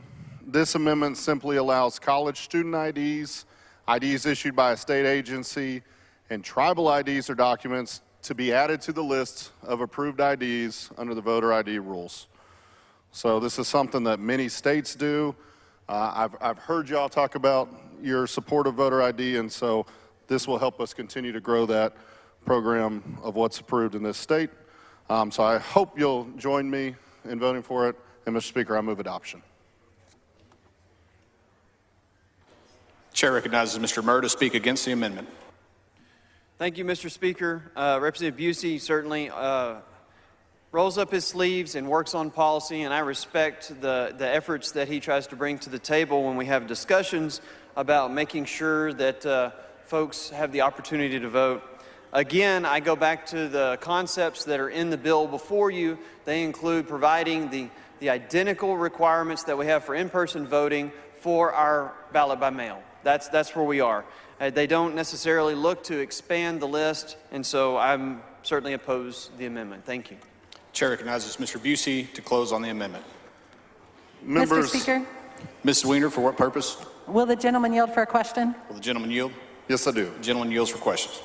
Representative Busey, do we currently accept any forms of federal identification for voting in Texas? Yes, you can use your passport. Yes. Can you think of a good reason why we allow folks to use their passport or their military identification and not their tribal ID? No, I can't think of a reason why we wouldn't accept any of these IDs, which are done through trusted outlets. These are IDs that help identify who you are, which is the purpose. We're talking about student IDs, University of Texas, University of A&M ID, tribal IDs. I just don't know why we wouldn't want to do that. This is a way, the point of the ID, as I've been told, is to verify who the voter is. These are secure ID systems that would do the same thing. And I've heard over and over, even though this bill, and I agree with Chairman Murr, wasn't about voter ID, we hear that narrative in the press all the time and how so many members here support voter ID. This is one more way to continue to support it. Let's use our Texas A&M ID to vote. Yeah, as you said, this bill as it stands is really not about voter identification, despite a lot of confusion from the public. Texas already has one of the strictest voter ID laws on the books. Yep. Do you think this body should help the public out by making them write about this and accepting your amendment so this bill is about voter ID? If we put this amendment on, then this bill will deal with voter ID once and for all. So I hope we'll adopt it. This is just going to add to, if you believe in voter ID, this just adds to that same narrative. Thank you for your amendment, Representative. Mr. Speaker, I move adoption. Question occurs on the adoption of the amendment. A record vote has been requested by Representative Turner of Tarrant. The clerk will ring the bell. Show Representative Busey voting aye. Show Representative Murr voting nay. Show Representative Click voting nay. Show Representative Harless voting nay. Have all voted? Have all voted? There being 42 ayes, 77 nay, the amendment fails.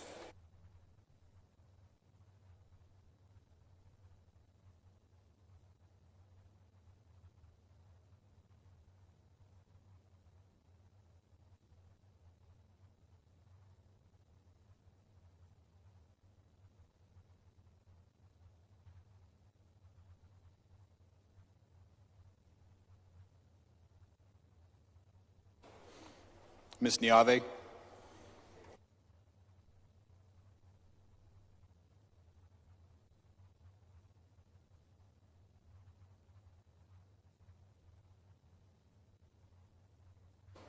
Following amendment, the clerk will read the amendment.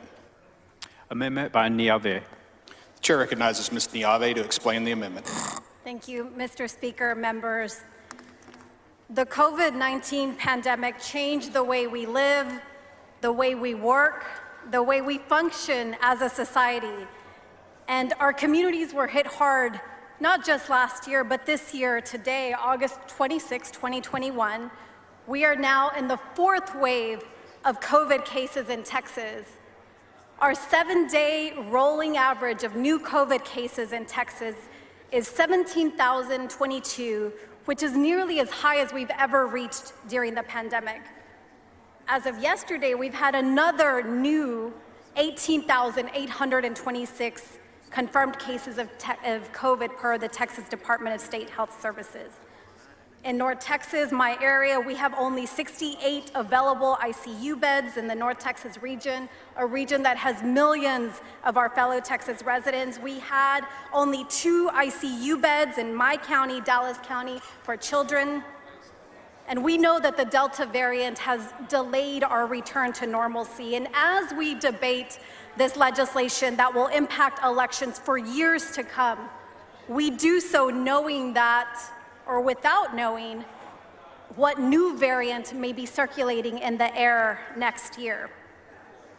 But what we do know as lawmakers is that we have a duty, a responsibility to do what we can to protect our fellow Texans, not just from this ravaging disease, but by protecting the fundamental freedom to vote of millions of our fellow Texans, whether they have COVID or not. So here's what the amendment does. If a person is, quote, presenting symptoms associated with the 2019 novel coronavirus disease, COVID-19, then it would allow that individual with COVID to vote curbside.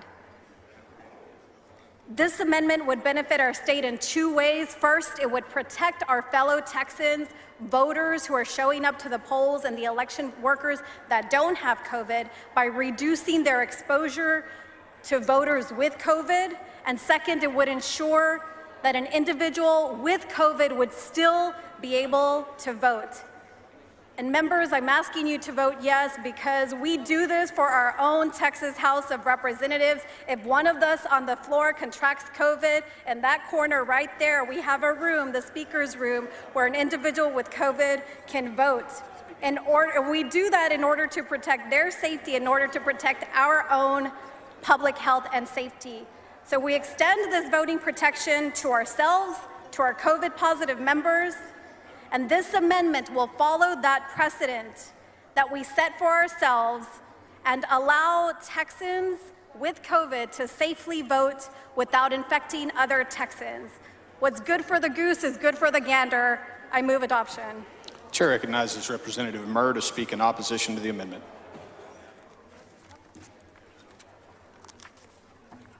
Thank you, Mr. Speaker. Members, I understand this topic and the concept of perhaps expressly stating in statute something related to the COVID-19 pandemic, I'll simply point out right now that the ability for curbside voting is already available and has been enjoyed since 1985. It expressly states that if a voter is physically unable to enter the polling place without personal assistance or likelihood of injuring the voter's health on the voter's request, they can engage in curbside voting. In addition to that, I point out that under Texas law, if you are eligible, you can request an application to vote by mail. And we have had extensive discussions about the bandwidth and the breadth of that. I believe that the opportunities exist for someone to vote, and I don't think this change is necessary, and so I would oppose the amendment. Ms. Weiner, for what purpose? Will the gentleman yield for a question?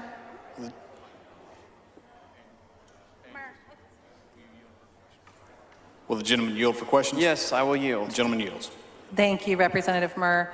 I'm a little confused here. What in current statute would allow someone who woke up with a fever on election day to still cast their ballot without worrying about exposing people inside a polling place? Your scenario is very narrow in its proposed fact pattern. I believe my scenario very closely matches the proposed amendment, which says someone who has symptoms of COVID-19. Fever is one of the key symptoms involved, and often an early one, and is something that theoretically the voter can still walk, they're able to enter, and it's less about them injuring themselves and more about them potentially injuring others. And I think that in your fact pattern, you could apply that scenario to a long list of other ailments if you wake up with a fever on election day and have an illness or ailment that is not COVID-19. And so I would point to the fact that in your very narrow scope, if you're talking only election day and you're not talking any advance notice to be able to vote by mail, which does take into account sick or disabled folks, then this amendment doesn't even begin to cover a list of ailments based solely on having a fever on election day. The amendment is, if I'm reading it correctly, is symptoms consistent with COVID-19, not a positive test. I understand. So do you see a good option for voters, potentially waiting on a test to come back? Or is their choice to either risk the health of their community and potentially spread a disease that has caused this pandemic, cost the lives of over 50,000 Texans, or give up their right to vote? Well, in addition, you overlook the fact that Texas affords voting Texans 2 weeks of early voting. The bill expands available hours and articulates what those might be. The bill provides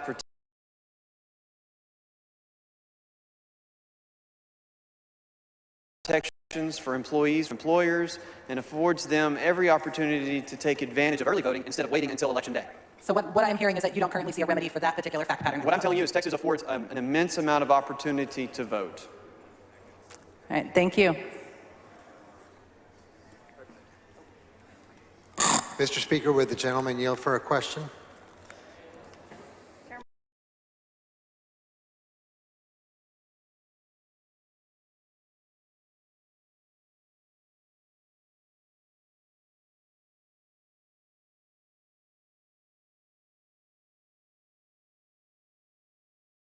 At the point in time where he addressed the public, and he has wanted very detailed updates of exactly what we know about what is happening on the ground, and that is why he's been in constant contact with members of his national security team. Sorry, just quickly, can you confirm the reports that it is now 13 U.S. service members who have died? I would leave that to the Department of Defense to confirm any additional casualties.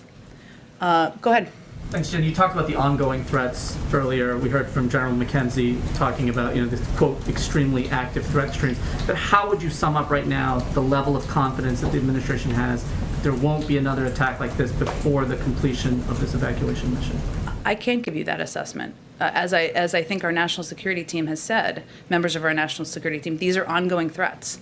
We are watching them closely, but I can't give you that assessment from here.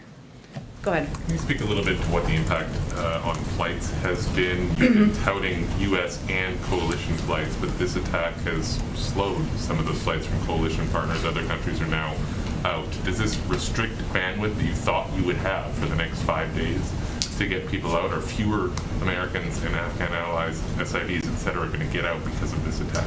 It's a good question, Josh, and one of the reasons we put out the numbers twice a day is because we want you all to have an understanding of how many people were able to get out. I would note that more than 7,000 people were evacuated over the last 12 hours. Those include members from coalition partners, and we're working now, and this is one of the pieces the president's been focused on, is getting as many people out and onto these planes as possible, even as we're working to address these security threats on the ground. But I don't want to give you a prediction because our U.S. military is incredible, and they are working even while they are facing these security threats to continue the evacuation mission. What do you believe to be the case at the airport now, I suppose, not particularly at this hour, given the time will be there?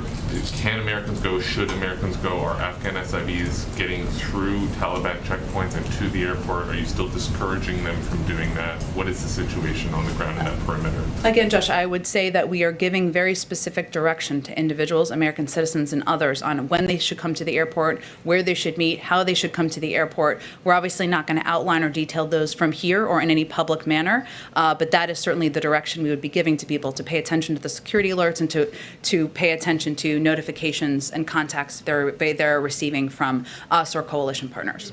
I'm sorry, just to clarify, there were warnings that led up to this attack. Other countries have been warning, the administration has been warning this is a dangerous situation, et cetera. Can you speak to whether there was specific indications that this was being planned, and if so, do you have specific indications that other ones are being planned now? I'm not going to get into specific intelligence, but I will tell you and confirm for you that the threat is ongoing, and we are continuing to watch and assess the threat. Go ahead. Thanks, Jen. President Biden has spoken a lot about the need to end the forever wars. How do you end the forever wars in Afghanistan if you are still, or if the United States is still continuing to attack ISIS-K? Well, first I would say this is a specific case today where 12 individual service members and 15 who were wounded today. And certainly I would expect any president of the United States would be clear that he will avenge those deaths and the acts of terrorists. And I don't think that came as a surprise to anyone. But the president stands by, as he outlined to all of you just in the last hour, his commitment to bringing an end to this war, as he has implemented over the course of the last month.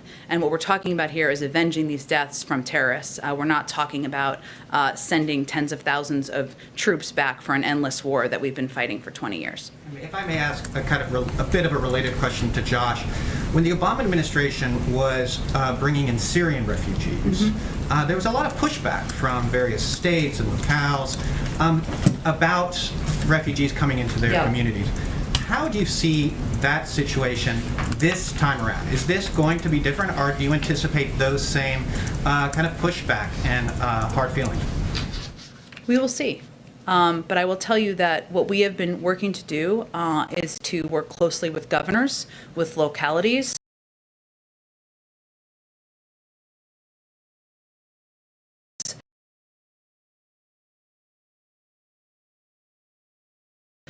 with local leaders to give them detailed briefings on what our vetting process looks like, what the background check process looks like before any individual comes into the United States. And that is a background check process that's thorough before they are allowed to come in and step on U.S. soil. We also know that there are some people in this country, even some in Congress, who may not want to have people from another country come as refugees to the United States. That's a reality. We can't stop or prevent that on our own. But we are going to continue to communicate our intensive vetting process, and we've been working hard to do that behind the scenes. And we're going to continue to convey clearly that this is also part of who we are and part of the fabric of the United States, and not back away from that. Go ahead. Thanks, Jen. There is an American that's been detained by the Taliban since last year. His name's Mark Freericks, and I'm wondering if the administration has been in negotiations to release him as part of these broader negotiations with the Taliban. We certainly raise his case in every opportunity, and it has certainly been raised, but I don't have any update on that case. And then you've said that there's a threat for these remaining days that U.S. troops are in Kabul. Are there any additional precautions that are being taken to protect these troops? Obviously, you're not going to send in additional troops, but are there any sort of other precautions that are being taken? I don't think I'm going to get into operational details of what is happening on the ground. Certainly, there are steps taken to protect our troops on the ground by the commanders who are leading the efforts on the ground. Go ahead in the middle. Oh, go ahead. Thank you, Jen. Just last week, the president said the following: "We made clear to the Taliban that any attack on our forces or disruption of our operations at the airport will be met with swift and forceful response. Was this an attack? Were our forces targeted? Was this at the airport? Were our operations disrupted? And if indeed it was, would this qualify as a swift and forceful response? I think the president just addressed exactly that when he said, "We will not forgive, we will not forget, and we will hunt you down." When he spoke just an hour ago. Bombers, people who live so that they can kill themselves. He was referring to the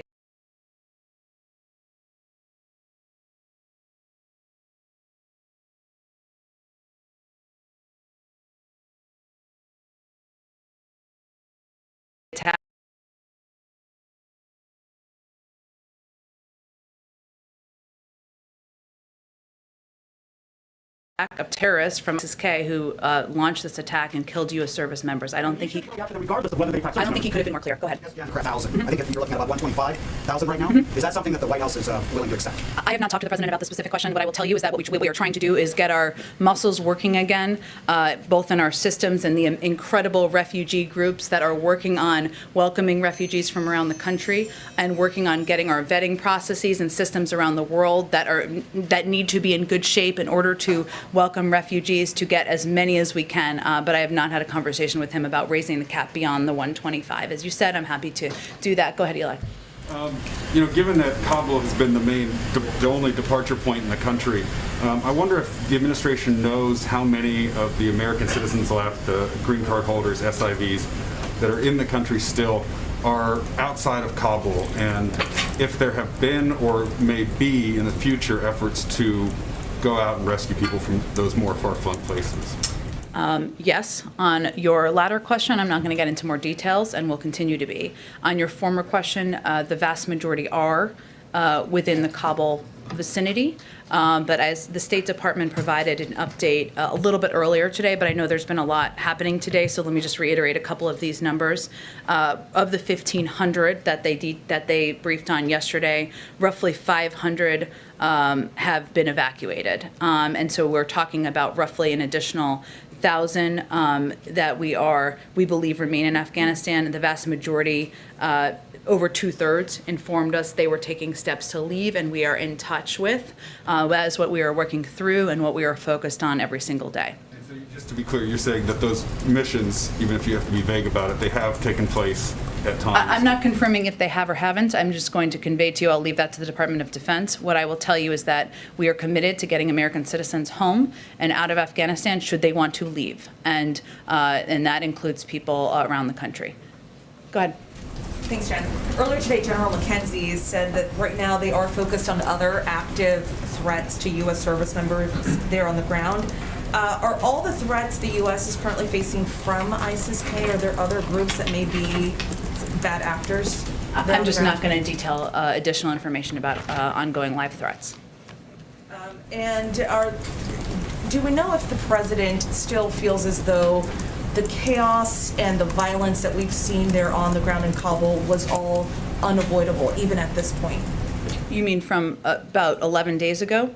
Yes. Well, I would say, I've spoken to this a few times. If we go back to 11 days ago, if that is your specific question, we certainly didn't anticipate that the leadership, the Afghan government, would leave in the manner or would topple in the manner and the timeline that they did, or that the Afghan National Security Forces would cease to protect the airport and parts of Kabul. That is not what we anticipated in that timeline. That is true. What I will say and reiterate again is that within 24 to 48 hours, we had secured the airport, and since then we've evacuated more than 104,000 people. Thank you. Go ahead.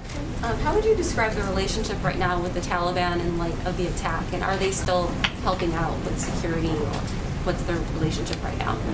Again, this is not a friendship or a relationship where there is trust. It's based on trust, but we are continuing to coordinate to move American citizens, to move Afghan partners and our allies out. And the fact that we have evacuated 7,000 people in the last 12 or 13 hours now is evidence of that. Go ahead. Thanks, Jen. So 2 Republican senators so far have called on the president to resign over the attacks in Afghanistan today. What's the White House's response to that? I would say first, this is a day where U.S. service members, 12 of them, lost their lives at the hands of terrorists. It's not a day for politics, and we would expect that any American, whether they're elected or not, would stand with us in our commitment to going after and fighting and killing those terrorists wherever they live, and to honoring the memory of service members, and that's what this day is for. Go ahead. Hi, thank you. Yesterday, when I was leaving the White House, I spoke to a group of men at the White House gate who said that they were service members here in America in our armed forces, various branches. They had their photos on posters, and they are seeking help for their families.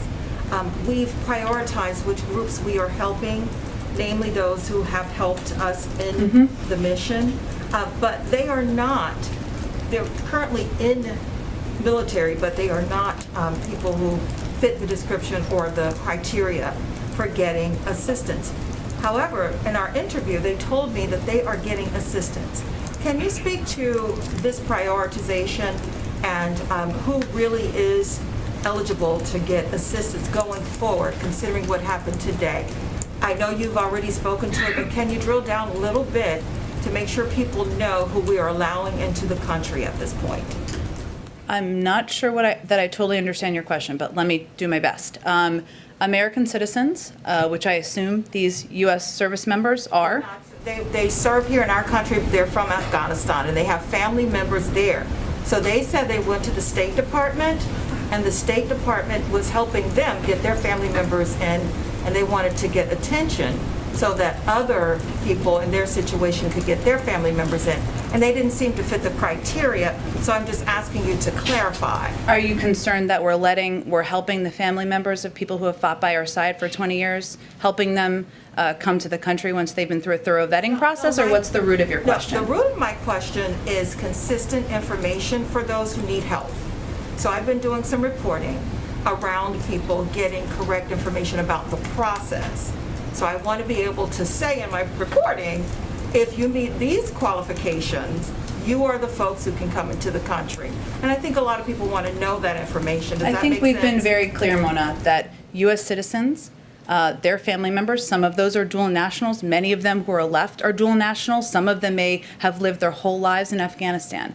Immediate family members, that means spouses and children. It also means SIV applicants and others who might be eligible for a range of the programs we have, and vulnerable populations. That does have a broad range of meanings because there are a lot of people who are vulnerable in Afghanistan, and we're going to work to get as many of those people out as we can. There's a range of programs. If individuals have questions, information is available on the State Department website and the Department of Defense website. Go ahead. Thank you.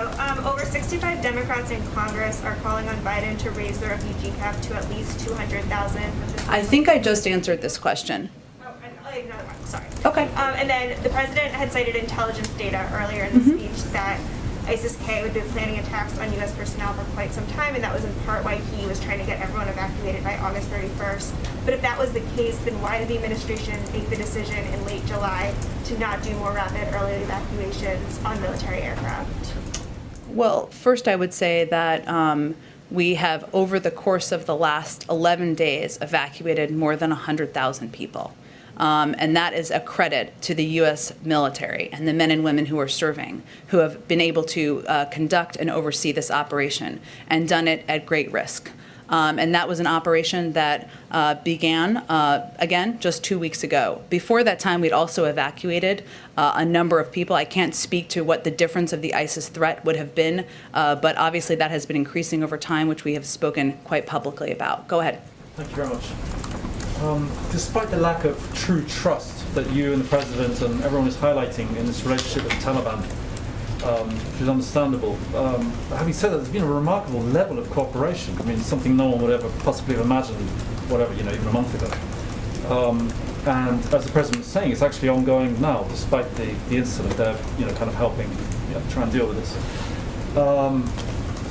Given that, after the 31st, is it actually conceivable that there could be some kind of longer-term relationship on the mutual interests that the President talks about? Security, humanitarian aid, and whether you call it recognition or not, you're basically working alongside the Taliban authorities in Afghanistan long term. Well, I would say first that we will continue to work to get people out of Afghanistan even after the 31st, and we will need to coordinate with the Taliban in order to do that. I'm not going to label that a partnership or anything other than continued coordination. And we, again, believe we have a great deal of leverage in order to implement that commitment. On other issues, beyond the evacuations, let's say that gets done, hopefully it is done. But there's going to be all sorts of other things. There's going to be the security, the terrorism, from their point of view, the humanitarian aid. Could you see this kind of mutual interests agenda continuing with them? I don't want to get ahead of where we are. Obviously, we are committed to continuing to deliver humanitarian assistance to the people of Afghanistan. There are a range of international partners who are committed to doing the same thing. The United Nations also will continue to have a presence on the ground, which will be a mechanism for delivering a great deal of that assistance. And I would just reiterate again, we would need to have a continued coordination in order to continue to get people out and evacuate them, as we are going to plan to do after the 31st. Go ahead. Oh, go ahead, Shelby. Thanks. I just have two for you. This morning, Kirby tweeted that the evacuation operations in Kabul won't be wrapping up in 36 hours and that they'll be evacuating as many people as they can until the end of the mission. What does the administration define the end of the mission as? Is it the 31st, or is it once we evacuate everyone that the administration has promised to get out? The end of this mission, yes, the 31st. But our commitment to getting American citizens out who may not be ready to depart continues. There is no deadline there's no end of that timeline, I should say, to getting our Afghan partners out. And I think he put out that tweet, John Kirby, as the Pentagon spokesperson, put out that tweet because there was a great deal of reporting that was inaccurate, that we were ending evacuation flights tomorrow, and that is not accurate. And then just one more. The president promised earlier that they'll continue to get any American who wishes to get out of Afghanistan out even after the 31st. How is the administration going to ensure the safe evacuation for U.S. citizens without troop presence when, even with troop presence, we just saw this attack happen? Well, again, over the last 11 days, we've evacuated 104,000 people, including the vast majority of Americans who are in Afghanistan. But our commitment does not end, right? We are continuing to work to get every American citizen who wants to leave out before the 31st. We will need to continue to coordinate with the Taliban in order to get people to the airport and out from the airport. Those operational details and discussions are ongoing, and as we have more to report to all of you, we will provide that information. Go ahead. Thank you, Jen. Moments ago, you said that the commitment doesn't end at the end of the month, and that despite August 31st, the commitment remains. During his remarks moments ago, the president said that we were going to try and get, quote, as many people out as we can. Is he trying to prepare the American public for a sort of harsh reality that some Americans might still be left on the ground there when we leave? There are some Americans who may not have decided to leave by the 31st. That is possible. Many of these Americans who remain are dual citizens.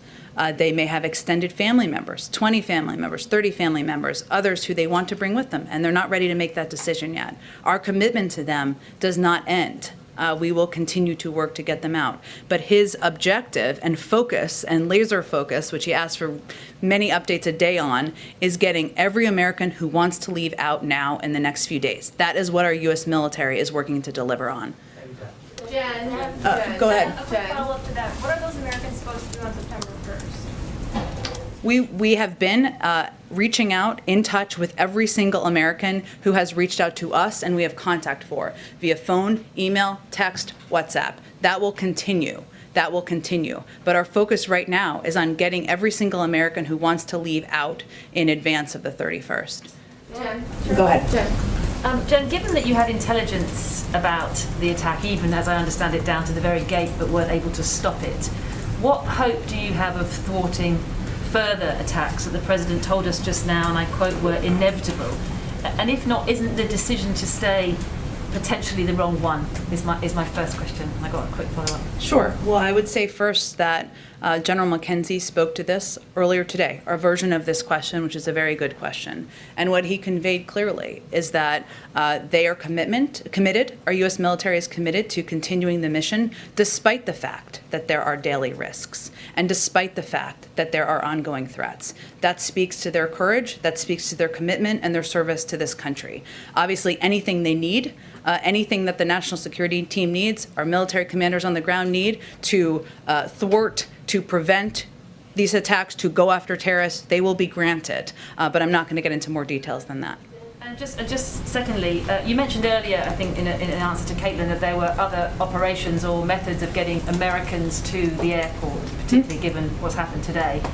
What will you do for the thousands or tens of thousands of Afghans with and without visa papers who were finding it impossible to get to the airport prior to the attacks today and who will now be presumably even more full of fear and confusion as to how they can possibly get out? What do you say to them? We are also in touch with many of them, and we are giving them clear instructions on where to meet, when to come to the airport, how they can get out and evacuated from the country. We are also mindful in providing security threats when warranted, as we did last night, to prevent a large gathering that would be a greater attraction to terrorist threats. But we are, for individuals who are eligible for our programs, whether they are SAV programs, P1, P2 programs, other vulnerable Afghans, we are continuing to work to get as many out as we can, and we will continue to work with our partners and allies to continue to get them out.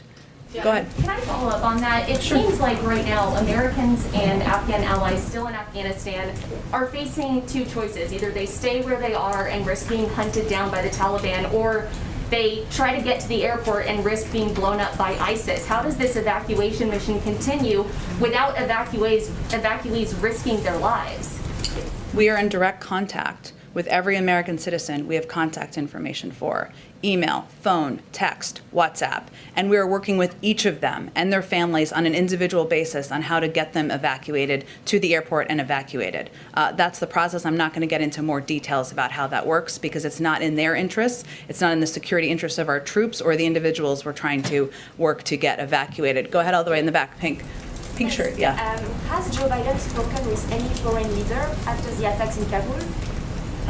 Today, I will have to check on that for you. That's a great question. I'm not sure he has today, but I will check on that for you. And as you all know, he's going to be meeting with the Prime Minister of Israel tomorrow.